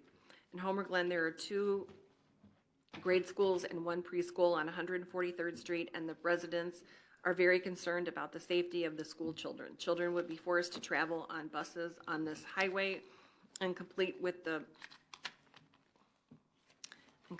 proposed heavy traffic. Getting in and out of businesses and church located on this road would be challenging. Farmers who currently connect to 143rd Street would be severely impacted. Not only would they lose part of their land, but it would be a safety risk when moving their farm equipment or their animals due to the increased traffic. Currently, 143rd Street is a beautiful road to drive on. It is lined with trees, farms, and we enjoy seeing sheep, horses, and other livestock in the fields. There would be an increased safety risk to the animals on these farms. There is a golf course in our town that would also lose land, become less scenic, and would have to deal with increased noise and pollution. The proposed expansion of 143rd Street would literally divide our town with noise, pollution, and be a safety hazard. I live a few blocks away from 143rd Street. I currently enjoy my quiet backyard and neighborhood. The proposed increased traffic so close would negatively change the atmosphere of my home, neighborhood, and community. It would be difficult to safely get out of my subdivision. The residents would be forced to go several blocks south whenever leaving or going to our homes. I feel this could negatively impact the property values in Homer Glen. Additionally, as a resident of Will County, I'm very concerned and upset about the exorbitant cost of this proposed unnecessary project. Our tax dollars would be used in much more effective ways than building unnecessary road and purchasing homes, businesses, and properties from unwilling owners. As a resident of Will County, I'm asking that you, the Will County board members, please represent us. We are the citizens you represent. Please vote no to the proposed expansion of 143rd Street. Michael Barbalek. I wish the following to be read into record at both the County Public Works and Transportation Committee meeting scheduled for February 6, 2024, and the Will County Board meeting scheduled for February 15, 2024. Regarding the proposed expansion, I am vehemently against the move. Not only will it create havoc for the residents during its multi-year implementation/build, more importantly, it will take away the reasons most of the people living in the area moved/stayed for. Only a few individuals from the village are pushing for this, seemingly for their own personal benefits. The annexation has already brought about changes that most did not want or ask for, annexation/creation of village included. We do not want more traffic. We do not want more large trucks. We can live with the minor weights the road as it exists creates, or minimally create a center lane that is solely for turning off the street. Connie and Robin Brink, please read the below into the record at both the County Public Works and Transportation Committee meeting scheduled for February 6th and the Will County Board meeting scheduled for February 15th. We are strongly opposed to widening 143rd Street in Homer Township. We do not feel it is necessary, and it will take away the rural beauty of Homer Glen, which is one of the reasons people have moved here. We don't see any benefits in widening it. Steve and Jolynn Bulthus. Dear members, as 30 residents of Homer Glen, we would like to emphasize the reason we moved to Homer Glen in the first place was to get away from the urban sprawl of Orland Park. That reasoning has not changed, and why we drag our feet in selling our 5-bedroom family home to downsize. Our roads are not crowded nor in severe disrepair. They are being maintained sufficiently for our population. Widening and or large resurfacing projects will only serve to disrupt and or displace wildlife that we encourage as Homer residents, as well as increase traffic and noise to the existing neighborhoods where there is no difficulty with traffic. We want to preserve our small town atmosphere, not turn into another traffic-laden Orland Park. We are completely against the 143rd Street expansion as well as Parker and Chicago Bloomington roads. Doug and Donna Carvelli. To Will County Board members, we are writing to express our concerns over the 143rd Street expansion project. As Homer Glen residents, we can say we have witnessed a surge in traffic in the area, as well as an increase of accidents on our local roads. We believe in the 3-lane improvement project as it would allow for a center turn lane and reduce the need for long backups on 143rd Street, as well as reduce the accidents that arise from residents turning off of 143rd Street. We are one of those residences that travel 143rd Street to access Cream Road to our home and have had many close calls trying to make a left from 143rd Street onto Cream, including a driver passing on the left as we attempted to turn. Turning 143rd Street into a 5-lane highway will not benefit residents, and we do not want more truck traffic through our neighborhoods. 159th Street was built to support trucks and local traffic, providing easy access to 355. 143rd Street does not have direct access onto 355. We feel there is no good reason to consider a 5-lane highway for 143rd as its main use is for residences accessing their neighborhoods. If a 5-lane highway is to be considered, it would increase the difficulty to make left turns to access various roadways. It's already difficult enough to make those turns safely now. Adding more lanes would worsen the situation.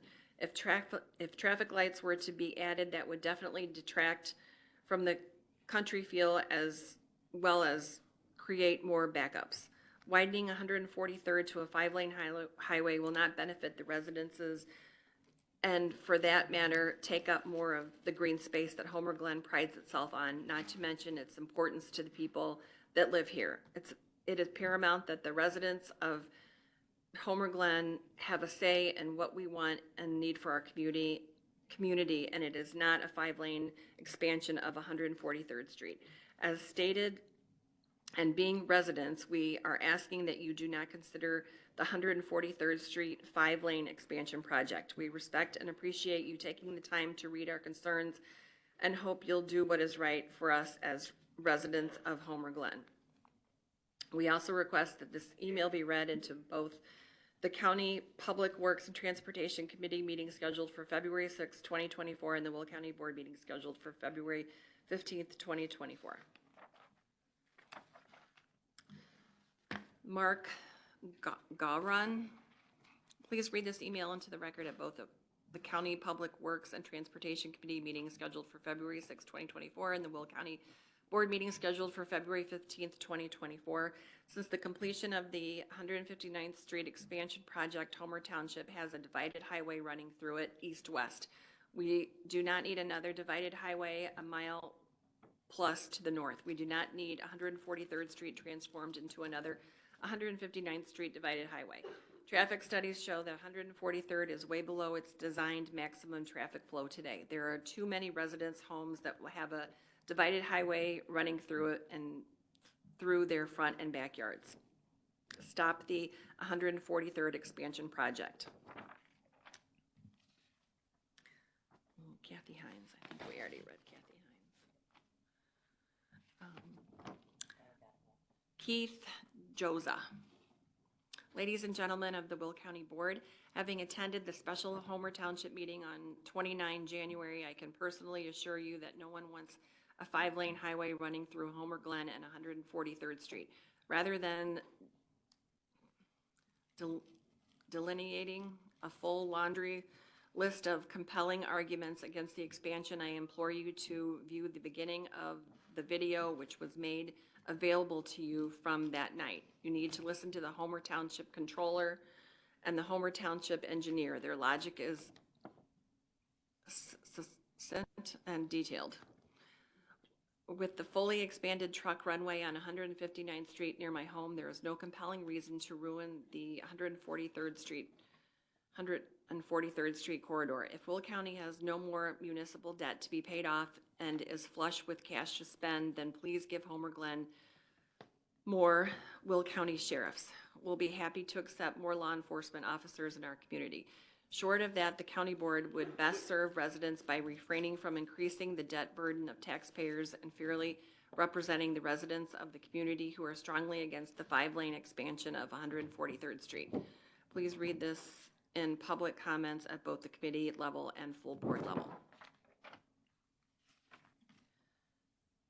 Gregory Mahalik. I am totally against the proposed expansion plan for 143rd Street in Homer Township.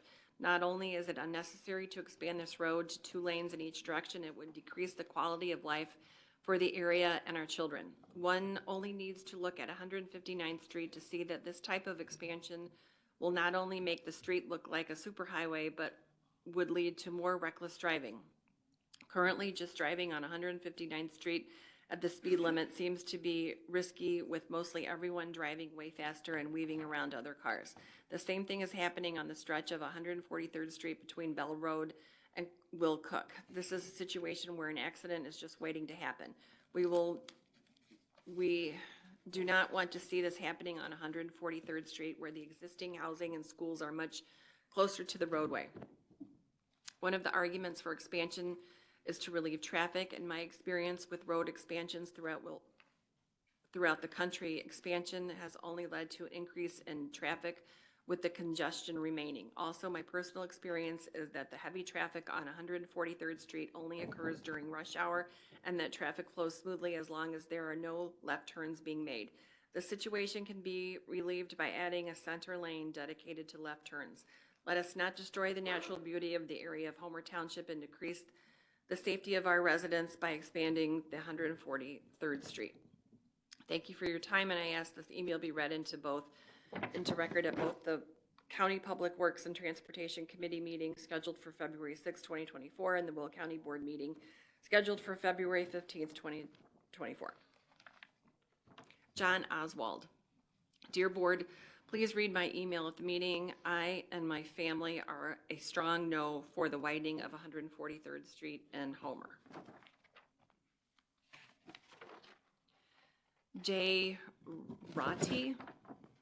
Dear Will County Board members, as a resident of Homer Glen since 1987 and a homeowner in Homer Glen since 2001, I am asking that Will County does not move forward with this expansion of 143rd Street. A lot has changed in our community since the original conception of this 143rd expansion idea many years ago, and it eventually making its way to the list of proposed Will County roadway projects in 2012. The IDOT expansion of 159th Street has now been completed and offers ample transportation between I-355 and Orland Park, eliminating the need to do it again on 143rd Street. I fear that the addition of another roadway, such as 159th Street, through our community will alter the landscape of Homer Township and the village of Homer Glen to the extent that we will no longer be the same community that has attracted so many residents in previous years. We have also had numerous outcries from our residents that they are not in favor of this project. I am currently an at-large committee person, and I have yet to run into a single person in our community in favor of this project. Please direct these funds to another roadway project somewhere in Will County in a community that needs attention. I also ask that Will County Board consider a new process when approving roadway projects in the future, as this 143rd Street expansion may have looked warranted to the Will County Will County in 2012. It is now 2024 and things have most certainly changed, and the need to expand any roadway between I-355 and Orland Park is no longer there. May I suggest a roadway task force, if one doesn't already exist, to review older projects and their necessity prior to them making it to a board vote each year. Please have my statement read into the record at both the County Public Works and Transportation Committee meetings scheduled for February 6, 2024, and the Will County Board meeting on February 15th, 2024.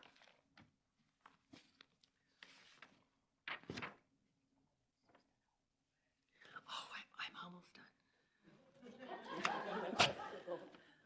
done. Gail Hanau. Dear Will County Board members, the subject of the widening of 143rd Street will be discussed and voted on at your meeting this week. I ask that you thoughtfully and respectfully consider your vote and the impact it will have on our community, and vote no when it is your turn. My husband Ken and I own and reside on a property located on 143rd Street in Homer Glen. We have lived on this property for 30 years and have raised our family here. I have resided on this property for a total of 35 years. We have been and remain opposed to the widening of 143rd Street. In the past, we have attended multiple discussion groups and have written letters of opposition. We believe the widening of this road poses safety risk to the residents of this area and to the students who attend Reed School District 92 and Hadley School District 33C. The loss of property value to those of us who reside on the street would be significant, especially to anyone wishing to sell in the future. We are very concerned about the loss of property due to eminent domain and knowing we will not receive fair market value for our land. I grew up in Homer Township and have lived here for over 60 years. My grandparents were farmers in Homer Township. My parents were involved politically, township clerk and committeeman. My father was a volunteer fireman. My parents and siblings were active with 4-H, youth basketball, and my mother was a Girl Scout leader. A brother was on the township board and another brother was a Will County Sheriff Lieutenant. My husband coached HAC sports for many years and I was a Girl Scout leader. Needless to say, we have a strong interest in what happens in our community of Homer Township and Homer Glen. If you were to take a drive on 143rd Street, you would notice that many houses are close to the road, including Reed School. Widening 143rd Street would leave very little frontage for those homes and school, thereby creating a huge safety concern for increased traffic and increased speed. Homer Glen prides itself on being a rural community. 159th Street has been widened and should be the main thoroughfare for truck traffic and those traveling to Orland Park. Several years ago, at the last meeting I attended, it was said that the street needed to be widened to make it easier for Orland Park residents to get to I-355. This is not about making it easier for our neighboring Cook County communities, but it is about what is right for our Will County, Homer Glen, Homer Township community. Scott Anderson. Hello, my name is Scott Anderson and I live in Homer Glen, Illinois for the last 10 years. I live 1 mile south of 143rd Street and slightly less than 1 mile north of 159th Street. The expansion of 159th Street, although probably needed for the greater good of the southwest communities, has made a very negative impact to surrounding residential neighborhoods. I won't get into details, but it has. I would agree that some road improvements are needed on 143rd Street from Route 45 LaGrange Road west to Wolf Road, 1.9 miles, most due to Southwest Highway feeding into 143rd along with 3 or 4 traffic lights in close proximity. I strongly oppose the full expansion of 143rd Street as it will have negative impacts on all local residents with increase in noise, additional traffic that would otherwise use 159th Street, especially in the evening and late night hours, etc. From the viewpoint of someone who drives 143rd Street on a regular basis, there is no need for the 143rd Street expansion west of Wolf Road. The parties that would benefit from such a project would include the engineering, design firms, and construction companies only. Please keep all future through traffic on 159th Street. That is what it is designed for and has the capacity that will handle the next 50 years of area growth. Please do not waste money on this project when it could be spent on other needed road reconstruction projects. I'm requesting that this email be read into public comment record at the February 15th Will County Board meeting. Thank you for serving the public. Thank you for your consideration. Richard and Michelle Murowski, to whom it may concern, my wife and I recently moved to a nearby suburb to Homer Glen. We chose Homer Glen for the beautiful residential communities and the wonderful spacious country feel and charm it offered. Expanding 143rd would take away that charm and have a negative impact on our community.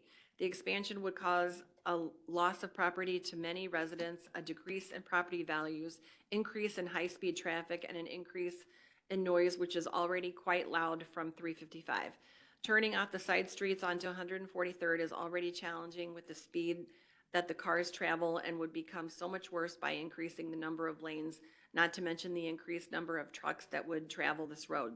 There are 2 grammar schools on 143rd, which would also put the children in danger with the increased traffic as well as increase in noise and pollution. We need to preserve the character and well-being of our township. We are strongly opposed to the 143rd Street expansion, and we would like our objection to be read into the record at the Will County Board meeting on February 15th. Gabrielle Straglocchini. I am writing to all today to express my concerns regarding the expansion of 143rd Street. I live on 143rd at the intersection of 143rd and South Cream Road, and I am absolutely against the expansion of 143rd Street. I have a very few important concerns that might drive us away from living in Homer Glen if expansion goes through. To begin with, noise pollution is already an issue on the street, and unless you are planning on installing gaudy, expensive noise-blocking concrete barriers along the entire length of the street, this expansion will only bring even more traffic to the street since it'll naturally induce demand and bring even more drivers onto 143rd. We already have issues with regular car crashes given the very hilly nature of 143rd, and expanding the road would also see the removal of that memorial to a young girl who was killed by a drunk driver. Safety is already a massive issue on 143rd, and we routinely see many car crashes over the course of a year, some which end up on our driveway off 143rd, which is shocking to us, seeing that we have 2 school-age children who need to take the bus to school. What's even worse, anytime we stand with our children waiting for their bus to arrive, we often see people blatantly disregard the school bus flashing lights, extending stop sign, and the metal bar that swings out when they simply go around the bus, endangering everyone around themselves. I can only imagine how much worse this will become when we add yet another lane onto the street. Also, 2 schools are already on 143rd, and it is not uncommon to see people disregarding the school zone speed limit, especially by Reed School, even as buses are pulling in during the mornings or leaving to drop kids off at home in the afternoons, and we don't see nearly enough cops parked nearby to prevent that. I also want to take notice of our many neighbors living off of 143rd, some of those houses already only have enough driveway space just to fit 1 car, and the farm on 143rd between Bell Road and Cream Road already has plenty of issues with crossing the street just so they can get their animals from one pasture to the other, or to move whatever equipment he needs. If anything, I believe that 143rd needs to have its speeds reduced from 45 to 40 or even 35, with how bad it's been recently with people flying by on shoulders to get around cars trying to turn onto Cream or Pebble Creek subdivision and nearly throwing themselves into ditches or crashing into those metal crash barriers. Turning onto 143rd is already a worrying experience, forcing people living off of 143rd to cross 2, potentially 3 lanes of traffic just so they can turn left off their homes to get to work or the store is a terrible idea. I sincerely hope you consider all the ramifications of expanding 143rd.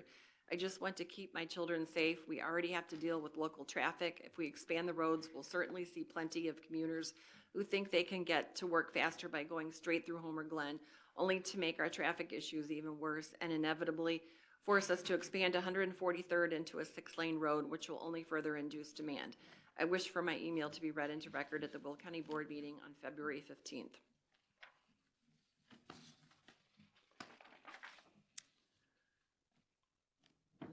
This is from Agata Briaha. Please read this in public comments. Hi, Roman and Agata Priyaha, 14304 West, 143rd Street, Homer Glen property owners.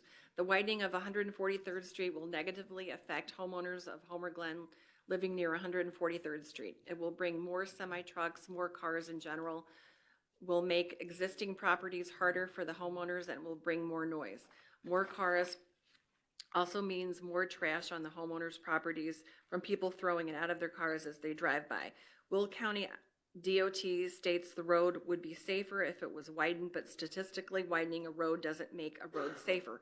Lowering the speed limit makes it safer. As of now, the speed limit is 45 miles per hour and drivers are going 50 miles per hour plus on it. As of now, the road is 28 feet wide. After the widening, the road will be 63 feet wide, which means there will be 3 times as much stormwater going into ditches and further into Homer Glen homeowners' properties. And pipes that those homeowners have for their properties were based off of how the road is now. But with widened road, those pipes will be too small for the amount of water coming through, making flood zones happen on homeowners' properties. Will County DOT doesn't care about the well-being or safety of Homer Glen homeowners, but to disperse the traffic from Orland Park, to shove semi-trucks into Homer Glen, to kill the trees that have been untouched for years from Homer Glen, and to destroy the natural state of the town. Will County DOT states semi-trucks that are 80,000 pounds will not be driving through more often, but nowhere on the plans are there restrictions for these trucks laid out, meaning they can go through whenever they want. As of now, most of these drivers are using their engine braking, which makes a lot of noise, and more noise will be made after widening of the road since there are more semi-trucks will be driving on it. Will County DOT is forcing people to sell their property or to give it for free in return for a permit, which is illegal. A similar situation happened in the village of Schaumburg in 1995, where Amico Oil versus Village of Schaumburg, the court ruled that that is unconstitutional. Thank you for reading and for taking your time. Last one. Dan and Tricia Jatis. To all honorable Will County board members, in February you will be considering approving a project to widen 143rd Street in Will County. My name is Dan Jatis. My wife Tricia and I own and live on a piece of property within 250 feet of frontage on 143rd Street in Homer Township. We want to state that we are opposed to the project as currently designed. Our objection is based primarily on the negative impacts that the widening and subsequent increased traffic will have on safety and property devaluation. We are also very concerned about the loss of property to eminent domain proceedings and improperly engineered drainage for stormwater flow away from our dwelling. We feel that the cost to taxpayers coupled with impacts to us personally does not offset the benefits that this project may have for drivers traversing through this area of Will County. We ask that you vote no and do not authorize approval of the project to widen 143rd as currently presented. Thank you.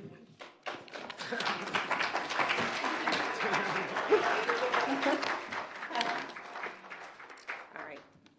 Any other public comments? County Board Member Butler? Say to you that I will not be putting forward that motion. Okay. Thank you. Kind of funky in here. Now we're.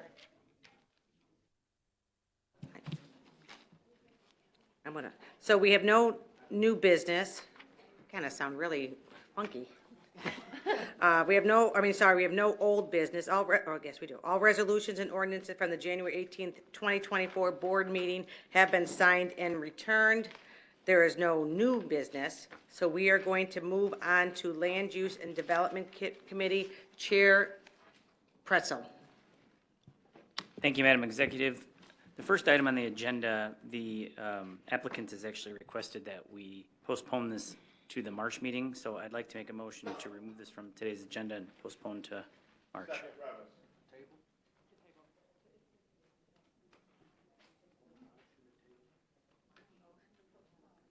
So motion by Pretzel, seconded by Revis. Any discussion? Is there, Madam Clerk, please call the roll. I don't remember where we're at. I was going to say all in favor. Ballage? Yeah. Trainier? Dean Schlottman? Yes. Van Dyne? Yes. Pretzel? Yes. Butler? Newquist? Richmond? Parker? Yes. Williams? Diaz? Winfrey? Coleman? Logan? Freeman? Revis? Mitchell? Yes. Ortiz? Berkowitz? Yes. Mueller? Costa? Ogalla? Yes. 22. Thank you, and I do have one resolution today, 24-23, request for refund of bond funds by Mr. Richard Roberts and Mrs. Bettina Roberts, owners of record, requesting a refund for a claimed permit and license bond for PIN numbers 190914 205 032 0000 and 190914 203 039 0000. Frankfort Township, commonly known as 20012 South Sycamore Drive, Frankfort, Illinois 60423, and 20120 South Rosewood Drive, Frankfort, Illinois 60423, County Board District Number 3, and I so move. Motion by Pretzel. Second by Ogalla. Previous roll call by Newquist, seconded by Freeman. Or, I'm sorry, any discussion? Go ahead, County Board Member Butler, sorry. Yeah, I wanted to clarify. So this, Can you turn us all down? Could you turn it down? Oh, yeah. so I just wanted to clarify in the language. It says request for a refund of bonds. So we're just giving them access to the bonds that were put up by the contractor so that they could get paid for work not done. Is that this or no? Am I mistaken? That is correct. Okay, I just wanted to clarify that.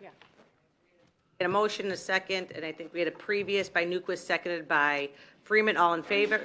Any opposed? Motion carries. Okay, next Land Use and Development Committee meeting is scheduled for Tuesday, March 12th, 2024, at 10:30 a.m. right here at the County Office Building. Thank you. Thank you. We're moving on to Finance Committee. I have 4 items today. First item up is the monthly financial reports to be placed on file, and I so move. Second, Revis. Motion by Richmond, seconded by Revis. Previous roll call by Mitchell, seconded by Diaz. All in favor? Any opposed? Motion carries. Our second item up is Resolution 24-24, authorizing county executive to execute necessary documents for delinquent tax programs, and I so move. Motion by Richmond, seconded by Winfrey. Previous roll call by Gala, seconded by Diaz. All in favor? Any opposed? Motion carries. Third item up is Resolution 24-25, appropriating sponsorship funds in the workforce services budget, and I so move. Motion by Richmond, seconded by Ogalla. Previous roll call by Ballard, seconded by Trenier. All in favor? Any opposed? Motion carries. Fourth item and the final one is the transferring of appropriation, Resolution 24-26, transferring appropriations within various county budgets, and I so move. Second, Revis. Motion by Richmond, seconded by Revis. Previous roll call by Freeman, seconded by Winfrey. All in favor? Any opposed? Motion carries. All right, and the next Finance Committee meeting is scheduled for Tuesday, March 5th, 2024, at 11 o'clock here at the county building. That's all I have. Thank you. Public Works and Transportation Chair Van Dyne. Thank you, Madam Executive, and good afternoon to everyone here present today at our meeting. Public Works and Transportation Committee brings 10 resolutions today, starting with number 1, Resolution 24-27, directing the Will County Division of Transportation to cease moving forward with the 143rd Street Expansion Road project as currently planned. Motion, O'Gala. Second.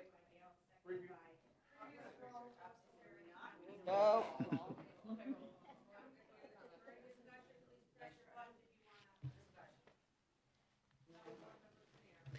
Thank you, Madam Executive. I do have about 12 questions, most of which would probably need to be answered by the highway engineer.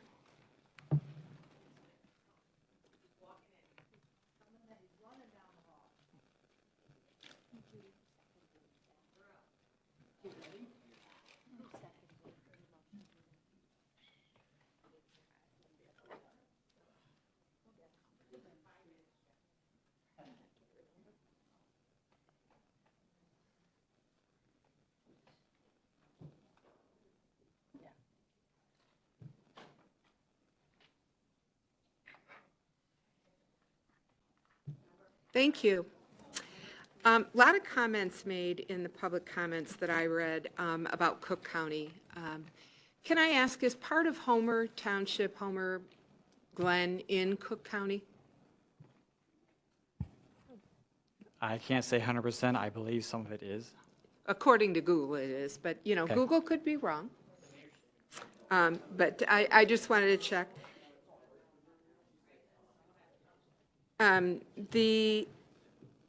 The road as currently planned is, I heard some comments also about how it's unsafe to, or it would be unsafe to jog or walk or bike or anything along the roadway if it was improved. Currently, is there any sidewalk, any path at all next to the road? In this segment, there are no sidewalks or bike path in the current segment as it exists today. Correct. And if the road is expanded, and would there then be a bike path, a walking path, a place where it would be safe for pedestrians and bike riders to travel? Yeah, we've coordinated with the Village of Homer Glen. Those kind of facilities are upon municipal request, and they did request that. So we have incorporated that into the plans. We have a draft IGA with them to participate in those costs. They will have to approve that in the coming months, but as at the moment, it's in the plans, Okay. yes. So it would make it safer for anybody wishing to walk along or ride along the path. The pedestrians would have an That area. opportunity, yes. All right, and I did drive through that area more than once. I was there, I think, Saturday, and I did notice the school. And I believe I asked you, but I just want to make sure that all of the board members know. Are we taking any land at all in front of the school, Reed School? There is a strip of land we are taking, but it does not impact that circular drive in front of the school. So yes, there is a little bit of right-of-way and some temporary easements to construct the ends of the driveways. Okay. Let's see. Is this a designated truck route currently? This segment is not. Would it be in the future if the road was expanded? Only if the county board approves it. I don't think we're going to get an approval for that out of this county board. Not that I would want to make it a truck route, but I just want to be clear that it's not going to be a truck route. And then I do understand there is some small area, and I say small because I don't know, and that's what I'm going to ask you, where we're going to put up some sound walls.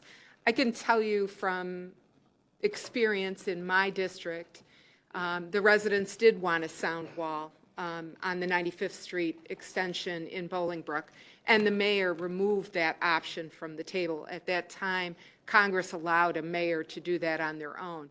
I understand that law has changed, and so the residents that would be impacted by a sound wall have voted to have the sound wall. Is that correct?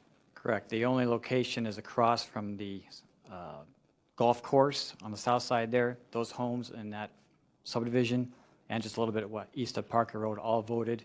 Not everyone. Those who responded, the majority did vote for a noise wall. Yeah, okay. There was comments made about water runoff and concerns about water runoff. Can you address that?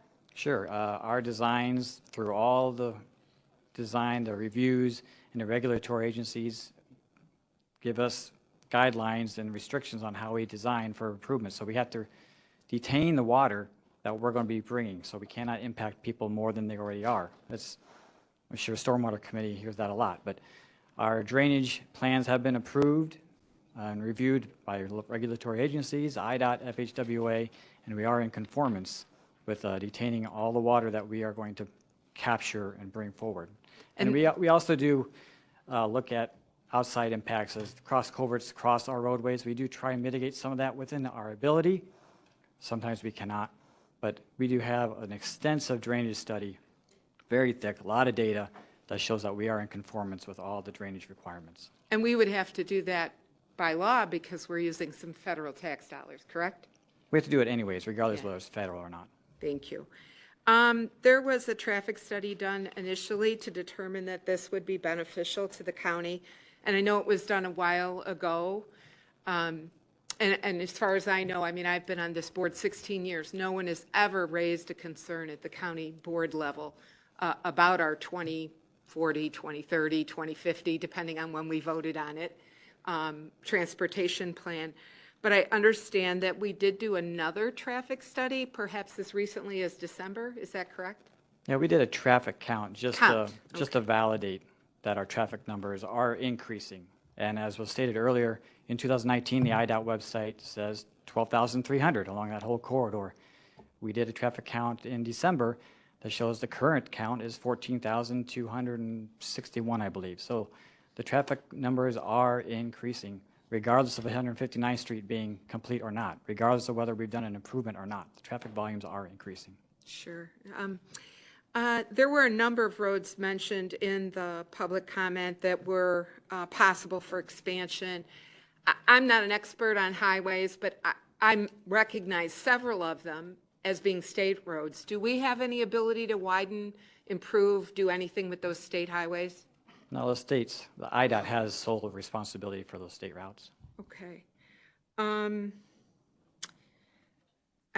know I asked you this earlier and you didn't have the answer because there wasn't really a way to answer it, but I am concerned about the trees. When we remove trees, are we also required to replace them? I know that's the case in my community. There's an ordinance on the books. We have a tree ordinance. If you remove a tree, you have to plant so many extra new trees based on the size of the existing tree that you removed. Do we do that at all? We do not have a current policy for tree replacement. Okay, maybe something we should consider. And then I just wanted to make some overall comments about the project. I am in support of it. I don't want to see money that we've already spent.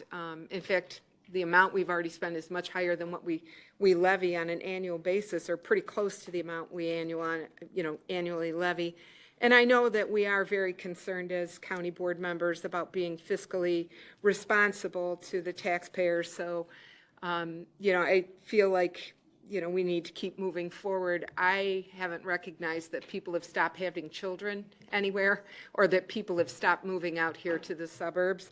Maybe it's slowed down a little bit because, the housing crisis, the construction processes seem to have changed. We don't have a lot of new builds, even though we have a lot of new need.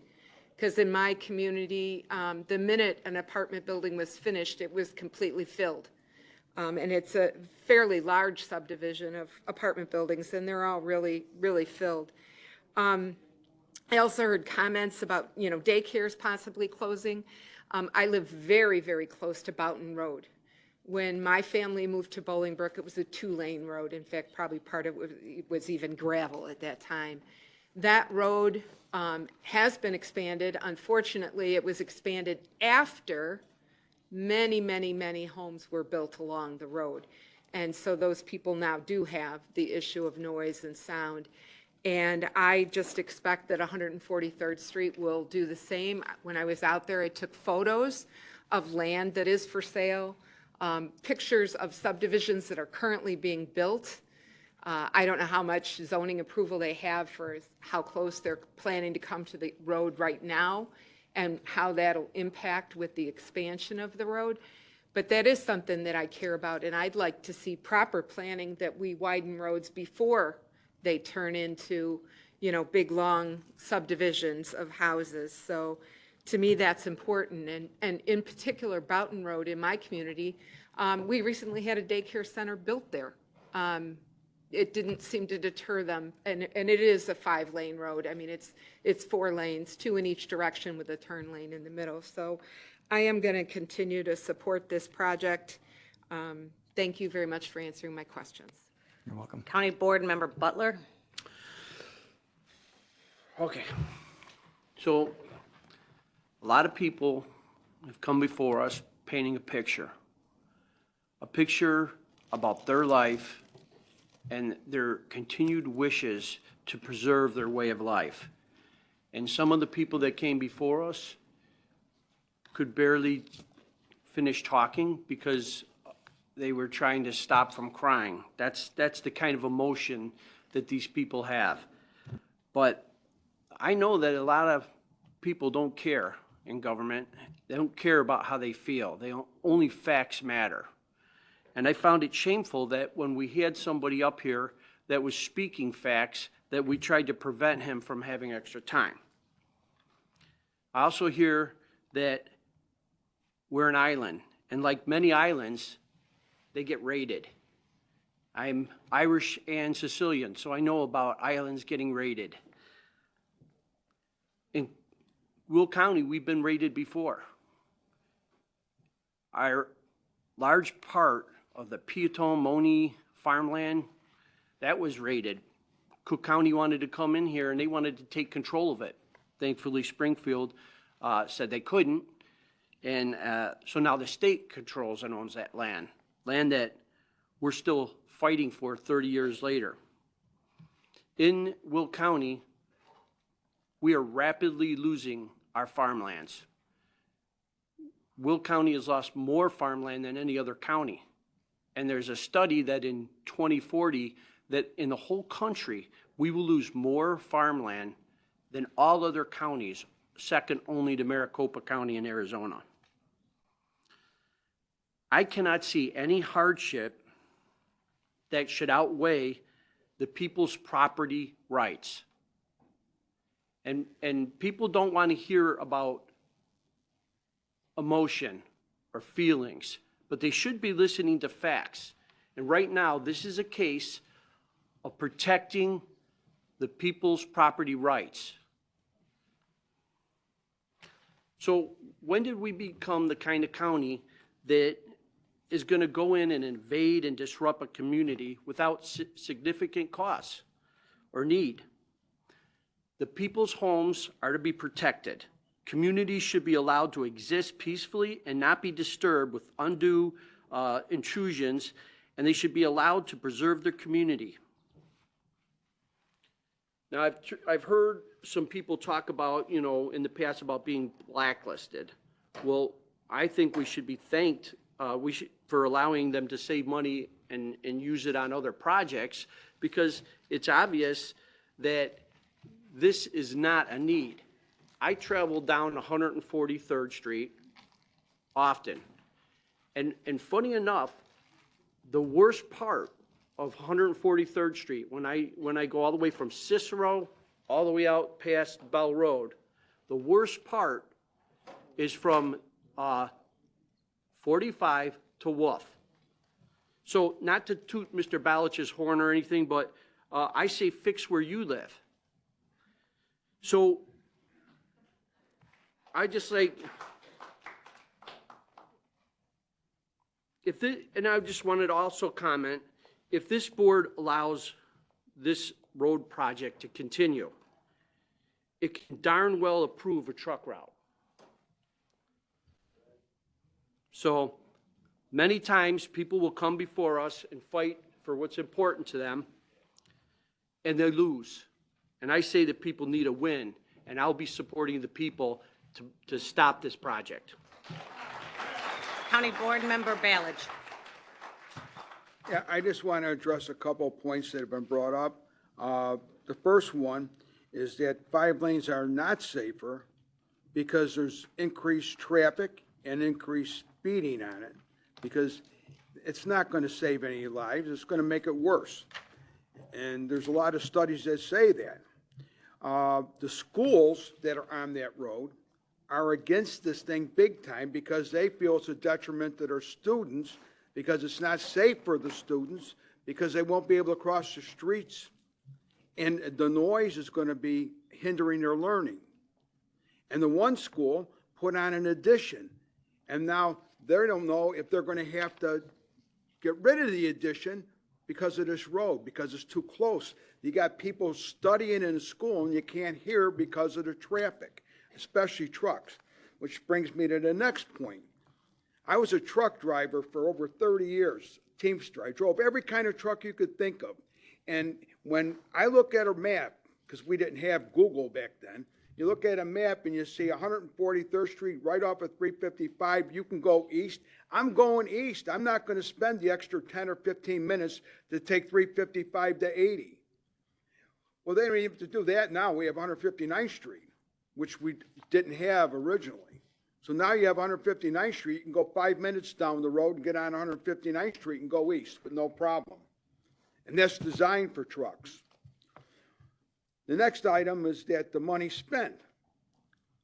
I'm not sure whether we already spent the money or we're just getting the money. There's back and forth, and I don't really care either way.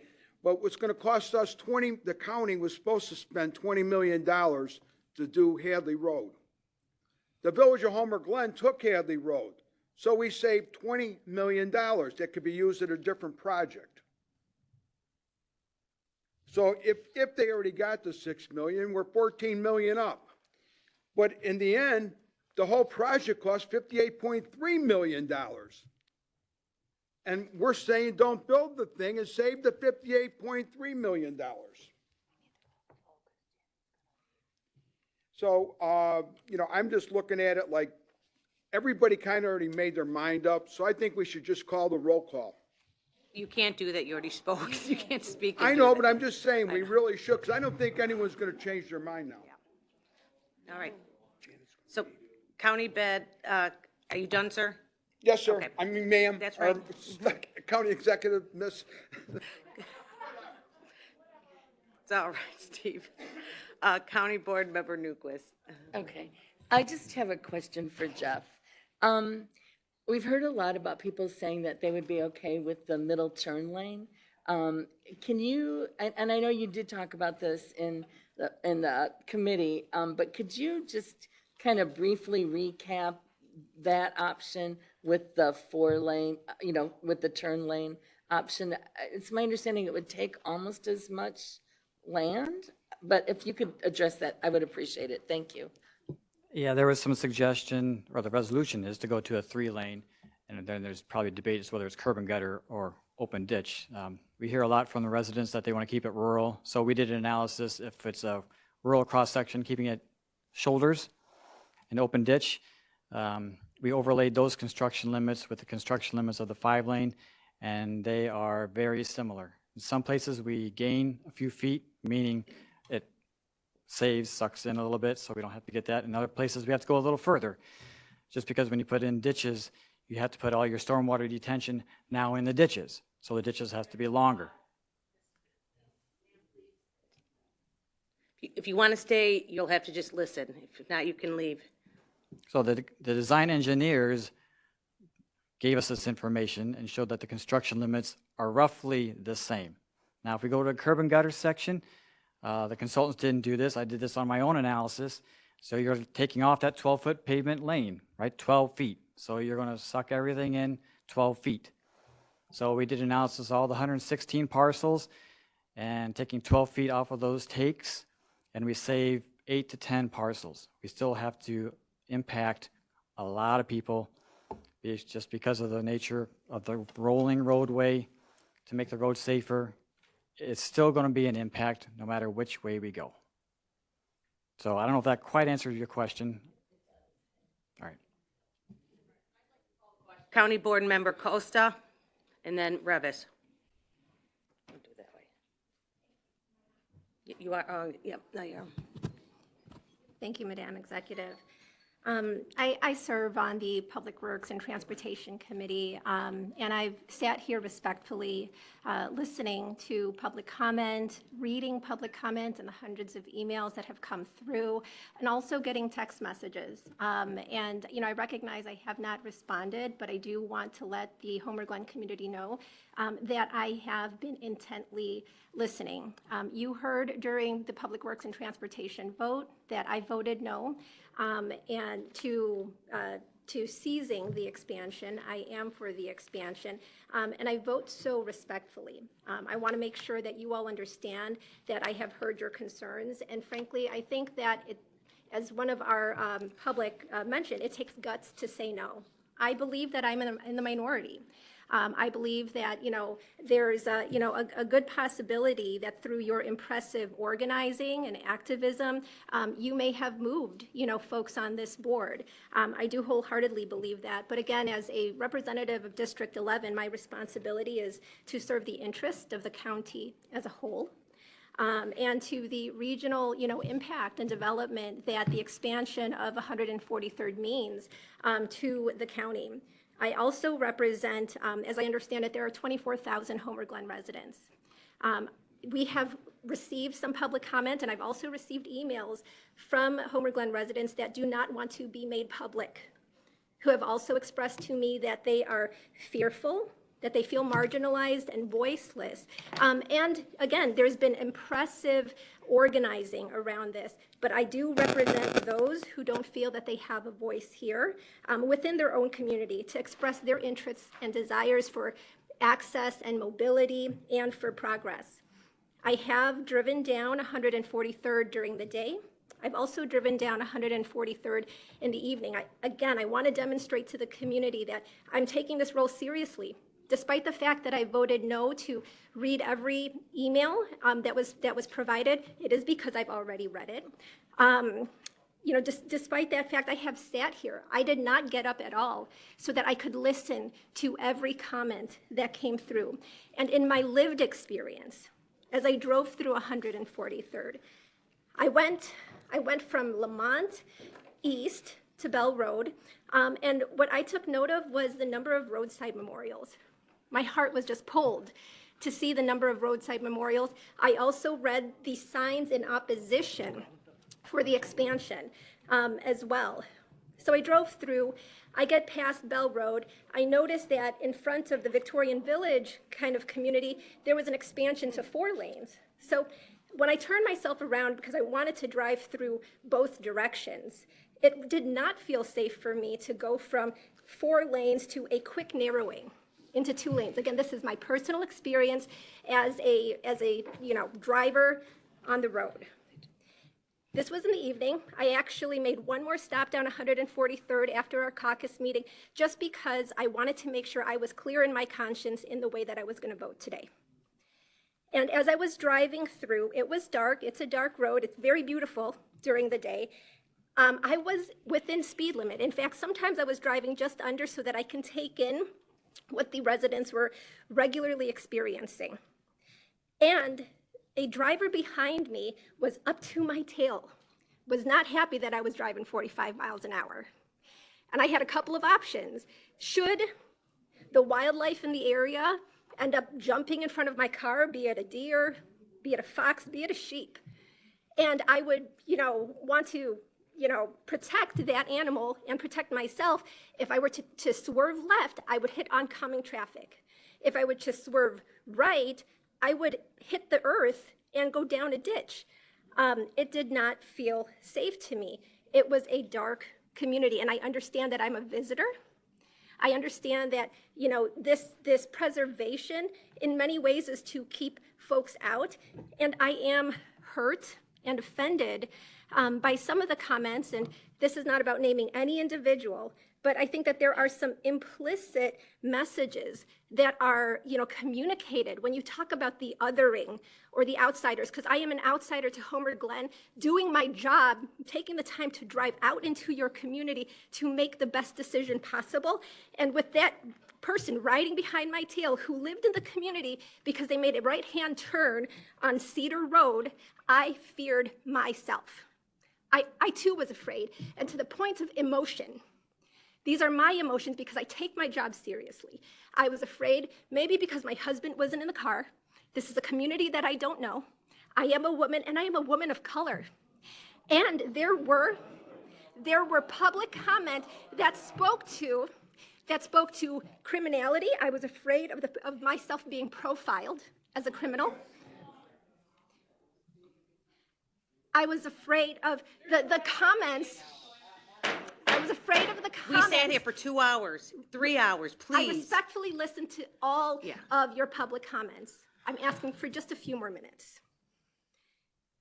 I drove through, and this is my lived experience. I am not judging yours. I am trying to weigh out yours in this very important seat and responsibility that I have as an elected official. But these are my lived experience that as a person of color, and I have to own that because this is the skin that I'm in. This is the topic. It is, yeah. So Then the road should be expanded because of a person of color? she was explaining the situation if she had to stop. I mentioned this because of the implicit opinions and messages that were delivered when people spoke, and this is not about any individual, but when people spoke, it hurt me to hear people talk about murderers coming in from Cook County, from Orland Park, murderers. I mean, that was the word that was used. Drunks, right? Like parked in front of your road.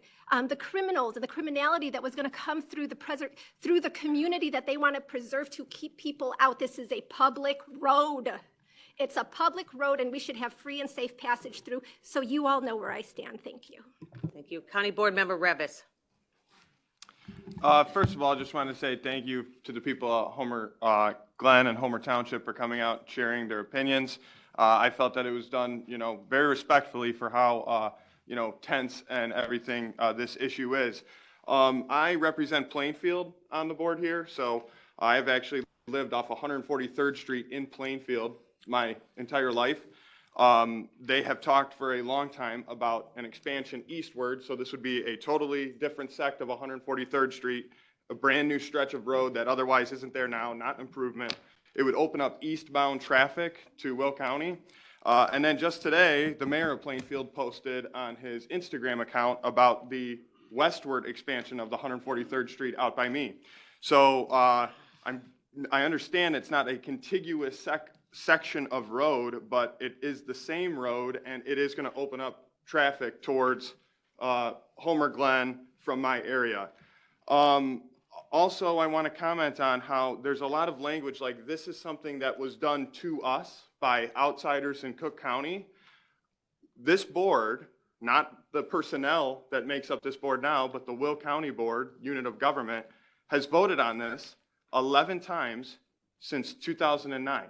Many of them, let me just pull up my document here, April 2020, April 2022, April 2022, September 2022, March of 23, and then again on March of 23. I was only on the board for 2 of those. I was shocked when it came forward because there wasn't some grand discussion on it. I thought to myself, man, this is pretty big, and for us not to have any major discussion, that shocks me. But I said our leadership supports it, and the previous board supported it, so that's why we should probably stick with it. So again, coming back to how it comes in today, where I hear a lot of people saying proposed project, proposed expansion. Guys, it's not proposed, it's baked, it's settled business. The board voted on it 11 times, the last time being March of 2023. So yes, we can come in and halt the project, but it's a different decision matrix. We have to view it from a different context than if it were just to be voted on like it was a project to be expanded. If we were still in the deliberation process where we can make changes and make it 3 lanes instead of 5 lanes, I'm a huge supporter. But the fact is, many of the individuals on this board that were a part of previous boards voted for it then. They didn't listen to the public comments then that we were talking about earlier. Someone made a comment from the crowd about how, so you can read it after. Well, the previous boards, they didn't take the comments into consideration then, and they still voted on it 11 times. So Just keep going, just keep talking. I'm sorry to the people of Homer Glen, but it is, you know, finished business. I'm going to be supporting the project as it is, not supporting to halt it. It's a big decision. I feel for the people of Homer Glen, but that's where I'm at. It benefits my community, or could benefit my community, and I'm not willing to halt it. Thank you. County Board Member Coleman, and then Gogala. Thank you very much. Good afternoon, everyone. As an educator, I heard a lot about safety for schools, and Bobby Noonan is in the community. So I live in a busy area where there's a school and a church and a Goddard school as well on a pretty major road. And in that community, or in most of these communities, there's a speed limit for when you're driving by a school, when kids are being dropped off, and when they're picked up. Some time ago in the Fairmont community, there were no sidewalks, so students were walking in the street when the snow was piled up on the sides, right? We live in Illinois, we can get a snowstorm, now students are walking in the street. From what I heard from Jeff just now, there's agreements to build sidewalks and biking paths. The other concern I have is that this community feels that it's currently unsafe because of the speed limit and people speeding. Have the Homer Glen police been involved? Are there crossing guards in the morning for the kids to cross the street? Because I just don't see it being like this wild, wild west where kids are dashing across the street hoping not to get hit by a vehicle during school hours, because across Will County, and I work across Will County at schools, there are crossing guards, there are speed limit signs, there are police there for when people do speed. So this dialogue around safety and people wanting to get this to be emotional is very interesting to me, because we vote with the people when we want to. I remind this board of the third rehab that was voted on to go into a community in which all the community members did not want it, nor did the people who represented them. So to pull this and bring all this information about what you believe is true versus the truth is concerning. Now, the one question I do have, because if this is true, if this is actually a part of the plan, an individual losing a 30-foot by 30-foot part of their backyard, Jeff, is that in the plan? I don't know what locations she's speaking of, but there are many locations throughout the project where we are taking various amounts of right-of-way. I'm not talking about right-of-way. She said in her backyard. Well, right-of-way to me could be part of their backyard. Like Okay. a corner clip, you know, a triangle to get the radiuses in. I'm not sure the location or what that could be. All right, so we don't have an answer on that. So once again, everyone can come up here with something they got off the internet, some stat they have, some graph or chart, because they found it to prove their point. So all I'm saying is we do need to look at facts. We need to look at the entire county. We don't need to look at just doing something for one particular group because it's going to help them or keep them safe, because I just don't believe people are at just doing whatever they want down the street. All this complaining about safety, then the police should be out there. If nobody's there when kids are crossing the street, hire some crossing guards.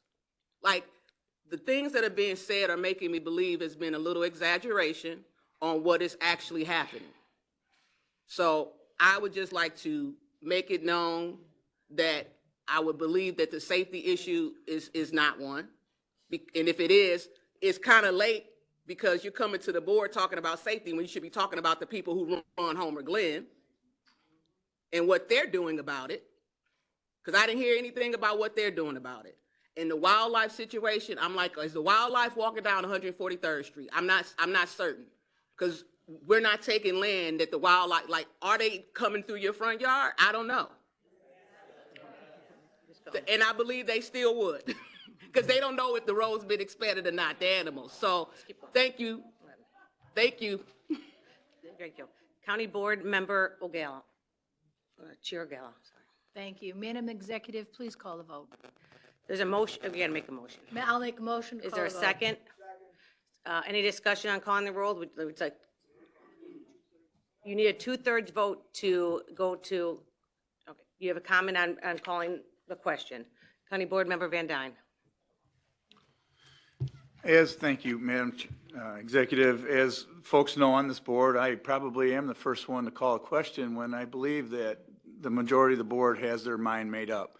However, it was very adamant on these individuals today that wanted to hear an hour and a half, 2 hours of testimony on every single email that was written and wanted to be read into the record. And then the second breath, when it comes to comments by commissioners and county board members that want to state their case, multiple times they have asked to call the question. So I'm a little confused about that. I think that we deserve, as county board members, to at least discuss this project, since it is such a very hot topic. So I will not be voting to, at this time, to call the question. Is there any other comment? Oh, there's no baby, okay, oh, my fault, sorry, folks. Okay, you need, all right, so we do need 2/3, you need 14 to call the question, sorry, we've done it before. County, Madam Clerk, please call the roll. This is to call the question, you're voting on to call the question. Balich? Trainier? No. Dean Schlappman? Van Dyne? No. Pretzel?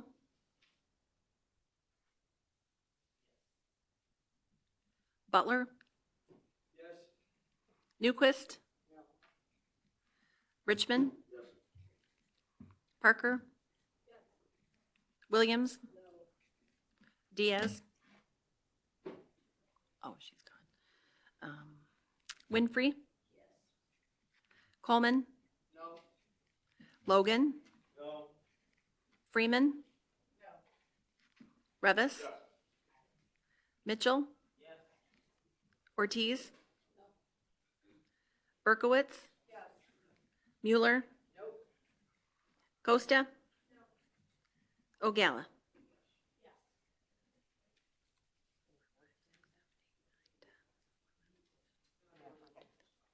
With 11 vote in the affirmative, the motion fails.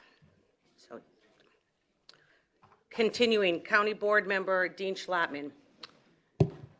Thank you, Madam Executive. So I hear a lot about, we're talking about, you know, this is for the better of the community, the better of everywhere else.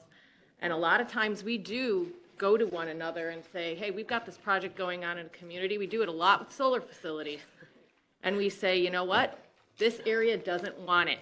So mad. And we come together and we stop a project from going forward that they don't want. Now, I understand that there were other hearings and that there were other comments that came through earlier. However, not all the time, and this is unfortunate of us, and this is on all of us, all of government, is a community aware of what is going on. They don't even know where to look. They aren't even told about a project until it is literally knocking on their front door, ready to take their property. And I am not here to take property from people that do not want to give it up, period. To speak to that, I have lived in Will County since I've been 6, so longer than I can want to admit to for my age. However, and I have lived in Homer, grew up there, loved it. And though the landscape has changed throughout time, somehow Homer has been able to keep itself this community within nature place where my family still lives, and I go, and I drive down 143rd lot to get there. And I do not have any worries about being a woman alone in a vehicle driving there, ever. Ever. So, that being said, I am going to support stopping this project because that is what the residents of the area want. I have voted once for a solar facility because that is what the area wanted. We are supposed to support the people who put all of us in office. And if they come forward as a community and say, please listen to us, I think we need to listen. That's all I have to say. Thank you. County Board Member Logan. County Board Member Logan, then Berkowitz. All right. So first of all, I've never heard people excited about traffic ever in the world, so that's kind of interesting. But capacity seems to be a fact. There's a lot of emotions going around. There's a lot of who said stuff. But let's look at some of the facts. In 2008, the first ADT was done, which is an average daily traffic. The numbers were 10,750 to 13,750 with an average of about 12,250. They projected 17,000 to 22,000 by 2040, which is about an average of 19,000. Using those averages of both those sets, that would be an increase of 60%. That alone, I think, would be enough to facilitate having 5 lanes. To add to that, Will County saw a massive explosion in population of 200,000 people the 10 years leading up to that. And that's a 30% increase. However, in 2019, a study was done by V3 Companies of Illinois. And on page 5 of that report, it talks about the 2 reasons for the expansion. One being capacity and the other being safety. Now safety, safety as a previous law enforcement officer, safety is all over the place. So it's kind of hard to kind of predict that one. But we can kind of predict the capacity. So page 4 of that report shows the ADT, the average daily traffic, once again being 11,000 to 14,000 with the same projection of 17,000 to 22,000. So in 11 years, from 2008 to 2009, the average daily traffic stayed the same. I'm not a traffic engineer. I don't play one on TV or anything, but I don't think that's enough to spend $50 million. And quite frankly, I don't know why that wasn't questioned in 2019 because Jeff Ronaldson gave me this report a couple days ago after I asked for it. It's all in here. There's multiple pages of it. Last December, which is a few months ago, they did another ADT by Will County DOT, and it showed that there was 14,000, I think 361 or 261. I've been taking notes the entire time, so I kind of scratched it out. But that's only maybe 500 more cars in the last 15 years. And IDOT did a ADT that same month, and it showed 12,300, which is a decrease. Are those numbers correct? You emailed them to me.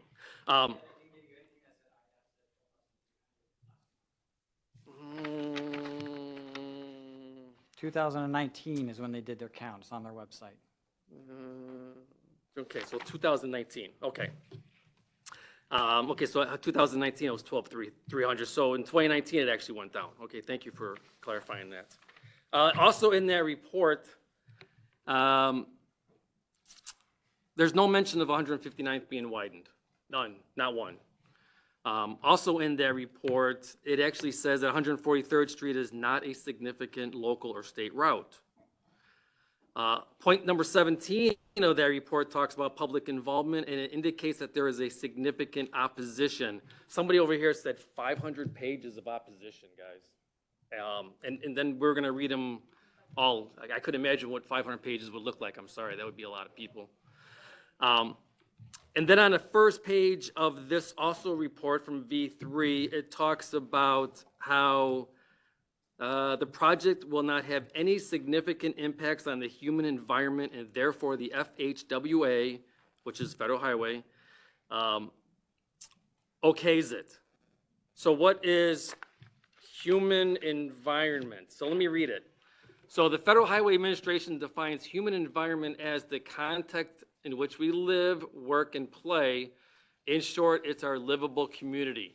It reflects a sense of place, including the infrastructure, natural resources, and services that support the community.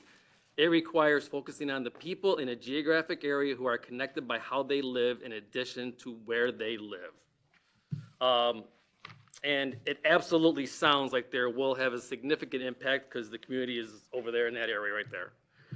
So I urge my fellow board members to consider this data, and I don't know which ones on the board 2019 actually read this report, but it was here. It's right here. If you want to read it again, I can email it to you, but it doesn't matter now.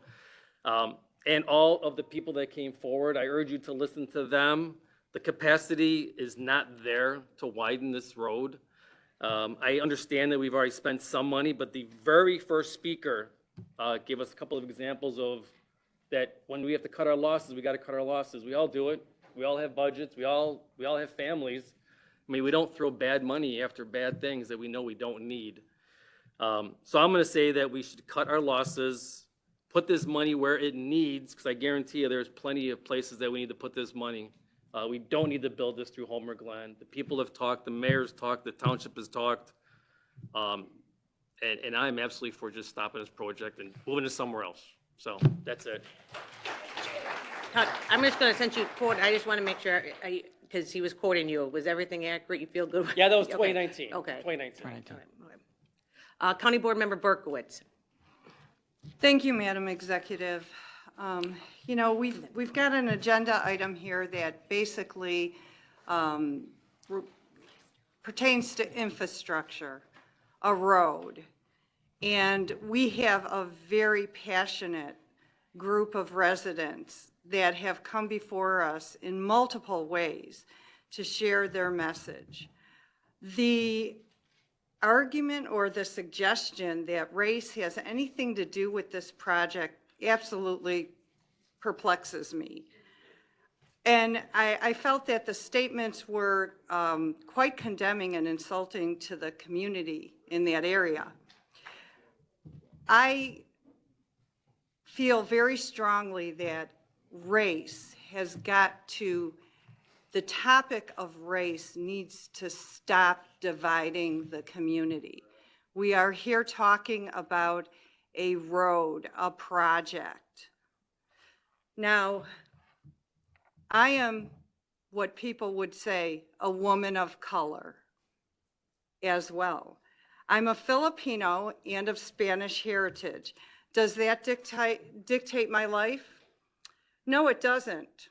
I celebrate my heritage and I practice its traditions, but it doesn't rule my decisions on this board. Race should not divide us. I am stunned by the comments that I hear today.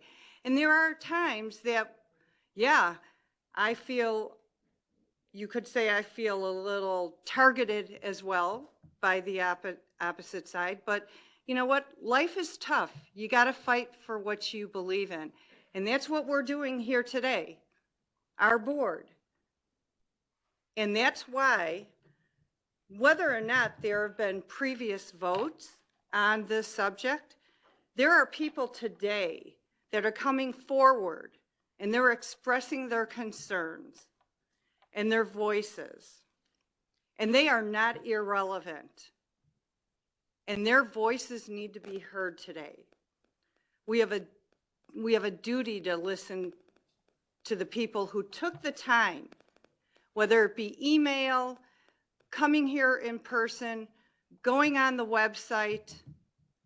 That's our duty. Whether they oppose the project or whether they support it. I've listened to every one of your voices and I hear you, and I thank you all for taking the time out of your day to do that. You have busy lives, you're working. We don't know what you're dealing with in your personal lives. We all have very busy personal lives, so it is much appreciated. So thank you all for being here, and I just ask my county board members, let's just stick to the facts here and listen to the voices that we've heard today. Thank you. County Board Member O'Gala, then Freeman. I just wanted to mention that we did receive 10 more public comments after 3 o'clock yesterday, so they'll be attached to your packet, the minutes. Thank you. Board Member Freeman. Good, very mid-afternoon. I have read emails. I have responded to phone calls, text messages. I have listened. I have attended Public Works and Transportation meetings. I have listened. And then I went and I drove this 3-mile stretch of land. I went about 3 o'clock on an afternoon.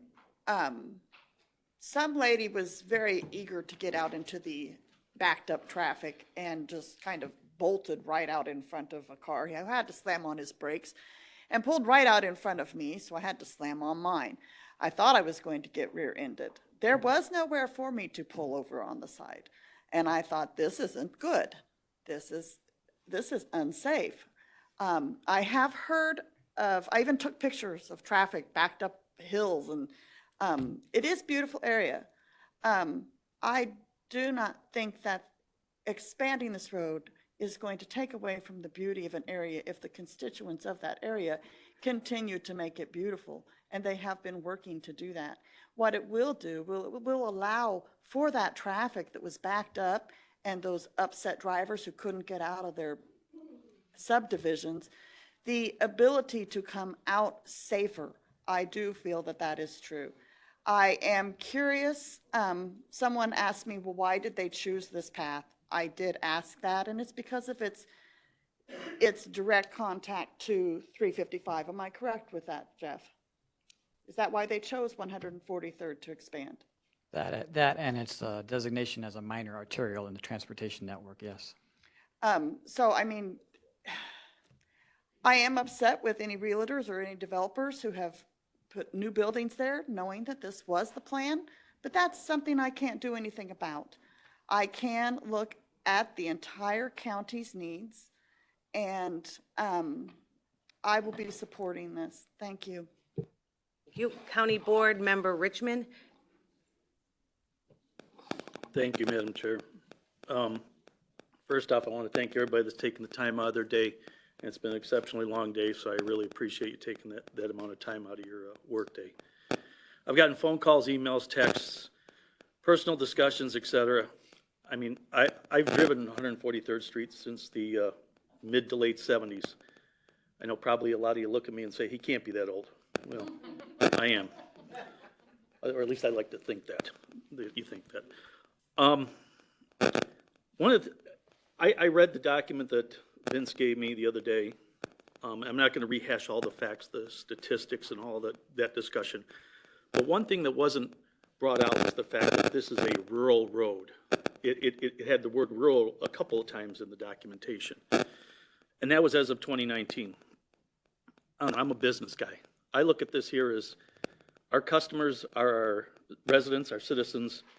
We need to listen to our customers, listen to our residents, and let's cut our losses short, and let's reallocate the funds to a different direction and leave this road the way it is so that the citizens can actually enjoy their property and their environment. So that's all I have. Thanks. Thank you. County Board Member Mitchell. Thank you, Madam Executive. I will vote yes, meaning I do want to squash this. Let's move on. So I'm just getting that out of the way. Just a question for you. So just for clarification, will there or will there not be land taken from the people along 143rd Street? Because I don't think that was made clear. You said there were lots of properties and some 30 feet are going to be taken here and some aren't going to be taken there. Will 30 feet at all be taken at all along the route? There are right-of-way takes along the entire corridor, yes. 116 parcels we are negotiating for. Okay, so land will be taken. Correct. We're establishing that. Correct. So that's the answer there. Now, I'm just gonna say that as a person of color, I like how my community is, and I lived behind me was a farm, and I like that. And now the farm is gone and the new development is there, and I don't like it so much. And I see cars, driving along because they haven't built the houses to cover it up. So like they're looking right in the backyard now. I don't like it. It has nothing to do. People just want their community the way they want it. And they want it the safe way they had it when they moved there. And that's just that. And I remember when I first moved into the town where I live, there's going to be this new, beautiful, everybody's talking about this mall. Well, everybody loves the mall. But there are some people that were like, with the mall comes people who don't live in the community and may not care about the community as much as they do. And I live in a very diverse community. So I'm just saying that everything is a dog whistle for something bad. sometimes people just want their community the way they like it. And that's just that. So that's enough, good enough on soapbox. County Board Member. County Board Member, we have some people who are on here who've already spoken, so I'm trying to get through everyone. County Board Member Parker. Okay, thank you, Madam Executive. So I have struggled with this vote for several weeks. I've talked to many board members. I've flip-flopped. I've gone back and forth. I voted in favor of this project several times, as Mark has stated, when it came before me. This was the project that was presented. And I did hear little to no opposition. I am still in favor of improvement of 143rd Street, but I have heard your concerns. However, I don't want anyone to be misguided. If 143rd Street is reduced from a 5-lane to a 3-lane, there will still be construction, which many union members who were here earlier may be working on. There will still be property loss and eminent domain, and possibly quick take may come into play. But because of the new information brought forward, the outcry of opposition from people from Homer that I do represent, it is part of my district, and that an expansion still will take place with a 3-lane and improvements will be made, I will be voting yes on the resolution. County Board, County Board Member Pretzel. Thank you, Madam Executive. I also feel the need to share with you all why I'm going to vote the way I'm going to vote. So as Member Parker just stated, this is a tough one. This is the toughest one I've had in my time here on the board. And I'll let you all know, I like the idea of a new, wider curb and gutter 143rd Street. And I think any road improvement is good for the county. And I was prepared to support it. But I will tell you that all of your efforts have worked on me. I have changed my mind. The emails followed by the phone calls, the text messages, the pleads to please pay attention to the public comments this morning have really impacted me. And I can't help but to think, how can I vote against everybody that lives along this stretch? So I will be supporting the resolution. Thank you. County Board Member Butler, you have more to say? All right. Okay. You wanted to call the question before, now you have more to say. So, We have 3 more speakers. okay, so, we need to remember what our jobs here are as, county board members, and that we represent the people and not projects, okay? Just to make it clear, 116 parcels, not a cantankerous old man on the corner who's holding up the whole project. 116 parcels. That is a significant part of any community. The project is, by the statistics I heard, early in coming.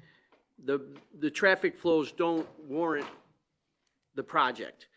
And trying to create a 5-lane highway before you need it, that's just extra money that you're going to be spending on upkeep. We have all kinds of infrastructure costs that we have to take care of, and this seems like a whole lot of waste. It's not just building this road, it's taking care of it when we don't need it. So what is at stake here is the people's property rights, all right? These are liberties afforded to them by the Constitution. And we have to remember that this is a republic and not a democracy, okay? And that means that the minority population always has a voice and rights. And I hope that the board members do their duty and protect the citizens' liberties. Thank you. County Board Member Freeman, you have more comments? Oh, sorry. I just wanted to, I don't think I made my stance. I think I said I was supporting what is in front of us, but it says oppose, and I am a no on that. Thank you. County Board Member Van Dyne. Thank you again. I just have a few bullet points that I wrote down this morning that I would just like to share very quick. For my reasons for this vote today, engineering for this final segment began back in 2009. The county board has been in support of this expansion since then, including the 2 board members from the Homer Glen area. The traffic count back in December 2023 was 14,261 vehicles, which exceeds the minimum threshold for constructing multi-lane facilities. Lastly, the county has already invested $6 million that would be completely wasted at the taxpayer's expense. And in addition, federal dollars will be eliminated to the tune of tens of millions of dollars in the immediate future if we do not move forward with this project. For those reasons, I am voting no on the resolution. Thank you. Looks like everyone has spoken. So we are now voting on item 2427, directing the Will County Division of Transportation to cease moving forward. So obviously, if you want to cease moving forward, you are a yes. If you would like to see the project continue, you are a no. So with that, Madam, I said that right? Madam Clerk, please call the roll. Balich? Yes. Trainier? No. Dean Schlottman? Yes. Van Dyne? No. Pretzel? Yes. Butler? Yes. Newquist? No. Richmond? Yes. Parker? Yes. Williams? Yes. Winfrey? No. Coleman? No. Logan? Yes. Freeman? No. Revis? No. Mitchell? Yes. Ortiz? Berkowitz? Mueller? No. Acosta? Ogala?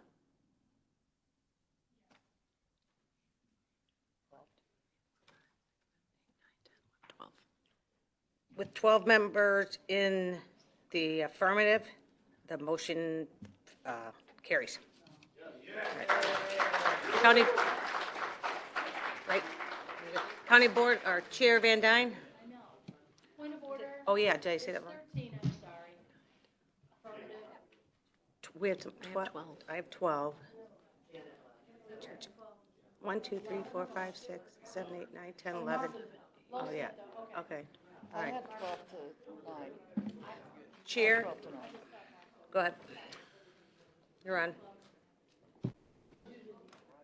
Moving on to number 2 on the agenda, Resolution 24-28, confirming award of contract to perform traffic control systems, $1,288,866.20 for countywide striping, all county board districts, and I so move. Second, Freeman. Motion by Van Dyne, seconded by Freeman. Any discussion? Madam Clerk, please call the roll. Balich? Trainier? Yes. Dean Schlottman? Yes. Van Dyne? Yes. Pretzel? Yes. Butler? Yes. Newquist? Yes. Richmond? Yes. Parker? Yes. Williams? Yes. Winfrey? Yes. Coleman? Yes. Logan? Yes. Freeman? Yes.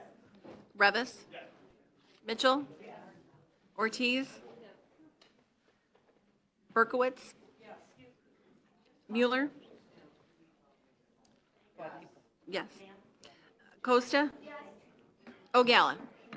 Yes. Sheriff. Sheriff, can you please order? Yeah. Please, I get the sheriff's coming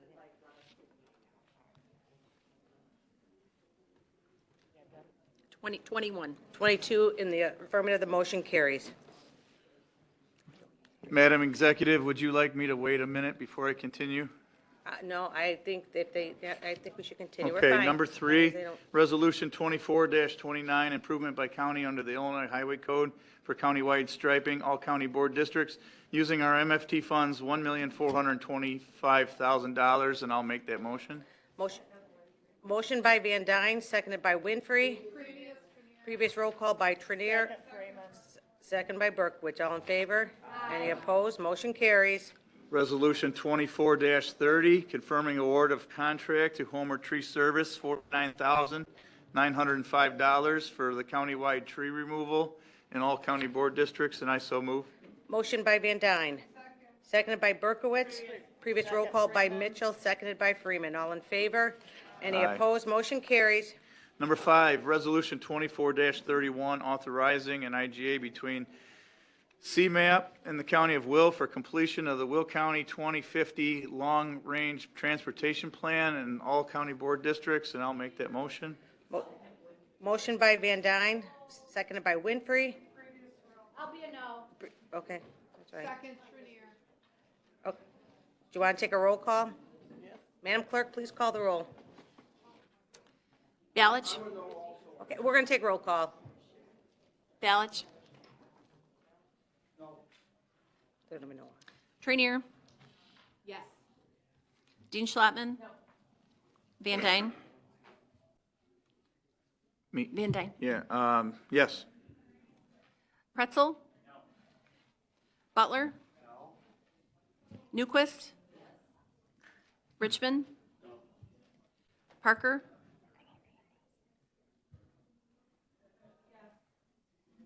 Williams?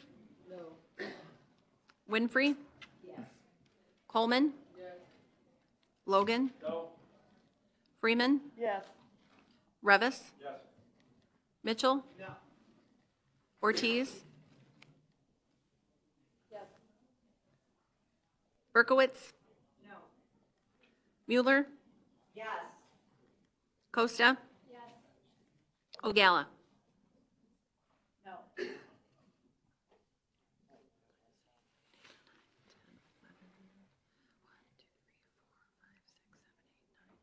11 affirmative, 10 negative, is that what you had? Oh, good. 11 affirmative, the motion carries. Number 6, Resolution 24-32, authorizing approval of professional services agreement with HR Green Incorporated for Phase 2 Consultant Program Coordinator, and I so move. Motion, Medica, because we have to have a clean roll, yeah, I just don't, I just motioned to. So, motion by Van Dyne, seconded by Mueller. Madam Clerk, no, we gotta, Madam Clerk, please call the roll. Yeah. Balich? Trinier? Yes. Dean Schlottman? Van Dyne? Yes. Pretzel? Butler? Newquist? Richmond? Parker? Williams? Winfrey? Coleman? Logan? Freeman? Yes. Revis? Mitchell? Ortiz? Berkowitz? Mueller? Costa? Ogala? 21. 21 affirmative, the motion carries. 23-33, authorizing approval of professional services agreement for engineering services for the 2024 Will County Bridge inspections, all county board districts, and I make that motion. Second, Freeman. Motion by Van Dyne, seconded by Freeman. Previous roll call by Winfrey. Seconded by Berkowitz. All in favor? Any opposed? Motion carries. Resolution 24-34, authorizing an IGA between the Village of New Lenox and the County of Will for improvement on Cedar Road from Francis north to Lenox Street, County Board District 5, and I'll make a motion. Motion by Van Dyne, seconded by Williams. Previous roll call by Freeman. Seconded by Parker. All in favor? Any opposed? Motion carries. 24-35, authorizing approval of professional services agreement for design engineering services, second phase with AECOM Technical Services on Weber Road, County Highway 88, from Lily Cash Lane to Root Street, County Boards District 5, 9, 11, and I so move. Motion by Van Dyne, seconded by Trinier. Previous roll call by Mitchell. Seconded by Freeman. All in favor? Any opposed? Motion carries. And the last on our agenda is 24-36, authorizing Will County State's Attorney's Office to proceed with condemnation cases regarding the county's improvements of Bell Road, County Highway 16, from 151st Street north to Martingale Lane, District 4, and I so move. Motion by Van Dyne, seconded by Winfrey. Previous roll call by Mueller. Second by Freeman. All in favor? Any opposed? Motion carries. And our next Public Works and Transportation Committee meeting is scheduled for Tuesday, March 5th, 2024, at 9 a.m. here at the county building. And that concludes our report. Thank you. Thank you. County Board Member Freeman, Public Health and Safety. Good afternoon. the Public Health and Public Safety Committee heard from 3 different agencies this month. Will County Continuum of Care and Will Grundy Medical Center gave an overview of their agencies and what they're doing in regards to homelessness in Will County, what's being done to assist homeless individuals, the lack of affordable housing in our county, and the challenges they see on a day-to-day basis. Stepping Stones Recovery Center also came, explained what the agency does and how they approach recovery. They have done quite a bit of remodeling and renovations. They now have units for mothers and their children, which makes the 5th one in the state of Illinois. They will be having an open house on February 22nd from 3 to 5. Our staff sent out an email with the invitation, so I hope my fellow county board members can make it. The committee has one resolution to bring forward. It is 24-37, appropriating grant funds in the health department budget. And we do have someone from the health department here if there's any questions, and I so move. Motion by Freeman, seconded by Mitchell. Is it previous O'Gala? Second by Newquist. All in favor? Any opposed? Motion carries. Wonderful. We will probably be hearing more about that resolution in the next couple of months. Our next Public Health and Public Safety Committee meeting is scheduled for Tuesday, March 12th at 9 a.m. Thank you. Sorry, Chair O'Gala, I forgot. I'd like to request a 15-minute recess so everyone can go grab their box lunch and then return right back here, grab it, come back. Motion by O'Gala. Second. Seconded by Balich. Previous roll call by Berkowitz. Second by Mitchell. All in favor? Any opposed? We'll see you in 15 minutes. You'll find out when you get in the room.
Okay.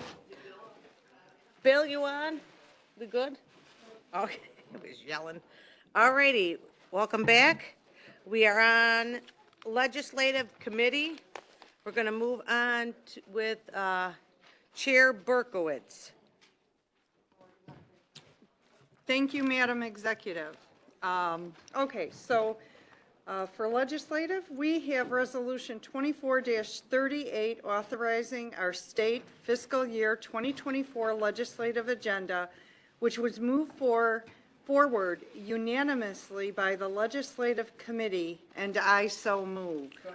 Motion by Berkowitz, seconded by Revis. Discussion, County Board Member Trenier. Hi, thank you, County Executive.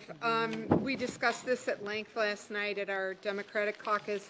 I did contact the County Board Chair and share with her my concerns, some of which we had actually previously discussed because she sent me a revised version on Tuesday. And so I'm going to make some motions to do amendments based on the version that was sent to me on Tuesday from the County Board Chair. On page, I guess you'd call it 1, the letter from the county board chair, and it says in line number 2, our mission for 2024 remains the same as last year's, fix where we live. I would move to strike that. Happy to put in something from our county board mission or value statement that's up in the county board office, but that is a campaign slogan for one of the county board members, and I feel like politics in this particular area is not needed. So I will move to make that motion. Are we going to do them all? I think we're Is the going to plan do them one all at a time. individually? We did it one day, we didn't have a. Okay, so we're going to all do it. So there is a motion to remove, and I don't have anything in front of me, so on page 1, Replace. a sentence. No replace, just remove that Remove it, sentence. okay, remove. Motion by Trenier. I didn't have anything. Is there a second? Second by Winfrey. Is there discussion on that one? Previous roll call by Ogala. Second by Van Daan. All in favor? Any opposed? Motion carries. And then in that same paragraph, at the last sentence, working together with all of our stakeholders is key to making 2024 a successful year. I don't know if I need to make a motion on that. It's a typo. Page 2 has a couple typos, and you should all have this in your email. I asked Sandy to send it out to you this morning. The second page where it says table of contents, there's a correction from the word of to the word on, and then in the last section where it says Will County elected officials.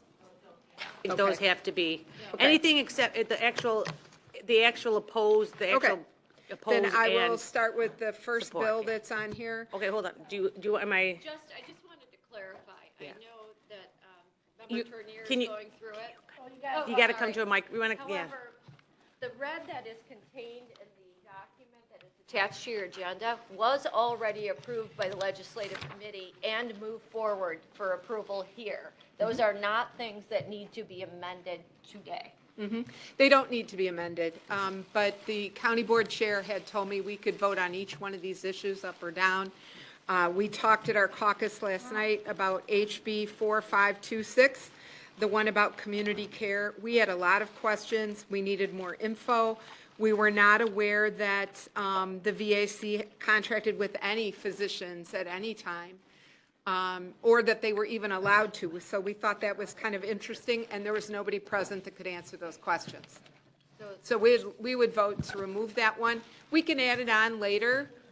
You know, this is supposed to be a living document, and so I would say that we could remove this one and vote on it at another time. Okay, so we have a. I'd make that We'll have motion. discussion, we'll let you fade. So there's a motion to remove, like, I don't even know if it was put on yet, though, so we can't, okay. So, yeah, go ahead. Is referring to is the document that was set on your table this morning, that somebody maybe will make a motion to amend and include those, but they're currently not included on the document that is before you today. I see what you're saying. Okay. Then I will rescind my motion and make a motion to include HB 4135 as support, the county solar facility setbacks, House sponsor DeLuca. I'll make a motion to include that in our agenda. Motion by Trenier, seconded by Mueller. Is there, one discussion? No discussion on that one? Previous roll call by Newquist. Is there a second? Seconded by Van Dyne. All in favor? Aye. Any opposed? Motion carries. Then I would make a motion to amend the legislative agenda to include SB 2813, showing support for county board compensation. Motion by Trenier, seconded by Mueller. Discussion? Is there a previous? Previous by Newquist, second by Ortiz. All in favor? Aye. Any opposed? Motion carries. Another motion to include Senate Bill 2780 as support, property tax county executive. Motion by Trenier, seconded by Mueller. County discussion? No. Is there a previous? Previous by Parker, seconded by Newquist. All in favor? Aye. Any opposed? Motion carries. Yeah, before we move on, so this was, things that have come to us, we talked about But I would like to make a motion to include HB 4526 to support the income tax community care. It was requested by our VAC that we include this because they felt that we would be able to have more providers contract with us. Chair, I'll come back to you so we can do it, but since she was So in you the wanna middle go of doing through it. all of Yeah, this she'll go through all that. I'll come back to that one for you. That's fine Yeah, if you want okay, to. thank you. I don't care how, that's fine. Yeah, we'll come back. I just wanted to be Okay. able to finish and. That Page 3, infrastructure and land use. On the issue of the South Suburban Airport, we are fine with the first 2 paragraphs, but we would move to strike the 3rd paragraph, and I'll make that motion. Motion by Trenier, No. seconded by Newquist. Is there any discussion? Previous roll call by Mueller? I'm a no. Okay, Roll okay, call. all right, that's fine. Okay, so Madam Clerk, please call the roll. This is your voting on whether or not to remove the last 2 paragraphs. The last one. Last one. What? Last paragraph of your legislative agenda on the airport. Balich, No. Trainier, Yes. Dean Schlotman. No. Van Dyne. Yes. Pretzel. No. Butler. No. Newquist. Yes. Richmond. No. Parker. No. Williams. No. Winfrey. Yes. Coleman. Yes. Logan. No. Freeman. Revis. Mitchell. No. Ortiz. No. Berkowitz.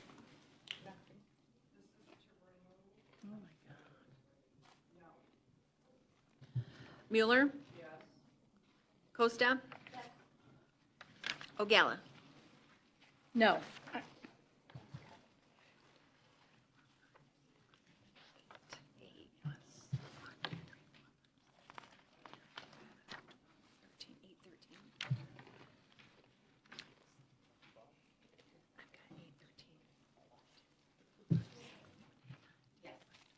Eight, 12 of the negative, the motion fails.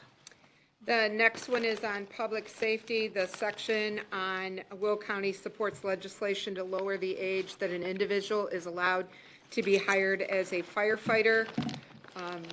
There was some language added that was not in the original motion that was passed. It says, "This amendment should allow a fire department to hire a full-time employee at the age of 18 or after graduation from high school." I don't know if we need a motion to add that line.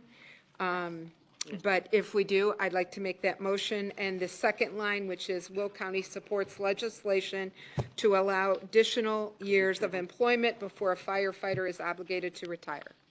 I'll second that. So motion by Trenier, seconded by Ogala. Any discussion? I think we have to do a fresh roll call. Madam Clerk, please call the roll. Balich. Trainier. Yes. Dean Schlotman. Van Dyne. Pretzel. Butler. Newquist. Richmond. Parker.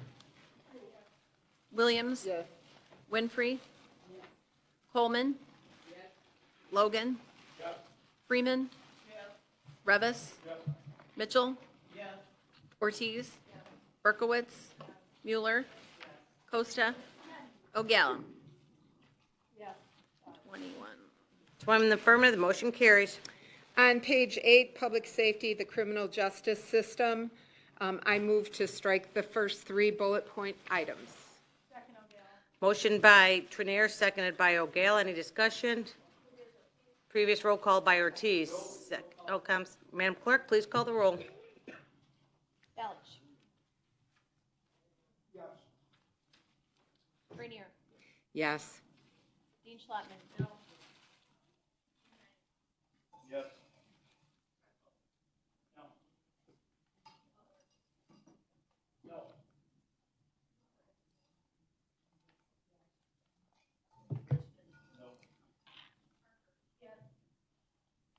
Yes.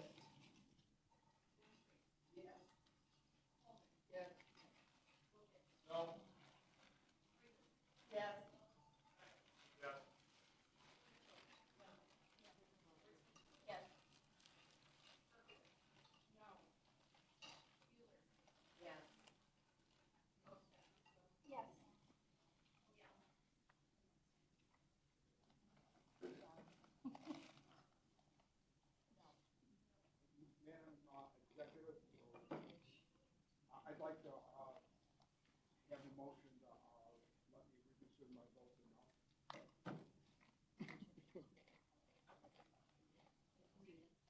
You have to have a motion for that? No, you just change it.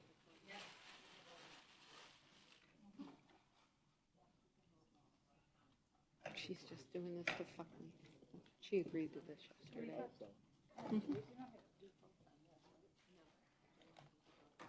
12 in the affirmative, the motion carries. Okay, now we had some additional language added to bullet point number 4 and bullet point number 5. I'll make a motion to accept the new language. Number 4, line number 3, it says defendant stating a change. It would now say defendant with no change in circumstances consumes court resources.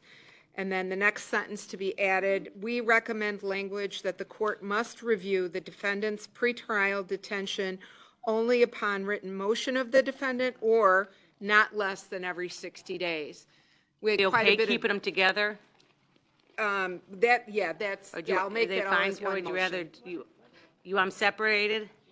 The Should second sentence is already, we- Sorry, just, yeah. Oh, that's right. Second sentence.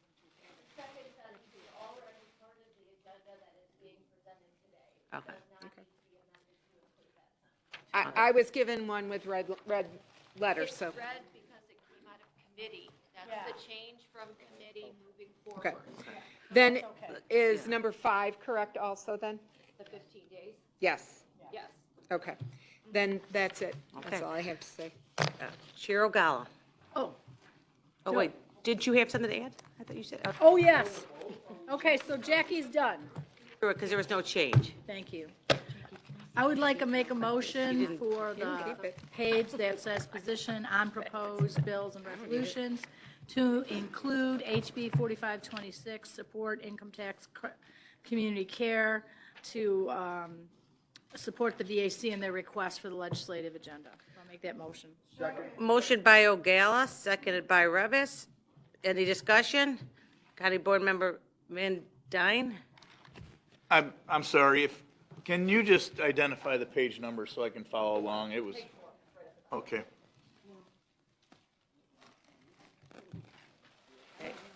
Everyone It's got the it? first page. The document that was set on your Joe. table listing the House bill. The one online is just blank. We went back. It's this thing we handed us. It was handed on your desk today, I believe. Okay. So that's what he's talking, so Chair Ogalla, what's the number again? Was it House Bill? HB 4526. 4526. Okay, we have a couple items for discussion, a couple questions or discussion items. County Board Member Newquist. Yep, thank you. When I was questioning this last night, I'm not necessarily opposed to it. I just didn't understand what is a qualified community care physician. I was just looking for a little bit more information on it. So if anybody has any, I would appreciate it. Thanks. Do you know, okay, does anyone, okay. Well, no. No, you can't Again, kind we don't of. think, do you know the answer to that? Did you talk to did anyone talk to the sponsor? I don't want to, you know what, okay, that's, okay. Yes. So apparently, in order to contract with the Veterans Assistance Commission, they have to be qualified. They have to go through a certain protocol. This recommendation, this verbiage, came directly from the Will County VAC. This is addressing an issue, an incompetency that they're experiencing. What this does is it helps to address that issue so they can get the staffing and the care that they need for our veterans. So we asked for input. This is what we were provided. And I trust the director there at the VAC that she knows what she needs and she knows the issues. And I encourage everyone to support this bill. Are you still going to do yours? So we have a County Board, I think I just still have you on, Judy. County Board Member Trenier, do you have, okay? Do they currently have physician providers? Have they ever had them? What do these providers do? I mean, most veterans go to the VA for their health care, and in some cases, if there's no physician available where they live, or it's too far for them to travel, let me restate that. For example, to come to Hines or to come to Joliet, then they might contract with a private physician. I've never heard of the Veterans Assistance Commission being involved in healthcare. I'm not saying that they aren't. I've just never heard of this before. And so I'd like to know if they have done this in the past at any point. Jackie, they've come, well, okay, so the VSC has come before us multiple times. They provide many services to our veterans, including mental health and other types of services. Their offices are always open if you want to go over there and meet everyone. The people, they were at the Will County Farm Fair. They had a table there. So they're on the front lines to take care of our veterans, medically, spiritually. Yeah. They provide an amazing array of services. Again, this was submitted by them to us, and I will advocate for each one of us to County Board Member support Berkowitz, them. can you clarify it was submitted by them? Who's them? I'm sorry, Okay. it was submitted by the Will Okay. County VAC. Thank you. County Board Member Revis? I'm going to turn off my microphone. It sounded like that was a satisfactory Okay. answer. All right, so we have a motion, we have a second, right? We do have a second. Okay, we got discussion. Madam Clerk, would you like a roll call vote? Madam Clerk, it can't be a previous, sorry. Yep, Madam Clerk, please call the roll. Balich? Yep, sorry, it was the airport. Tranier? No. Dean Schlottman? Yes. Van Dyne? No. Pretzel? Yes. Butler? Yes. Newquist? Yes. Richmond? Yes. Parker? Yes. Williams? Yes. Winfrey? Yes. Coleman? Yes. Logan? Yes. Freeman? Yes. Revis? Revis, are we on? Revis. Mitchell? Yes. Ortiz? Yes. Berkowitz? Yes. Mueller? Yes. Costa? Yes. Ogalla? Yes. There were 19 to 2. Joe? Yeah, I made a mistake. If I may change my vote to a yes. Yep, sure. Okay. 20 and 1 no. What's it? 20 affirmative. 20 of affirmative, the motion carries. Any other updates to our legislative? Okay, sees other comments here? Chair Berkowitz? Thank you. Okay, so have we voted on this? I think we've gotten everything. All right, great. Our next legislative. Hold on, no, we got to vote as amended now, yeah. You have to vote as amended. Okay, and I propose that we vote as amended, Resolution 2438. Second. And I so move. Motion by Berkowitz, seconded by Pretzel. I think we had to take unless Jackie, you're going to change your vote? We're going to, okay, so we have a previous roll call by Ogalla, seconded by Van Dyne, with adding Trenier as yes, all in favor? Any opposed? Motion carries. Okay, the next legislative committee meeting is scheduled for Tuesday, March 5th, 2024 at 12 p.m. Thank you. Thank you. Chair Ogalla. No, right? No. Capital? Capital improvements. Sorry, I got really, I didn't see any. There's nothing, but anything she there, still sorry. gets to talk. Sorry, Chair Mueller. No problem, I understand. Good afternoon, everyone. At Capital Improvements this month, we began discussing how we're going to move forward with a space plan, or whatever you want to call it, a needs assessment, facility needs assessment. If you'd like to join us in that conversation, please come next month. on Tuesday, March 5th. And that's all. Thank you. Chair Dean, that was capital improvements. We're on Chair Dean Schlotman, landfill. Thank you, Madam Executive. This month, it was just more getting information on the landfill and how everything works. The next meeting is March 7th at 11 o'clock in the committee room. Sorry, moving along. All right. Thank you. Chair Ogala, executive. Thank you. First item on our agenda is we need to I make a motion to go into open public hearing for amending the liquor control ordinances. Motion by Ogala, seconded by Pretzel. Madam Clerk, please call the roll. Balich? Yes. Trainier? Yes. Dean Schlotman? Yes. Van Dyne? Yes. Pretzel? Yes. Butler? Yes. Newquist? Yes. Richmond? Yes. Parker? Yes. Williams? Yes. Winfrey? Yes. Coleman? Yes. Logan? Yes. Freeman? Yes. Revis? Yes. Mitchell? Yes. Ortiz? Yes. Berkowitz? Yes. Mueller? Yes. Costa? Yes. Ogala? I took a drink, sorry, yes. Okay, we are now in public hearing. Please be advised, absolutely no new evidence or information will be allowed once this public hearing is closed. Is there anyone here to speak on the liquor control case? You get to talk when we vote. All right, seeing none, can I get a motion to close the public hearing? Motion by Winfrey, seconded by Freeman. Madam Clerk, please call the roll. Balich? Yes. Trainier? Yes. Dean Schlotman? Yes. Van Dyne? Yes. Pretzel? Yes. Butler? Yes. Newquist? Yes. Richmond? Yes. Parker? Yes.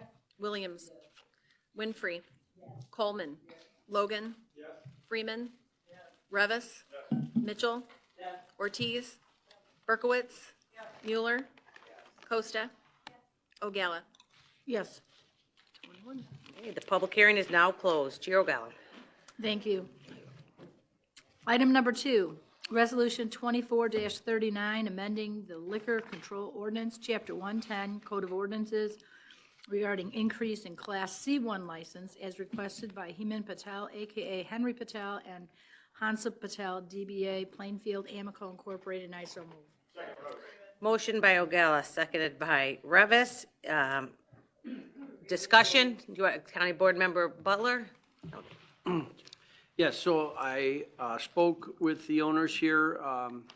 They're moving into a place that used to have a liquor license.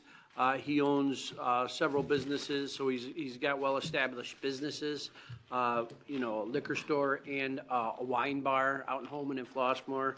So, I mean, I think he'll be a good addition to the economy, so. Thank you. County Board Member Freeman? Yes, this particular gentleman came forth several years ago when I was first on the board during COVID, and he didn't have the storage required at the time. So he's worked very hard with state and local county officials to get this passed. Mark and I have both had conversations with him. Originally, I was like not for another liquor store on our strip, but a couple have closed. So I think this would be a good thing for our environment, for our community. Thank you. Thank you. So we have a motion, we have a second, previous roll call by Winfrey, seconded by Freeman. All in favor? Any opposed? Motion carries. Thank you. Item number 3, Resolution 24-40, suspending all services other than election-related functions in the county clerk's office on March 19, 2024, November 5, 2024, March 17, 2026, and November 3, 2026, and I so move. Motion by Ogala. Seconded by Parker. Is there a previous roll? Previous roll call by Ballard, seconded by Freeman. All in favor? Aye. Any opposed? Motion carries. Thank you. Item number 4, Resolution 2441, authorizing the county executive to execute a donation agreement with the Citgo Petroleum Corporation, and I so move. Motion by Ogala, seconded by Winfrey. Previous roll call by Ballard, seconded by Parker. All in favor? Aye. Any opposed? Motion carries. Item number 5, Resolution 24-42, authorizing the county executive to execute an intergovernmental agreement with the Illinois Emergency Management Agency and Office of Homeland Security, and I so move. Motion by O'Gala, Second. second by Ballage. I know we're getting tired, guys. Previous roll call by Berkowitz, seconded by Trenier. All in favor? Any opposed? Motion carries. Item number 6, Resolution 24-43, authorizing the county executive to execute a memorandum of understanding with the 3rd District Fire Chiefs Association, Mambas 24 Incorporated, to provide access to the countywide radio system, and I so move. Motion by O'Gala, seconded by Ortiz. Previous roll call by Mitchell, seconded by Winfrey. All in favor? Any opposed? Motion carries. Item number 7, Resolution 24-44, authorizing approval of contract for request for proposal for demolition located at 26114 South Victoria Lane, Crete, Illinois, and I so move. Motion by O'Gala, seconded by Newquist. Previous roll call by Winfrey, seconded by Ballage. All in favor? Any opposed? Motion carries. Thank you. Item number 8, Resolution 24-45, a resolution authorizing the renewal of Home Investment Partnership Program Consortium Agreement, and I so move. Motion by O'Gala, seconded by Winfrey. Previous roll call by Ballage, seconded by Newquist. All in favor? Any opposed? Motion carries. Thank you. And item number 9, Resolution 24-46, awarding bid for sale of surplus vehicles, and I so move. Motion by O'Gala, seconded by Freeman. Previous roll call by Ballage, seconded by anybody? Seconded by Mueller. All in favor? Any opposed? Motion carries. Thank you. Next executive committee meeting is scheduled for Thursday, March 7th at 10 a.m. Next item is appointments by the county executive, and there's one item up today, Resolution 24-47, approving the county executive appointments to the Washington Township Drainage District Number 3 of Will County, and I so move. Motion by O'Gala, seconded by Mitchell. Previous roll call by Trenier, seconded by Newquist. All in favor? Any opposed? Motion carries. Thank you. All right, very good. Moving on to public comments relevant to matters under the jurisdiction of the county. Are there any public comments relevant to matters under the jurisdiction of the county? You can please come forward now. Oh, I'm sorry.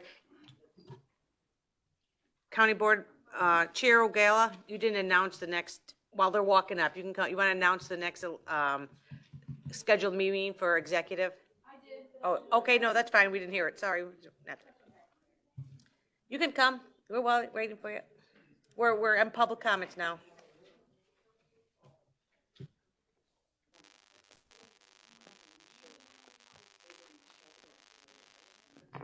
Thank you for waiting and your patience. Please state your name for the record.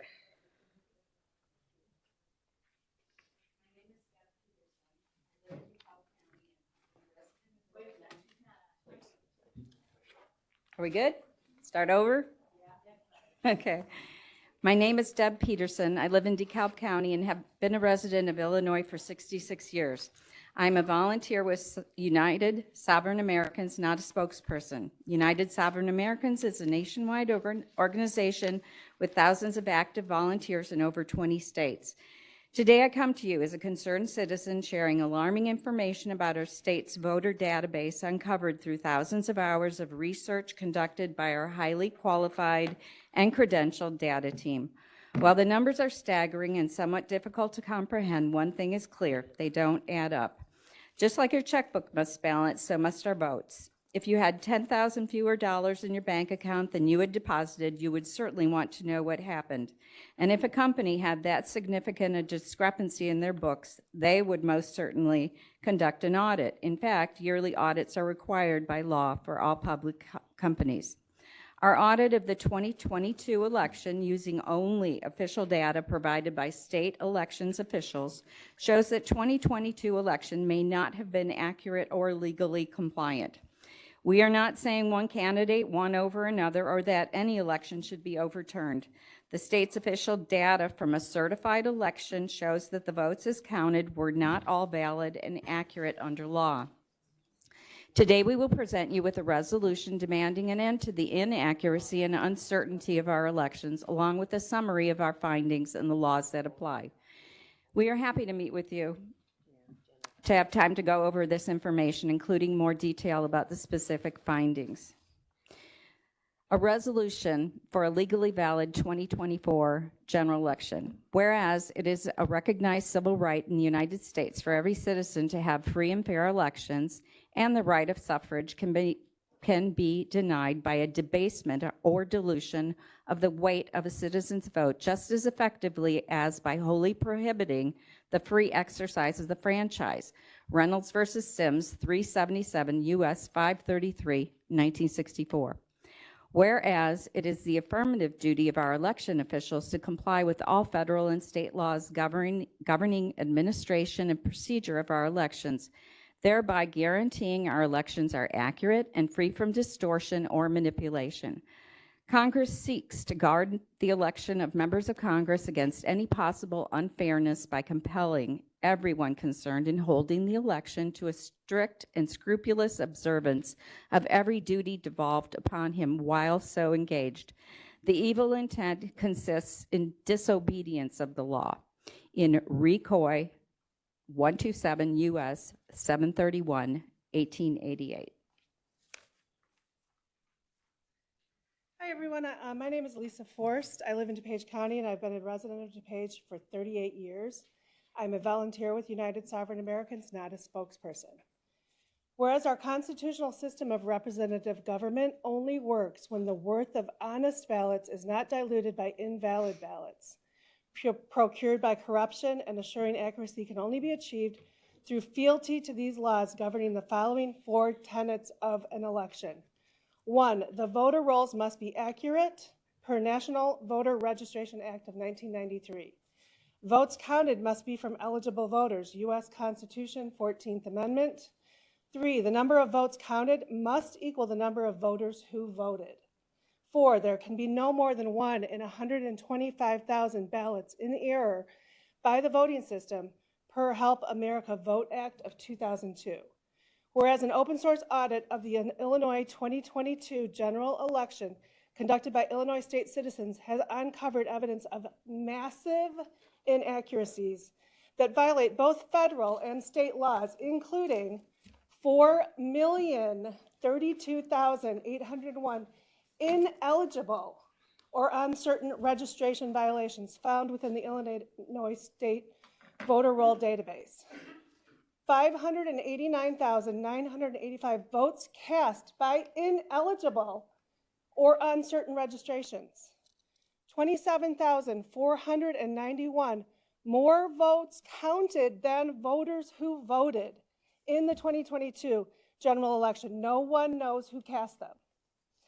589,952 apparent voting violations in excess of the legal standard of the system accuracy for a valid federal election. For the 2022 election in Illinois, this number of ballot error rate was 33. Certification as defined by law and attestation of accuracy and compliance appears to have been fraudulent and illegal. Whereas these findings trample accuracy requirements of voting systems for a federal election, for a voting system, accuracy is defined as the ability of the system to capture, record, store, consolidate, and report the specific selections and absence of selections made by the voter for each ballot position without error. Whereas it must be known factually and provably that the intent of the voters is accurately represented by election results before certification can be lawfully conducted. Certification of election that varies from the law is an abridgment of the civil rights of the citizens. A fraud ab initio. United States versus Throckmorton, 98 U.S. 61, 1878. Whereas Illinois' 2022 general election appears to have been invalid, depriving us of the guaranteed protection of our natural rights under a government duly and provably chosen by us, the American people, resulting in incalculable damage to our families, our way of life, and the fabric of these United States. Therefore, we call upon our representatives to provide relief to the people and the assurance of domestic tranquility by joining us and demanding a valid 2024 general election that upholds these existing laws and equitable principles of law.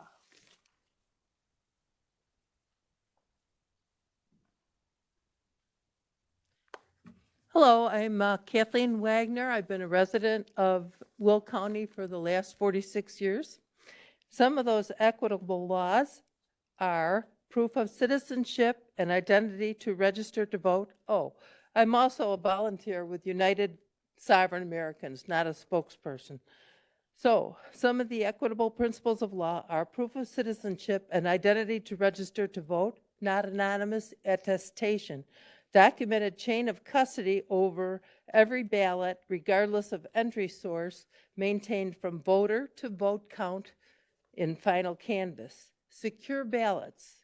Similar to currency, in the event imaging technology is used for tabulation, the security features must be verifiable in the image. Voter rolls certified accurate 30 days before the start of early voting. Voters added after that date must bring proof of citizenship, identity, and address in person to a qualified official at each polling place.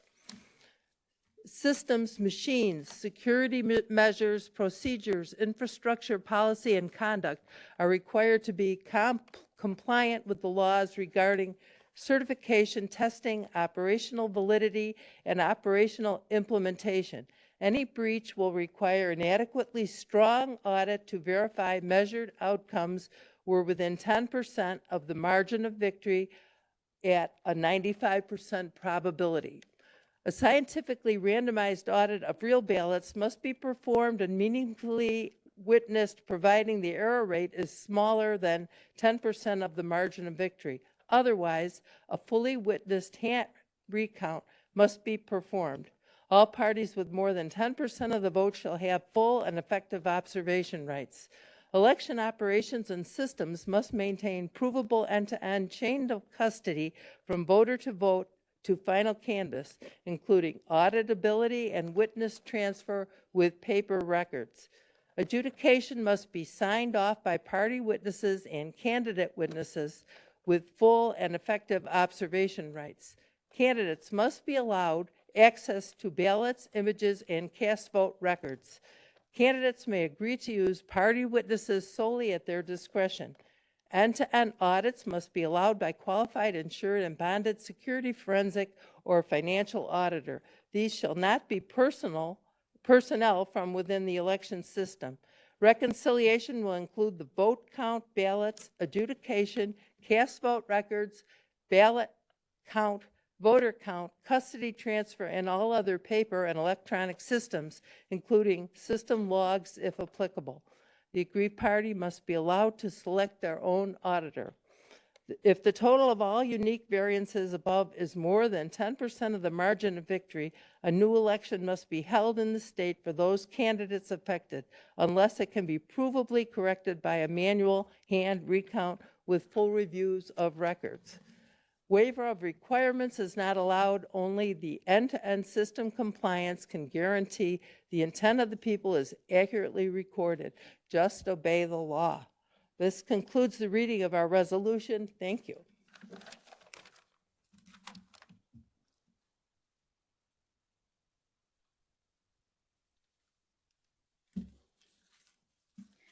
Hello, my name is Priscilla Winkle. I have been a resident of Illinois for 25 years. I am also a volunteer and not an official spokesperson with the United Sovereign Americans. You have just heard a powerfully written resolution outlining massive inaccuracies in our 2022 election, from registration through a certification. In it, you heard us ask for meaningful remedies be provided to proactively protect the validity of the 2024 election. And in fact, the resolution cited many U.S. Supreme Court precedences that support the need for such actions. Laws are being ignored. Bottom line, the checkbook is not balancing. We need certainty. The voter system, which controls our most vital, important right, the right of suffrage, is not capable of producing an accurate, trustworthy result. Do you think that these anomalies within our electric, election system, which are part of our national security infrastructure, should continue to be ignored? How much is it costing us not to fix the problem? How much is it costing our GDP, our military, our foreign policy, our health, the self-esteem of our children and young people, and how much is it costing our dignity to keep fighting with each other? The cost is immeasurable. So I urge you to show your agreement by passing the resolution. The full resolution will be emailed to you today. Invite us back and put us on your agenda if your process requires it to pass. Our website showcasing our initiatives nationwide has some great videos that explain the anomalies and apparent violations of law that are found here in this state, as well as others. The website is uniteforfreedom.com. That's, once again, unite, the number 4, freedom.com. I encourage you to check it out and learn more about our group. One more time, it's united, the number 4, freedom.com. If anyone is interested in hearing more about election validity and digging more into these numbers, you're invited to a nonpartisan event on March 6th at 6 p.m. at the Southbridge Church in Orland Park to learn more about how your civil rights as related to our federal elections are being violated. Thank you for your time and attention. Thank you. All right. Jason, Mr. Rivers. Thank you, Madam Executive. A couple of the Republican board members on this side, we started chattering amongst ourselves, and I think we placed a incorrect vote on the Senate Bill 2813. Since we voted in the affirmative and we were part of the majority, we would like to make a motion to reconsider that vote. So I need a motion. Is there a second? Second. Second. This is the compensation one, county board compensation. So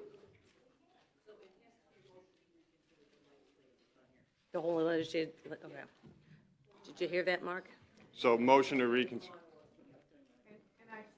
Yeah, So let's hear from Mary real quick. So you have to do a motion to reconsider the approval of the legislative agenda, and then if that is allowed, then you would do a motion to, remove that section, because there's already been, or to reconsider the vote on that section. Sure.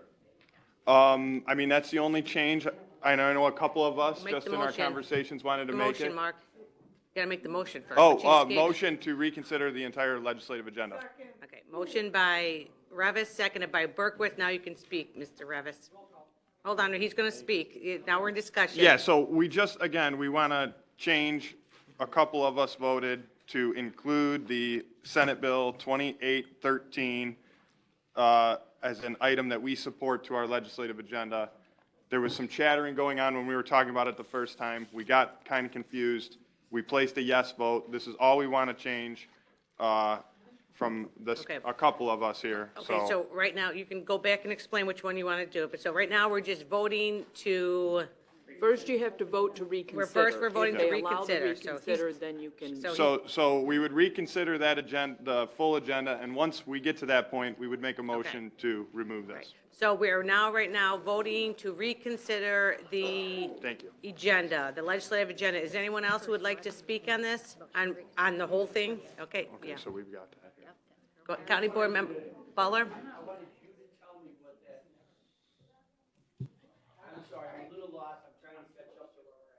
I just want to make sure the motion, if you could just redefine the motion or It's his motion. Go ahead, sir. I know, Motion but as to- a speaker, some, it's- I'm good, yeah, I'll let him, yeah. A motion to reconsider the legislative agenda for now, but it's specifically the Senate Bill 2813 portion of the You're- legislative agenda. You're voting no first to reconsider the legislative agenda. And the previous vote, That'll motion, just, we're just opening it up, so he can then make his change to it. So the previous motion, it was passed, and because they were on the side that won, Yes. they're reconsidering. He wants to reconsider his vote. And what was the vote count? Oh, gosh. Hold on. Let's just move forward. So doesn't it have to make a significant difference? Like, doesn't it have to sway the vote? In No, order- so you voted anonymously to vote for the agenda as amended with those changes now. so- Right, and then when you reconsider a vote, shouldn't it be the winning party, but only if it makes a difference? No, it's just the winning party. For all you know, he could persuade somebody else to change their mind, so. Okay, It's the I just motion thought that you could reconsider. just change your vote, that you wouldn't have to take a whole new Yeah, vote. that's fine. Pretty All sure right, that's so the way we it are goes. going to vote on reconsidering the legislative agenda. Madam Clerk, please call the roll. Got Wait, so we already voted to approve it? it. Thank you for that. There you go. Okay. Balich. I'm sorry? No, okay. Trainier? No. Dean Schlattman? No. Van Dyne? No. Pretzel? No. Butler? No. Newquist? No. Richmond? No. Parker? No. Williams? No. Winfrey? No. Coleman? No. Logan? No. Freeman? No. Revis? Not that it makes a difference, but yes. Mitchell? No. Ortiz? No. Berkowitz? No. Mueller? No. Costa? No. O'Gallagher? 20 in the negative, the motion fails, so we're not going to reopen. All right, so with that, we are going to open up for any comments by county board members. Please press your button. We are looking for any comments by the county board members first. County Board Member Pretzel. Thank you, Madam Executive. At this point, what's another couple minutes? I just wanted to bring to the board's attention the issue of video gaming in Will County. You may or may not be aware that currently our ordinance does not allow for video gaming. I wasn't aware of this, but it was brought to my attention by a local establishment in unincorporated New Lenox who just recently moved from incorporated to unincorporated, and he's wondering why he can't have his video gaming machines. And I said, as far as I'm concerned, you can have them. For the record, I've never played video gaming. I actually try not to go to places that have them. I kind of find them dirty. But to not allow them in Will County, to me, is like having a non-smoking section in an airplane. It really doesn't do anybody any good. It's everywhere. We're surrounded by it. So I would ask this board to give some thought to this, and hopefully in March we can have a discussion around amending our ordinance to include video gaming. Thank you. Excellent. I'm with you. County Board Member Van Dyne. Thank you. I'll be quick as well. Even though I'm disappointed in the vote that was taken at the Transportation Committee, I find it interesting that in our state legislative agenda 2024, the Will County does support the Will County Department of Transportation's efforts to pursue legislative action authorizing the use of quick take proceedings for the following transportation project: widening and reconstruction of 143rd Street from State Street, Lamont Road to Bell Road. And I am also aware that our county lobbyist, county board lobbyist, was in talks with Senator Patrick Joyce to file a bill called Senate Bill 3408, which the short description is quick take Will County, which will give the county powers no more than 2 years after the effective date to quick take property.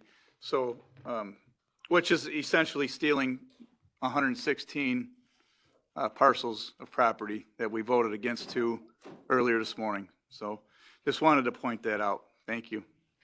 Thank you. County Board Member Ortiz.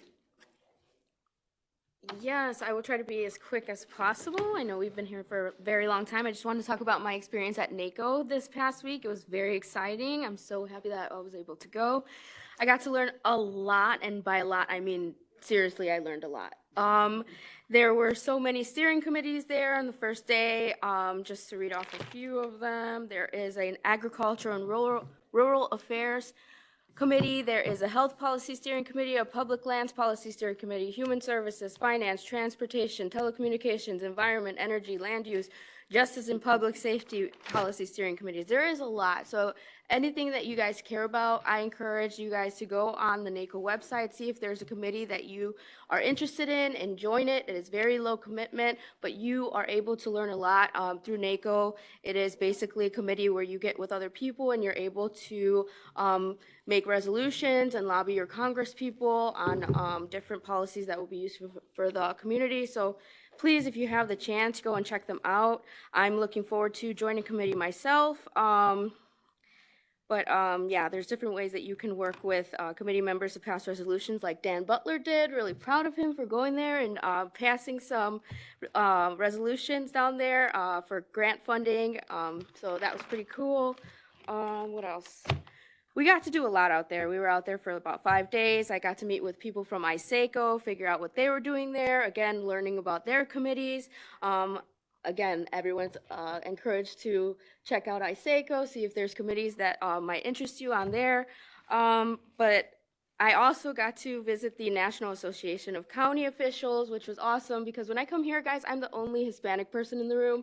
So it was really nice to get with other Hispanic people in the room. That was awesome. I was able to go to Immigration Reform Task Force meeting. One of my favorite meetings there was the Large Urban County Caucus business meeting. And they talked about housing justice. They talked about how certain counties have partnered with nonprofits and big corporations to provide affordable housing in their counties.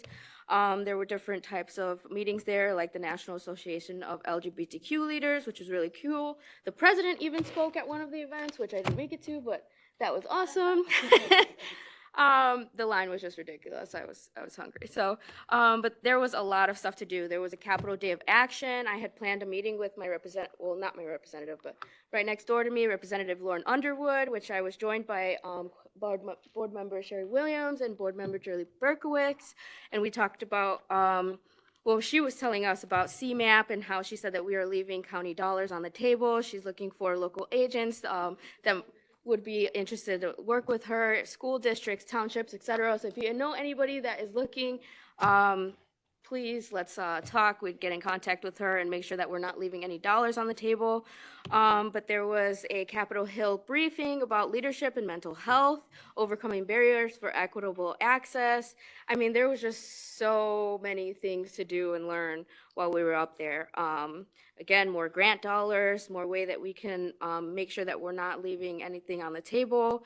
We got to meet so many people. We got to hear about how their county governments work and how they're made up and what doesn't work, and just from all across the nation. So I just want to say thank you so much to our leadership for allowing me this opportunity to grow in this experience as a county board member.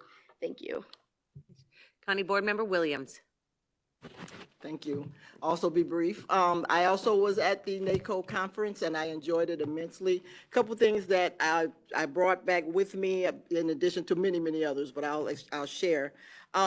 They talked about homelessness in the rural communities, which, you know, a lot of times we think of homelessness, we think of the urban areas, but they were it was very informative that there are grants and loans out there to help with homelessness in the rural areas, and that the local governments can partner with nonprofits and other businesses to help to develop some housing and some facilities to help alleviate that problem. So I was very surprised to find out that homelessness in the rural communities is prevalent as it is.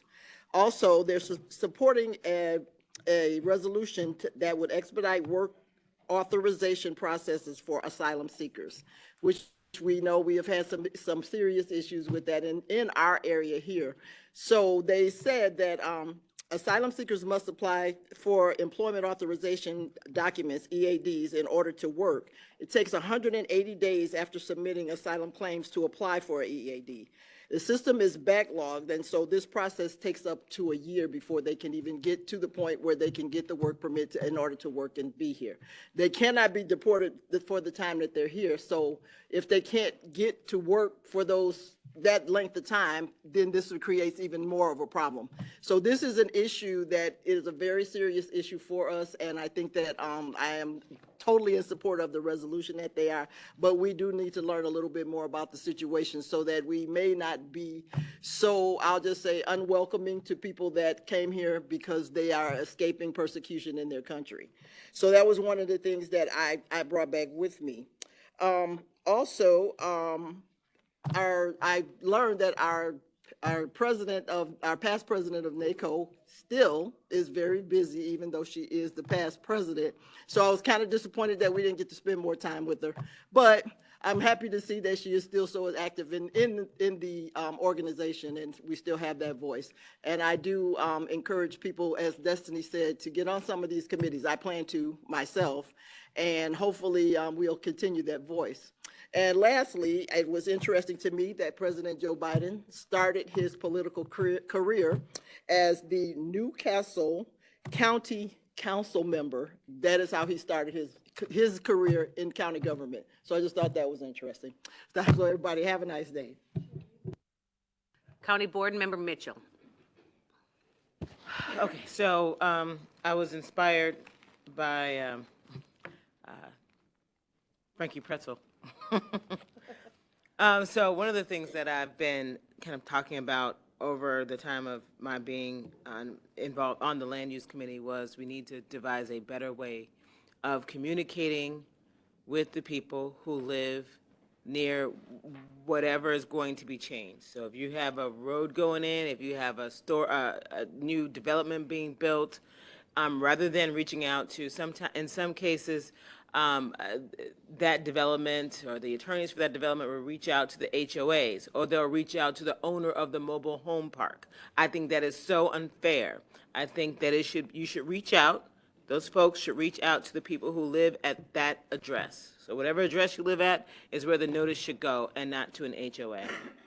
So I kind of like let it go, it comes back and it goes, but I'm going to be asking for us to think about how we can do it cost effectively so that people who are actually near the development or whatever the change is, when they give the public notice, that they actually get the notification and not just the HOA or the mobile park home owner or whatever it is. And that's what I'll be focused on for the rest of the year. County Board Member Butler.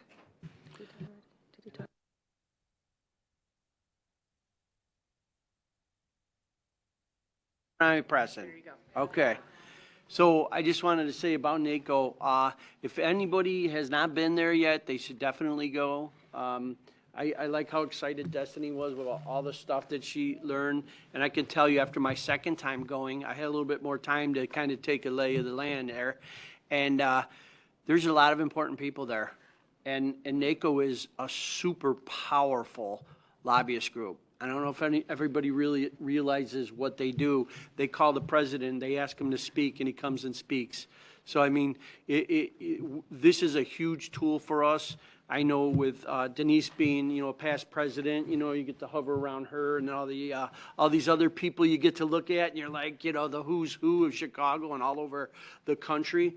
And also we realize that it's not such, a vast world. It becomes very small because you meet so many people who have very similar, obstacles that they're trying to overcome or things that they're doing. So I found it to be a great experience. I mean, so I would recommend anyone going. And then I would be remiss if I didn't take a plug for the leadership program.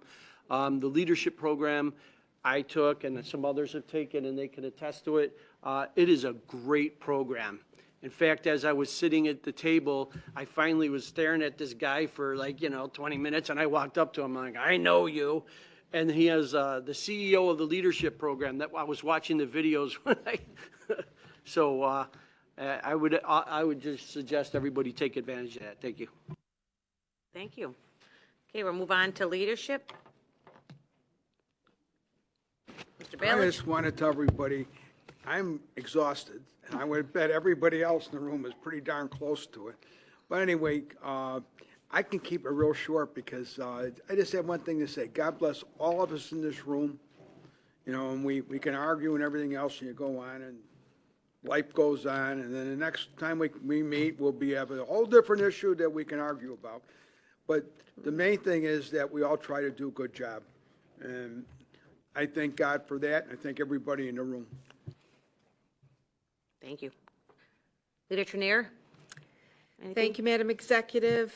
Board Member Pretzel, I remember the days that we argued about video gaming. I was in the affirmative, but my side did not prevail. I agree with you. It's happening all around us. I just really don't understand it. I look at the amount of revenue that the Village of Romeo makes, and then I look at Bolingbrook, who chose not to allow video gaming, and as a taxpayer in my community, I'm appalled, because that's just puts a heavier burden on me. Now, there are other people that believe, you know, that puts a burden on society because people get hooked on this. And while I don't want anybody to get hooked, that's their personal choice. Nobody's forcing them. So I do hope we bring that discussion forward. I think it would be fruitful and certainly profitable if it's approved. I just wanted to say, you know, we're all individual, unique human beings and board members, and we can have big differences on perspectives, on preferences, personalities, and values. But on top of all that, you know, you also have the issues of where you're misunderstood. And when things go badly, it's easy to see the worst in the other people that you're working with, another person. So in honor of Valentine's Day, which was yesterday, consider compassion, curiosity, and courage, as those are all really great values that help us bridge the divides between us, because we don't all see eye to eye. It's very clear. Even within our own parties, we don't see eye to eye. And try to see the best in each other. You know, this was a contentious meeting, and I do hope that we can all reflect on that as we move forward for the week. Thank you. Thank you. Chair Ogala. Thank you. Madam Executive, I'm sorry that you were probably the only one who really didn't get to eat your lunch because you had to talk through everything.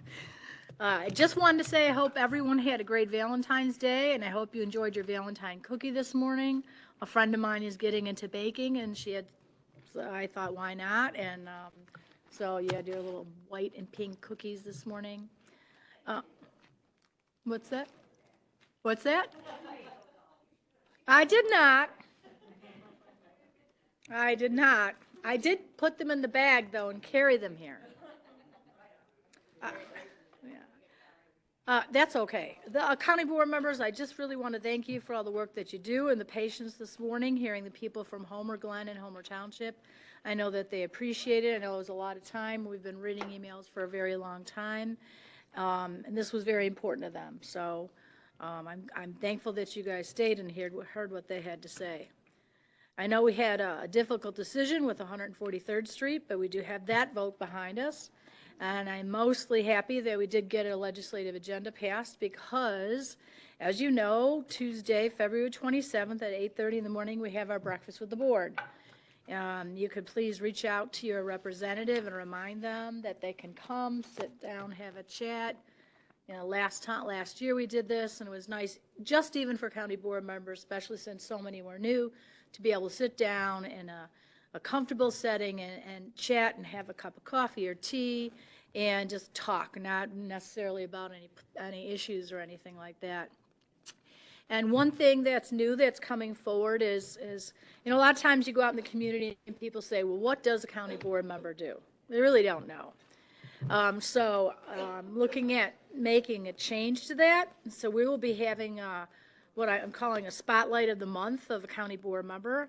And this month, Janet Diaz is our spotlight. So she got a new picture taken, and there's a little bio. It should be out really soon, hopefully the beginning of next week, the latest. In addition to that, we're going to be doing committee of a month. And the first committee will be Joe's Public Works and Transportation, starting at the top, working down. So I think that'll be informative. We'll get it out there on social media. You guys can share it. And I think that's something positive that we can all look at and reflect on and share so somebody knows what you do. Destiny, I'm really happy that you enjoyed going. I'm thrilled with how happy you were to learn. It is kind of cool the first time you go to see all of that. So I'm glad that you were one of the ones selected. And in that, I just want to say, have a great afternoon. Thank you.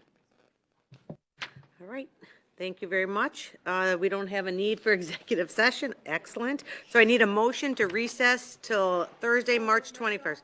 Motion by Mitchell, seconded by Ortiz. Previous roll call by Winfrey, seconded by Freeman. All in favor? Any opposed? Motion carries. Have a good afternoon.